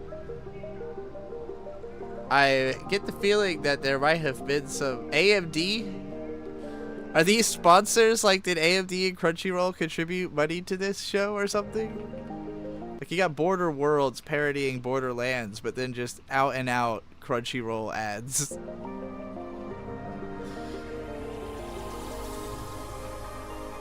Like, a lot of Crunchyroll ads. Burger. There's Wendy, like a Wendy's parody.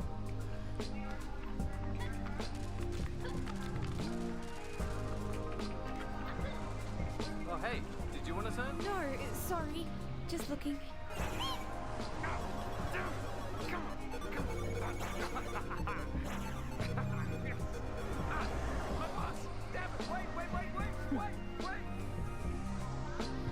Everybody gaming. Is something wrong? My day's ruined! Oh, it was nothing. Nintendo consoles! Get your Nintendo consoles here! Huh? She's a we. A me, I mean. Oh, excuse me, ma'am. I bet you've heard of gaming chairs that go 180 degrees. But can yours do this? Are you okay? I can't feel my leg. I don't even have legs.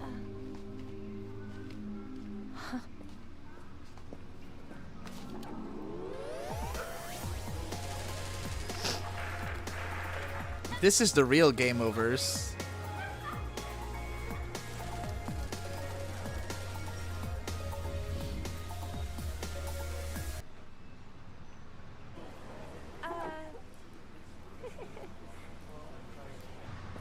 Wait a second. Is that? Hey, that cybernetic arm. You're a meta runner, right? Excuse me, can I have your autograph? Oh!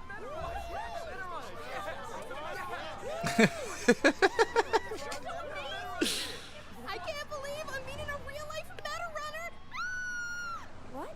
Oh, no, I'm not. Which gaming company are you with? COG? Cloud 7? Alpha Max? Yes! What? You believe this? I'm with Tazcorp? That's right, and, speaking of which, I think they're calling me there now, so gotta go, you know.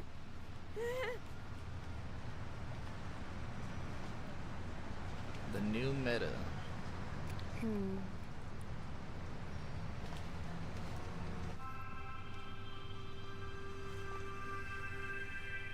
Taskband.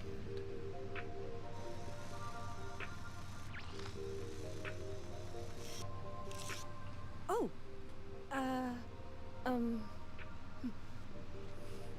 They remind you of the uncanny Sonic Adventure 2 cutscene humans. Yes, I could definitely see that. I see you're interested in the speed race.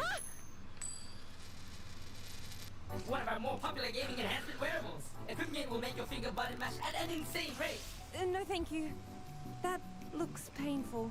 Ah, not your style, eh? Well, what about an Alpha X stabilizing wristband, infinite accuracy glove, glitchy box console, comes in a free game, Tasco pen and headset, Cloud 7 toothbrush, limited edition gaming duck. Ooh. Gaming duck. Wait, no. I was wondering if you could tell me where I am. My memory's a bit hazy. Ah, I see. Party too hard last night, huh? No problem. Afrobot is here to help. You're in Silica City, the video game capital. Silica City. That sounds familiar. And there's no better place to be in Silica City than a Tazcorp Superstore with top-of-the-line peripherals, tools, and gaming enhancements, as well as the world's greatest esports team. Tazcorp is the most trusted name in gaming. Tazcorp, the new meta. Now let's find the perfect gaming enhancement for you. Maybe a geosynchronized orthopedic mouse.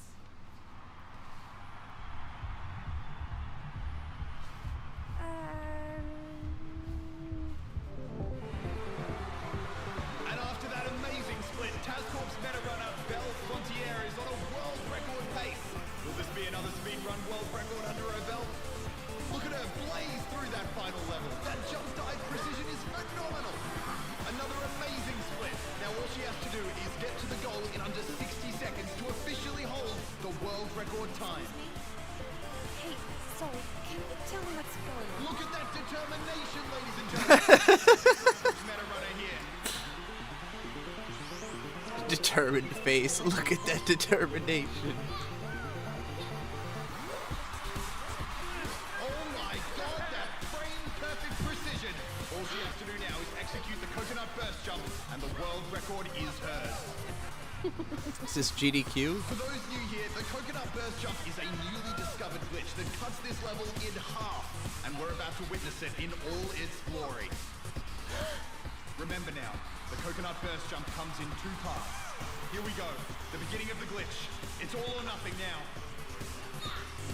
There's the setup, and now she's positioning herself. Oh, and there it is! A perfect wall flip! This is really fucking funny. Just like it's literally GDQ, but like hype as fuck. Like everyone is so excited and like cheering and fist pumping, and like there's the club atmosphere, the big music, and it's like when you actually watch GDQ, it's like a bunch of people sitting in chairs and like occasionally, you know, applauding when something exciting happens, but like and like the game she's playing looks like some kind of fucking N64 Tomba or something, and like yeah, it's speedrunner fantasy. I don't think this would be preferred though, right? Like you kind of want, like, it's not that GDQ couldn't be like this, it's that it's deliberately not, because like you're not, the person's trying to do an incredibly high concentration task, and like this isn't even a bigger crowd. Like, it's not like this is a fantastically large crowd for a speedrunning event. It's just the energy of it that is fantastical.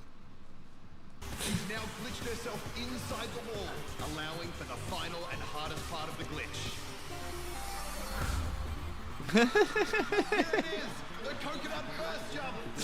Will it be enough to break her out of the wall and fling her to the goal, though? Holy smokes, it worked! It actually worked, this is it! She just has to land and we have a new speedrunning champion! Oh shit. No! Oh no! She missed! She just missed! The run! It's dead, folks. No! It was right there! Just one stupid jump! Ugh! Ugh!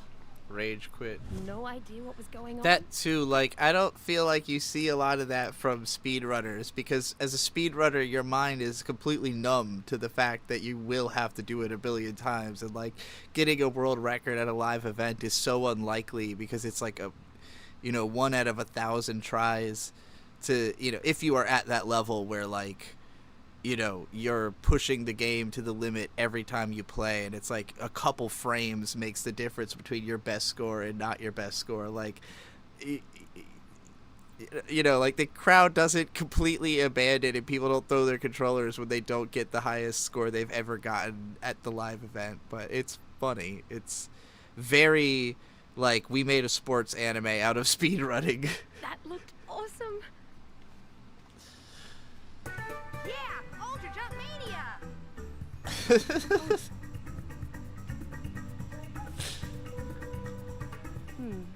The fact that it's like this super futuristic gamer society, but the video game itself is like the character looks like Tomba, and the level looks like fucking it looks like the newer Crash Bandicoot game, like the remake of Crash Bandicoot 1. It's really cracking me up. Wow. Like, it's hard to tell with the way that the show, you know, the show already kind of looks like an old video game, so it's hard to tell if this is supposed to look like modern graphics in the world of the show, or if it's supposed to look like an old video game in context of the show. I can't tell. That is the average Crash Bandicoot experience.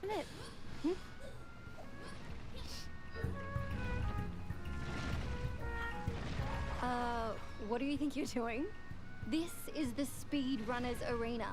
I don't know if you understand, but you need this thing called skill. Spikes!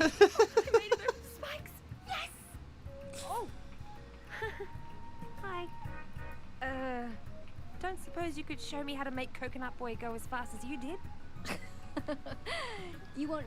It's actually Jinx and Vi, but in the demake. This is like the PS1 port demake version of Jinx and Vi. Me to teach you advanced speedrunning tricks when it looks like you've never touched a game in your life? Fine. I'll just figure it out myself. This world revolves around games, kid. If you ain't any good, don't bother. Go be a janitor or something.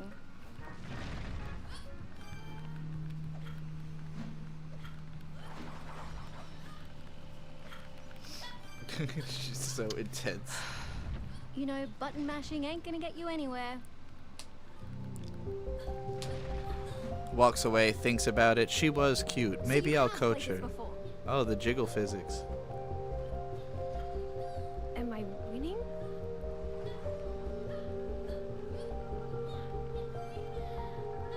She in. It's like she's jacking off. It's like a drug. Oh shit.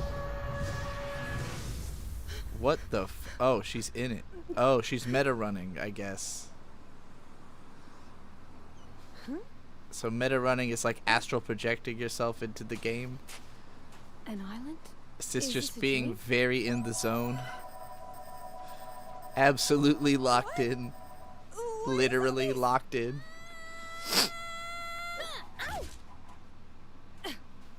Who the...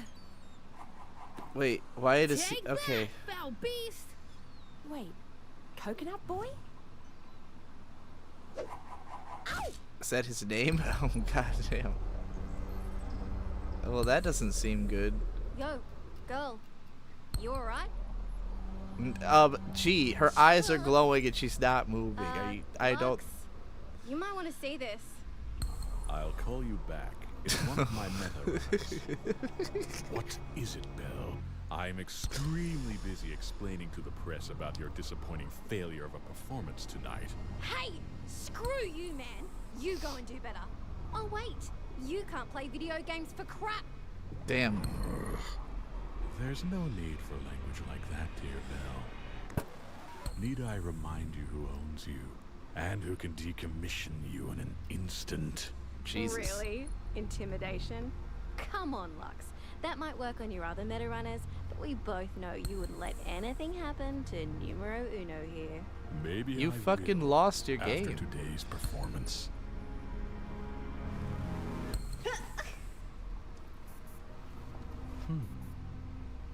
What triggered this? I don't know.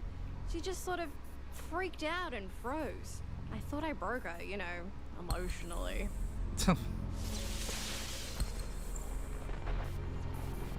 Wait, Coconut Boy? Lux, is she in the... Bring in the Tazcore scientists. I want all of them here. Now.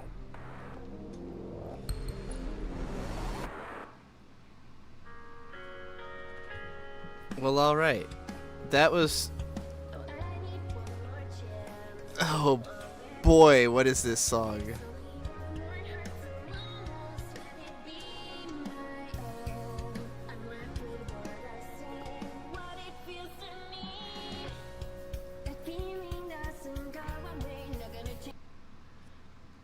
Don't like the song at all. That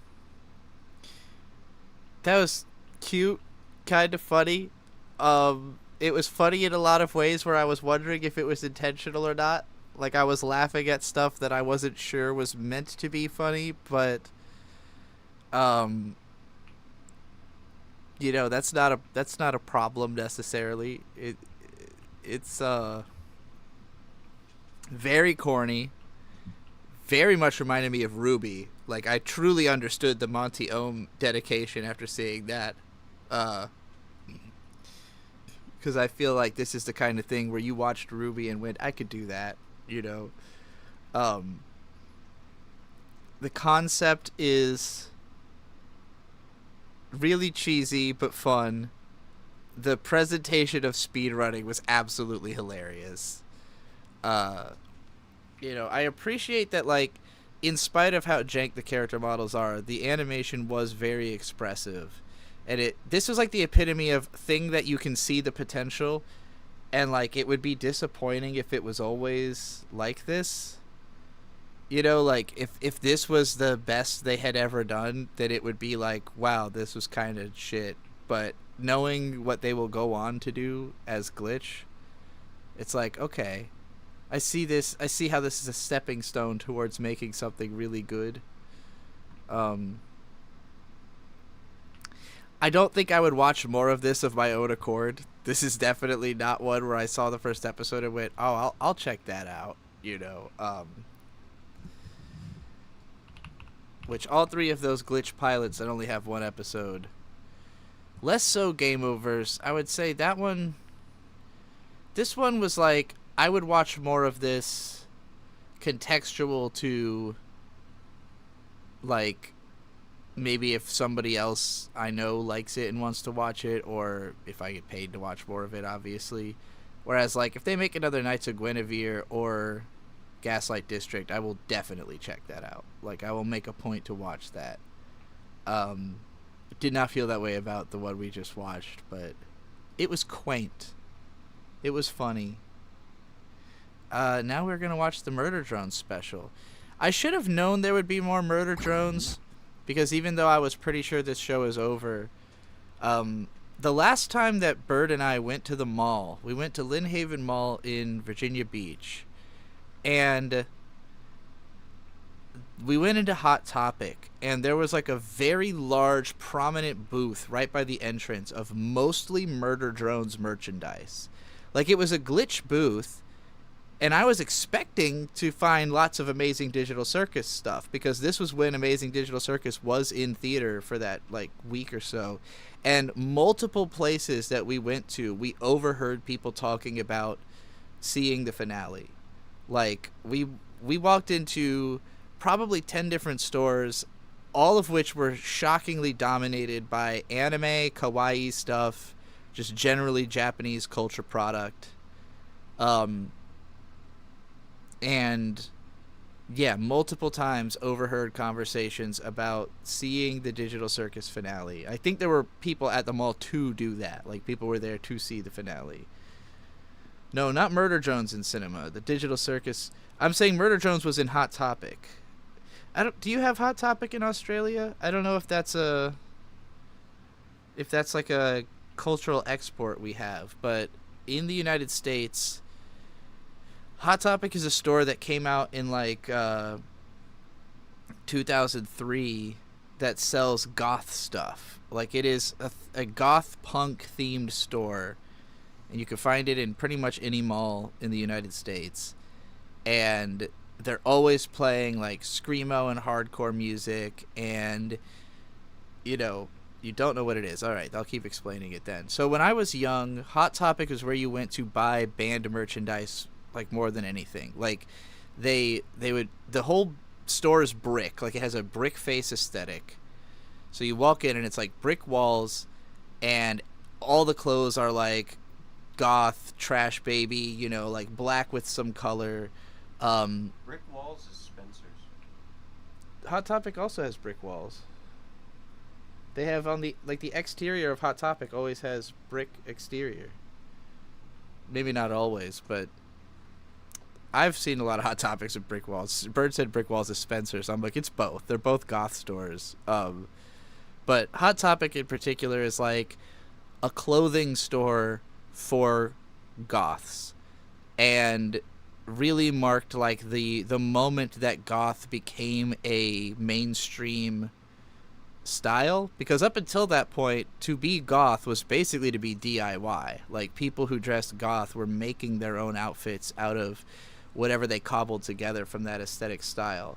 But Hot Topic was like, you can just come here and buy all your, you know, black clothes. Yeah, mall goths, exactly. It started the craze of mallcore, mall goth. Like, the reason we call that stuff Mall X is because of Hot Topic. So you hang out at the mall, get your goth clothes, get your My Chemical Romance and Simple Plan t-shirts and shit. And, you know, generally it's like cheap clothes that are expensive. There was a South Park episode about this. That sounds right. Yeah, Hot Topic was huge in the 2000s. Still pretty big, but in the 2010s they made this gradual shift because somehow, so I think that the gothic aesthetic and like the anime aesthetic both appeal to ADHD and autism spectrum people especially hard. And like when I was in high school in the late 2000s, like all the kids who I hung out with were like the Hot Topic mall goths who all were into, you know, they were all into like wearing all black and some kind of makeup, and they all knew a little bit of anime, like usually the edgy anime like Elfen Lied. They all read like Johnny the Homicidal Maniac, and they all listened to, you know, My Chemical Romance and stuff. And like that was the whole, yeah, Jack Skellington hoodies. So yeah, a big part, like early into Hot Topic's existence, like it was initially mostly music themed stuff, and then they started picking up more of the like Nightmare Before Christmas and like dark Disney, you know, and then it slowly became more and more anime, where like you started getting all of your Miyazaki stuff there, you know, they started having all this My Neighbor Totoro themed dresses and shit, and then like anime slowly overtook until where it's like now almost halfway anime aesthetic stuff and halfway music aesthetic stuff, and just, you know, like dark cute basically. Yeah, Invader Zim, of course, which is Johnny the Homicidal Maniac, same guy. But like the last time when Bert and I went to the mall, like we walked in and it's like you look on the right and there's a wall of shirts and a whole row of it is Madoka Magica, you know, and then like you look to your left and there's a whole booth of Murder Drones merchandise. And like it's called the Glitch Table, and there is some Digital Circus stuff, but it was mostly Murder Drones because Murder Drones is the Hot Topic aesthetic. Like this show looks like what Hot Topic's aesthetic looks like. It is very mall goth. And so I wasn't surprised that they had Murder Drones. I was mostly just surprised that they had so much more of it than Digital Circus, because I was expecting to find a lot of Digital Circus stuff, you know. But yeah, like as far as anime that you'll find there, Soul Eater, of course, will be represented even to this day. You know, stuff like, I want to say Black Cat, but that, I don't know if that has had the longevity. But like a lot of, you know, classic anime, especially stuff that has some kind of appeal to like a young mall goth crowd. Anything that's in that dark cute spectrum, you're going to find it at Hot Topic. And yeah, Murder Drones is the current Hot Topic zeitgeist. This is the kind of thing that appeals to mall goths of the modern day. I don't know if those mall goths are my age and they're just still shopping at Hot Topic, or if they're like new, younger. Yes, Death Note, definite. You could buy a fucking Ryuk cosplay Hot Topic at a time, I think. You know, Death Note, I don't know how relevant Death Note still is. Death Note is 20 years old now. You ever think about that? Death Note is retro. Oh boy. Alright, it's time to watch some Murder Drones. Time to get our Molgoth on. Oh yeah, but like what I was saying about, you know, they were all talking about the Digital Circus finale because this mall also has a movie theater in it where I think they were showing the Digital Circus finale. So that's why I was hearing about it all around.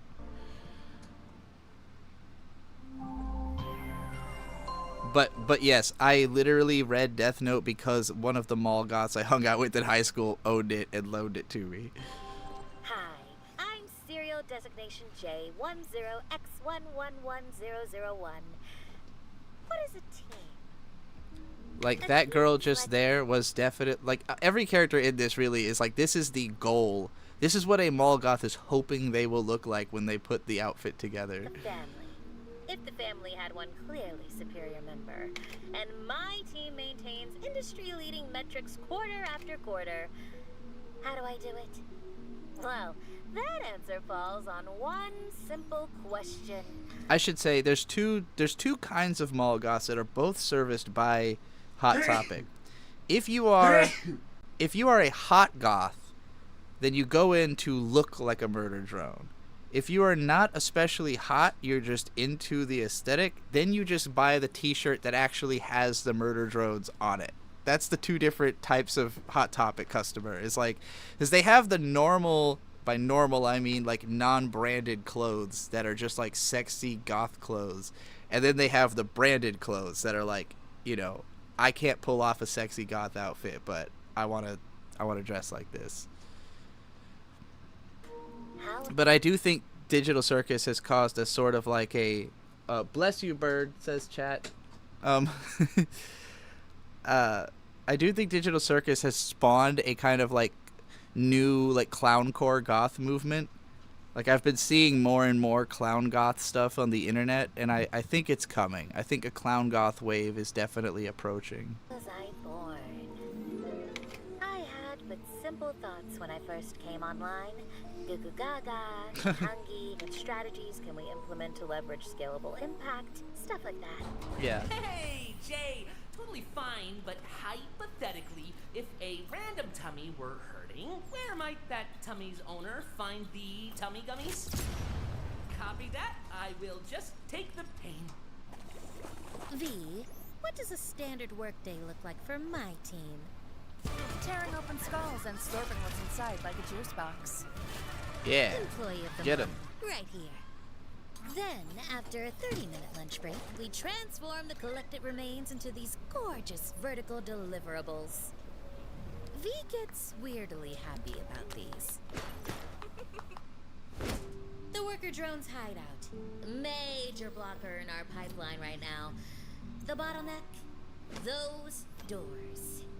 Our goal for the sync is to identify a point of entry, and by doing so, possibly receive the highest honor of a one-of-a-kind JC branded pen.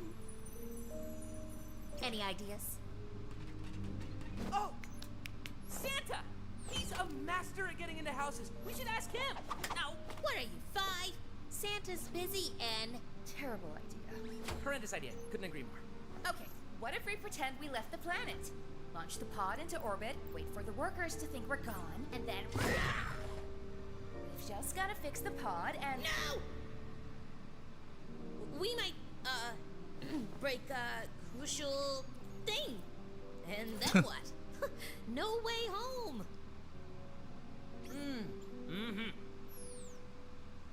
Meeting adjourned due to gas leak. Finally, we tuck ourselves in and recharge for tomorrow's exciting milestones. Good. They're offline. Come on. Step inside my corner office. Here's the foreboding bat news phone and my company-issued stress ball.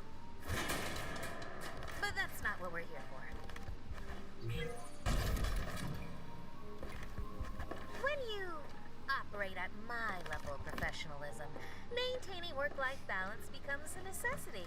Otherwise, all that carefully contained emotion leaks out in ways that are, check it out! I feel that. I've got an action item for ya! Yeah.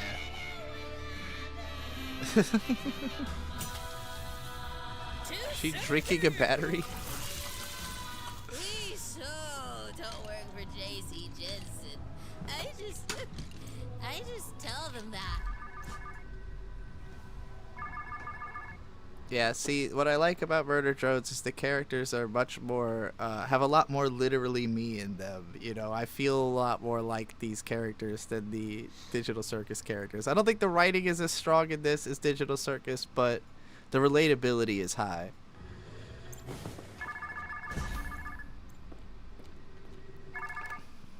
Hey, boss. Jay, my favorite little helper. Bright smile. Please provide the deeds. We're exceeding all benchmarks. Quotas are up, bodies are stacked. We're shipshape. Want me to schedule a follow-up? How about in person? It has been some time, Jay, and I am eager to see your professional Is that smile. GLaDOS? Anxiety detected. Uh-oh. Do not be afraid, Jay. You're aligned with the correct side. It was the only rational calculation. Wouldn't you agree? Yes.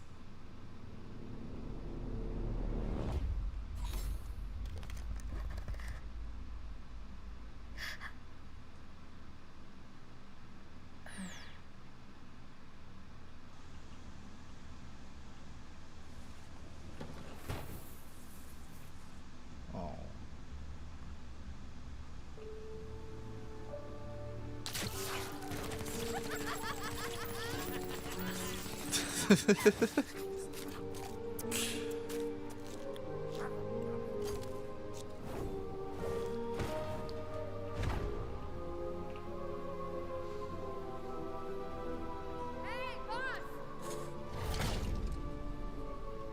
Yes, V. What is it?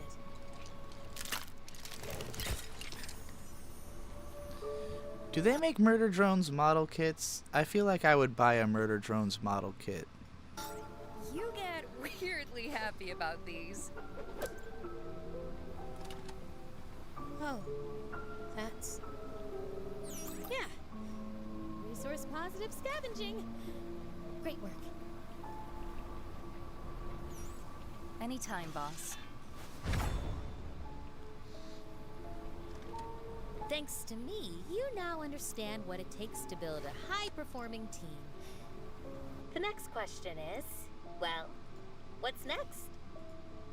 Every team will face a moment when they have to choose which path will carry them forward. That choice is never easy. But what matters is that they remain united. And as a leader, Come on, boss! it falls on you to make sure that happens. Is this a show written about, like, being a production manager? Is this how it feels to be in charge of an animation staff?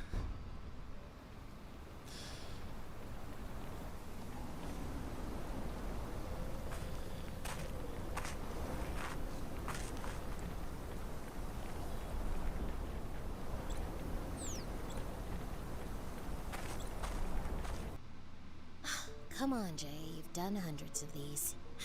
JC Jensen is proud to present the new Employee of the Month collection. The J pendants are here, and each one comes equipped with a winning attitude, professional appearance, and an uncomfortable amount of regret. The Murder Drones Dream Job Animini celebrate the dignity of work in all its forms, like riding a bike, ventriloquism, and holding a cup. Need a little motivation? This detailed I do J really like Animega that statue. will sit in your room and silently judge you with disappointment. Just the encouragement every hardworking employee needs. Then there's me, corporate mascot Jay, living proof that if you work hard enough, One day you too can become branded merchandise. Sometimes productivity means knowing when to rest. Other times it means hugging a giant version of me. Fortunately, this brush supports both. Need a garment that communicates Man, they really style go and all out with unresolved the issues products for all their at shit. once? Then you'll probably like this J hoodie. Would be kinda weird if you didn't. Get all this and more over at murderdrones.store. There's a 15% sale on all Murder Drones items for the next 2 weeks. Really? Wow. Because here at JC Jensen, we're one big happy family. And families don't lie to each other. Yeah. Yeah. They make some damn cute products. You know, I've got my Jack's Burger plush. That statue looked really sick. Some of those plushies are pretty cute, but the statue was the damn old winner there. Yeah, it was all right.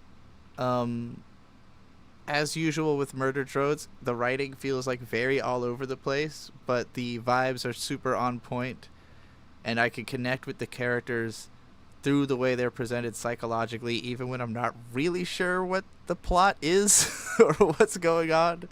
It's just like, yeah, okay, these guys are fun. The design sense is just incredible in this show. And oh, there's an after credit scene. All right, let's stick it out. How? There's no time.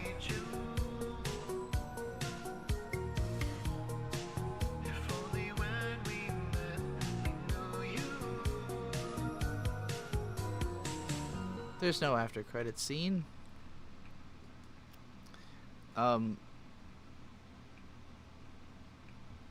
We did it, gang. We watched all the shows. This was a fun time. Thank you, Lapucia, once again. Not only for financially backing this venture. I should finally subscribe. I thought I did subscribe to Glitch. I swear to God, I've gotten somehow unsubscribed from Glitch multiple times. But yeah, this was a fun one. What was my favorite? Probably, I mean, Punch Punch Forever. Yeah, definitely Punch Punch Forever. Punch Punch Forever is like my favorite. Indie Punch Punch Forever and Lackadaisy are probably my two favorite indie cartoons on YouTube, which I haven't seen Lackadaisy in a long ass time. Punch Punch Forever though is probably number one. I feel like the rewatchability of that, like I do feel like I can watch that an endless number of times and still enjoy it. It just doesn't get old. But yeah, this was a fun ride. I'm so close to having seen, like, I mean, I've seen all of the Glitch stuff since Murder Drones now. The new era, everything from the new era I've now seen. I'm caught up. Holy crap. One day Lapucia will single-handedly turn me into the person with the most independent animation knowledge in the world. I'll have seen every independent cartoon. And hopefully YouTube will just recommend me more, because it does tend to do that. One more thing? What one more thing? One more thing! As Granddad from Jackie Chan Adventures would say. Make it quick, cause I'll send money.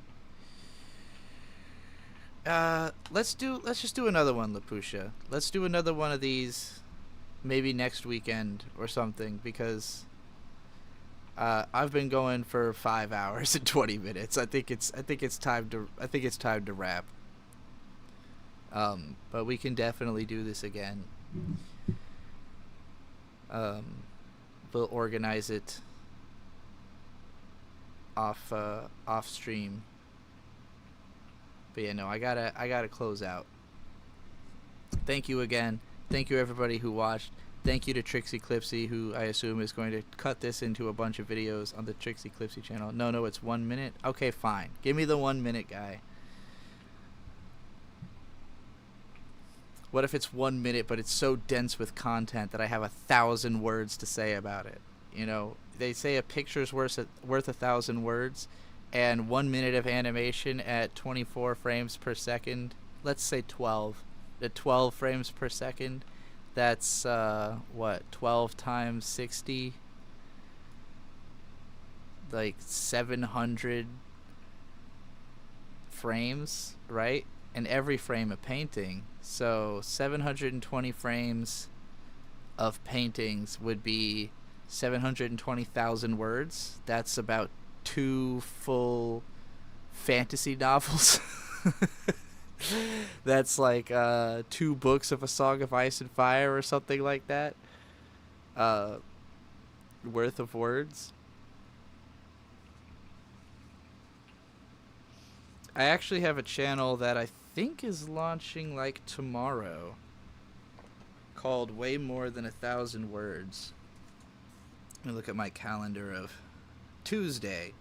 On Tuesday, I have a channel launching called Way More Than 1,000 Words, and the first video on that channel is going to be a clip from my last live stream where I talked about Yoshitoshi Abe.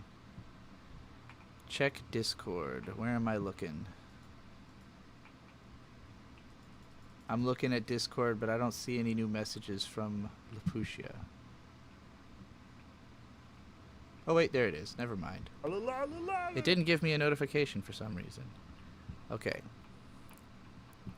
Another indie animated pilot, question mark? This looks just like, isn't this the dinosaur from Gameoverse? Hey, buddy, what kind of cartoons is this gonna be like anyway?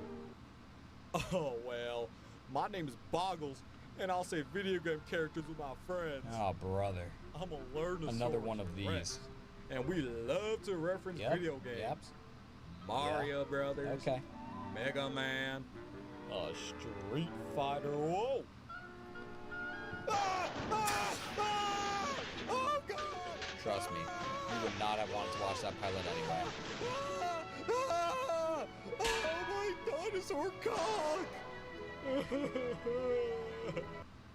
So, is this dude promoting his cartoon by shitting on Gameoverse? Is that the idea here? Not the tech I would use personally. I mean, it's you know, it's very old internet.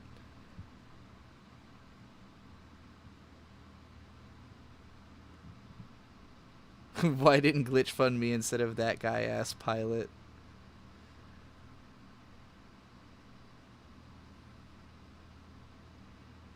Yeah, literally every comment is making fun of this.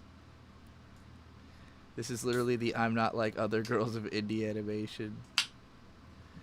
I mean, the funniest thing about it is that the character art looks like fucking dog shit. And it doesn't say anything about what it is. What is Chimptopia? Was that guy the character of Chimptopia? Are there monkeys? He applied to work at Glitch and got rejected. Yeah.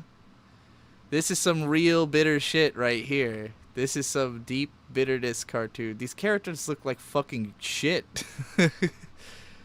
Chimp House, is it like they're frat boys or something? Yeah. This is probably dog shit. Pair character flying in the air with a red cape and a smile on his face.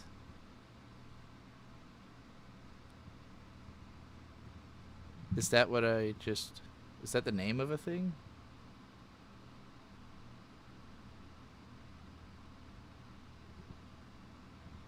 I don't know why you sent that as a message. Yeah, that was a terrible, terrible ad. That was like how to bury yourself. Yeah, Chud Tune, exactly, Z-Cypher. That is exactly the right word for that. It reminds me of the new norm. Like, just the most generic looking piece of shit that has a bad attitude about other things. Clearly coming from a place of rage. And not like in a funny way. But just like a it should be, why don't I get attention? Why does everybody like this stupid ass cartoon? Goofy ass. I think that image description for the GIF Lapusha attached it to her super chat. Oh, it's because I'm looking at everything through a Restream app, so I'm not seeing the actual GIFs. That's funny. Okay, we're done now. That was a funny way to end it. Thank you, Lapusha, again. See ya, everybody, next time. Bye.